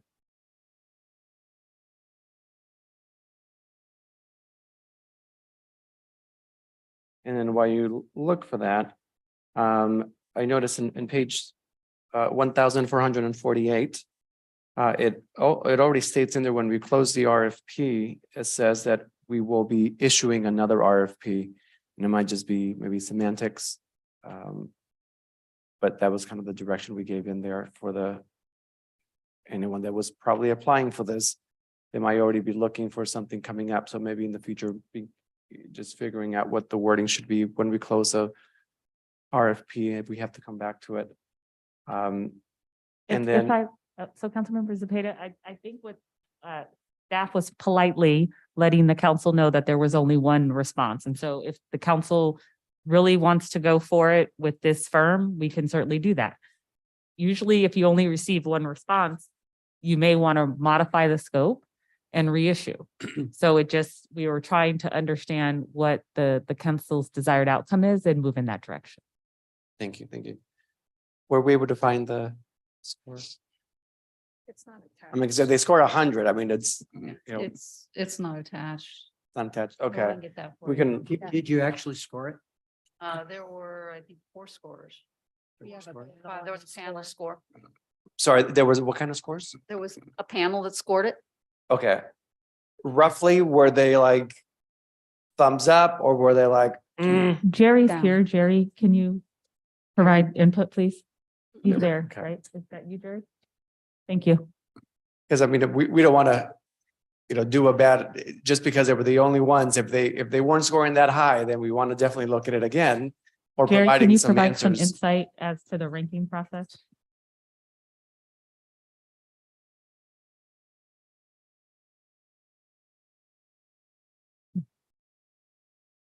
This is what I have. There you go.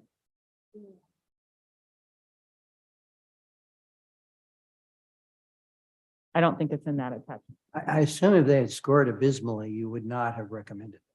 Correct. Well, it could be that they recommend it because they were the only one. I don't know that I read this 100% as you're recommending. I think it's, we have one, what do you want to do, right? There was like 6 options you're giving us over there. And then I also heard my council members saying, and I agree as well, right? I think it's part one of a very important thing that we need to do with the port, an audit, followed by a strategic plan and a business development plan. Right, this holistic view of what do we do with this piece of infrastructure of the city. Were you on the review panel? And what was staff's recommendation? I believe the recommendation was not to recommend this, this consultant that responded with the RFP, because it is one response. And so there's nothing to compare it to. And the idea is to have multiple responses. So that's why in your options for consideration, there's 4 considerations. And, we could go back and rescope and put it back out. But the recommendation overall in the matrices that we submitted and we could submit to council, it wasn't recommended. I would like to make a motion to accept the proposal from GEPP Analytics and award a contract for an amount not to exceed 81,750. Contractor would provide services as set forth in the proposal, which is attachment 2. Is there a second? Can I make a friendly amendment Yes, you may. to say that and do a strategic planning, but and do a strategic planning that is not all, that is audit and strategic planning. Thank you. Is there Okay. a second to the motion? Councilmember. Is there- I have a substitute Well, motion. just the city clerk made a point. I second Was that. there a second to that motion? I second that motion. She seconded with a I heard her friendly say amendment. friendly amendments. Yes. I have a question on the motion. So, is it, I mean, it might not make sense to have the same consultant do a strategic plan. Are you saying a different consultant? Different consultant. Okay, So okay. it's just, Just- yeah, this is going to be the financial audit. And but we know that there is an interest in us to do a strategic planning. And I think just a comment is that we need to start looking for having a port director so that port director can conduct the strategic planning. Agree. Okay. I'm sorry, I didn't get the friendly amendment. What is the motion now? The motion was to accept the proposal from GPP Analytics and award a contract for an amount of not to exceed 81,750. Contractor would provide services as set forth in their proposal, which is attachment 2. The friendly amendment is to consider a strategic plan subsequently. So that was my substitute motion because I'm very concerned that the firm that does financial audit cannot give us a strategic planning. They're No, we are totally not saying, different. we are not Yeah. saying. So They're let's separate. separate them, do the financial audit first. They're Once we separate. have the result, we do They're that. separate. And if we separate them, They why are do we have separate. to go with this firm then. They are separate. I'm confused. This firm is No, it's not going to do the strategic planning. It's only This going firm to is do the doing audits. financial audit. I know, but can't we do RFP again and see whom we get and pick the best one? I think I did some research about these firms and the people who are there, even though the firm is new. Excuse me, oh. there's been a motion and a second. If you want to make a substitute motion, you may do so. Otherwise, Thank The- you, Mr. Mayor. So I would like to suggest that we separate the financial audit from a strategic planning, have request for proposal, direct the staff to do request for proposal for financial audit first, and then do the strategic planning once that report is ready. so can you state that as a motion? As a I make a substitute motion that we do not approve this and we direct the staff to do another RFP for just financial audits. Once the financial audit is ready, we do RFP for a strategic planning for the port. Did the clerk get that? And that was a substitute? Yes. Is there a second to that? There a second? Is there a second? I'll second it so that we can vote on it. I guess point of information, do we have to vote to extend the time We do. before we Yes. can formally vote? We do need to vote to extend the meeting. All right, I'll make a motion to extend the meeting till the conclusion of this current item. I second. A roll call? Councilmember Banna, Yes. Councilmember Jimenez, Yes. Vice Mayor McLaughlin, Yes. Councilmember Robinson, Yes. Councilmember Willis, Yes. Councilmember Cepeda, Yes. and Mayor Martinez. Yes. The vote is unanimous.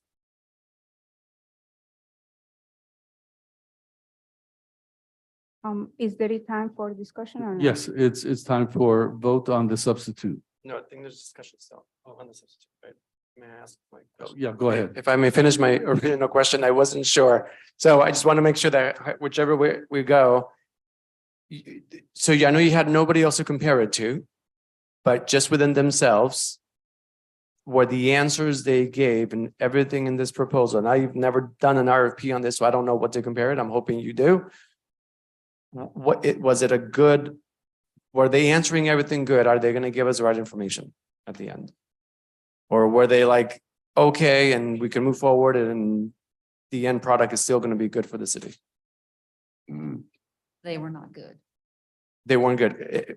The reason they weren't good, are they not able to provide the auditing services that we require? Can you expand a little bit more? Because we're going to have to vote on it here. They've never audited a port. They've never audited before. Yeah, you have their response right there. They've audited similar things, but not a port. Okay. May I address my colleague? You say you looked them up a little bit.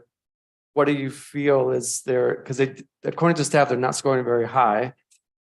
What was their score? They don't have it. I don't have, my score was very low, that I do know.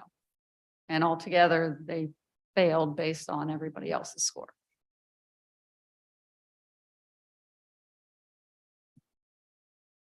I understand, yeah, thank you, Mr. Mayor. I understand the concerns about them not rating high because they haven't had port experience, but this is more just analyzing the finances of contracts and leases and accountability that has to do with these contracts and leases. So as long as they have that financial background and that financial understanding, I'm okay with them. And I understand that Council Jimenez has herself and others have researched this group and they feel on a financial level, they are able to handle a review of this. So I'm okay with that. If I thought they were going to also do the strategic plan without having any experience in a port, I would feel uncomfortable. But just for the finances, as long as they've had that financial expertise, I'm okay with that. Yes, Councilman. I'm Bond. sorry, Nikki, did you say that they have the financial expertise in general? Yes, on the proposal from GPP, we don't see any partners, they have a CPA license. they have CIA license, but there's no CPA in this firm. No CPAs? Wow. And Jerry, what is your role in the finance department as it relates to audit? Mainly I work on the general accounting divisions, and I mostly work on the audit, single audit, the year-end audit. So when I look into this proposal, of course, for the RFP, they did. So on the scoring, there's 4 different parts that we are looking at: proposal method, firm's experience. Could you get closer to the mic, please? Sorry. So there's 4 parts that we are looking at for the scoring: proposed method, firm's experience, project teams, and costs. So when we look, well, on my score, when I look at their proposed method, they're kind of okay on that. I think they will be able to do some of the work, but however, they don't have the CPA in that firm. Firm experience, as we mentioned, they don't have any port experience. This is a new firm that they just formed. If I remember that right, they just formed it within a year. Project teams, the research that I've done, they only have around 10 people in that firm. It's a small firm. So we don't know if they have enough support to do this audit.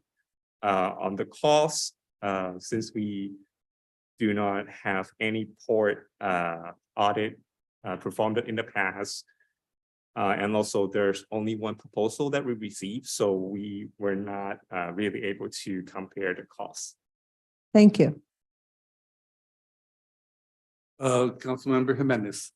Yeah, so I look at there, and yes, so the firms has put together fairly soon, but the staff that has been there, the lead partner, what with Harvey Rose, which is a great firm, it certainly appeared that the staff that is there had the experience to conduct the audit. And my thing with that is that we can look at how many other firms were thinking about applying, and the responses were so inadequate that they decided not to apply. So I am not confident that even if we put another RFP, that the firms are going to be provided with the right information so they are able or feel encouraged to apply. And this has been taking for a long time. And we really need to move into doing an audit of the port because it's needed right now. If no, we will have to wait month and month to do this, and then other months to start even thinking about the strategic planning. So this is why I am supporting that we support these, that we move with the audit and we really start finding more information about the finance of the port that we need to, and it's an outside and independent, so we can have that oversee. I would like to praise the staff that has worked at the port and made the port viable again, according to the city manager. And they did that without any port experience. And likewise, I believe that this firm, without port experience, can also achieve their goals of auditing the port. With that statement, I'm calling the question.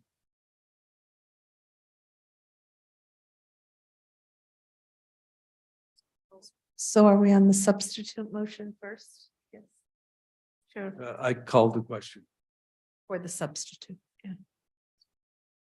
So city clerk, we need to have a roll call on the substitute motion. Yes, Councilmember Bana, Yes. Councilmember Jimenez, No. Vice Mayor McLaughlin, No. Councilmember Robinson, No. Councilmember Willis, Abstain. Councilmember Cepeda, Yes. and Mayor Martinez. No. The motion fails with Councilmembers Jimenez, McLaughlin, Robinson, and Mayor Martinez voting no, and Councilmember Willis abstaining.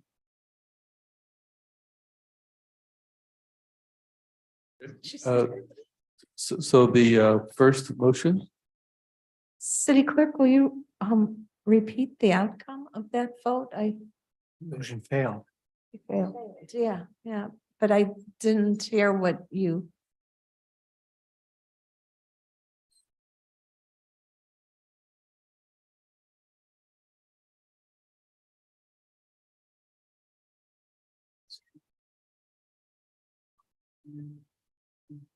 Okay, thank you. good. Roll call on the original motion. Councilmember Bana, No. Councilmember Jimenez, Yes. Vice Mayor McLaughlin, Yes. Councilmember Robinson, Yes. Councilmember Willis, Yes. Councilmember Cepeda, Yes. and Mayor Martinez. Yes. The motion passes with Councilmember Bana voting no. All right, Thank you. with that, this meeting is adjourned.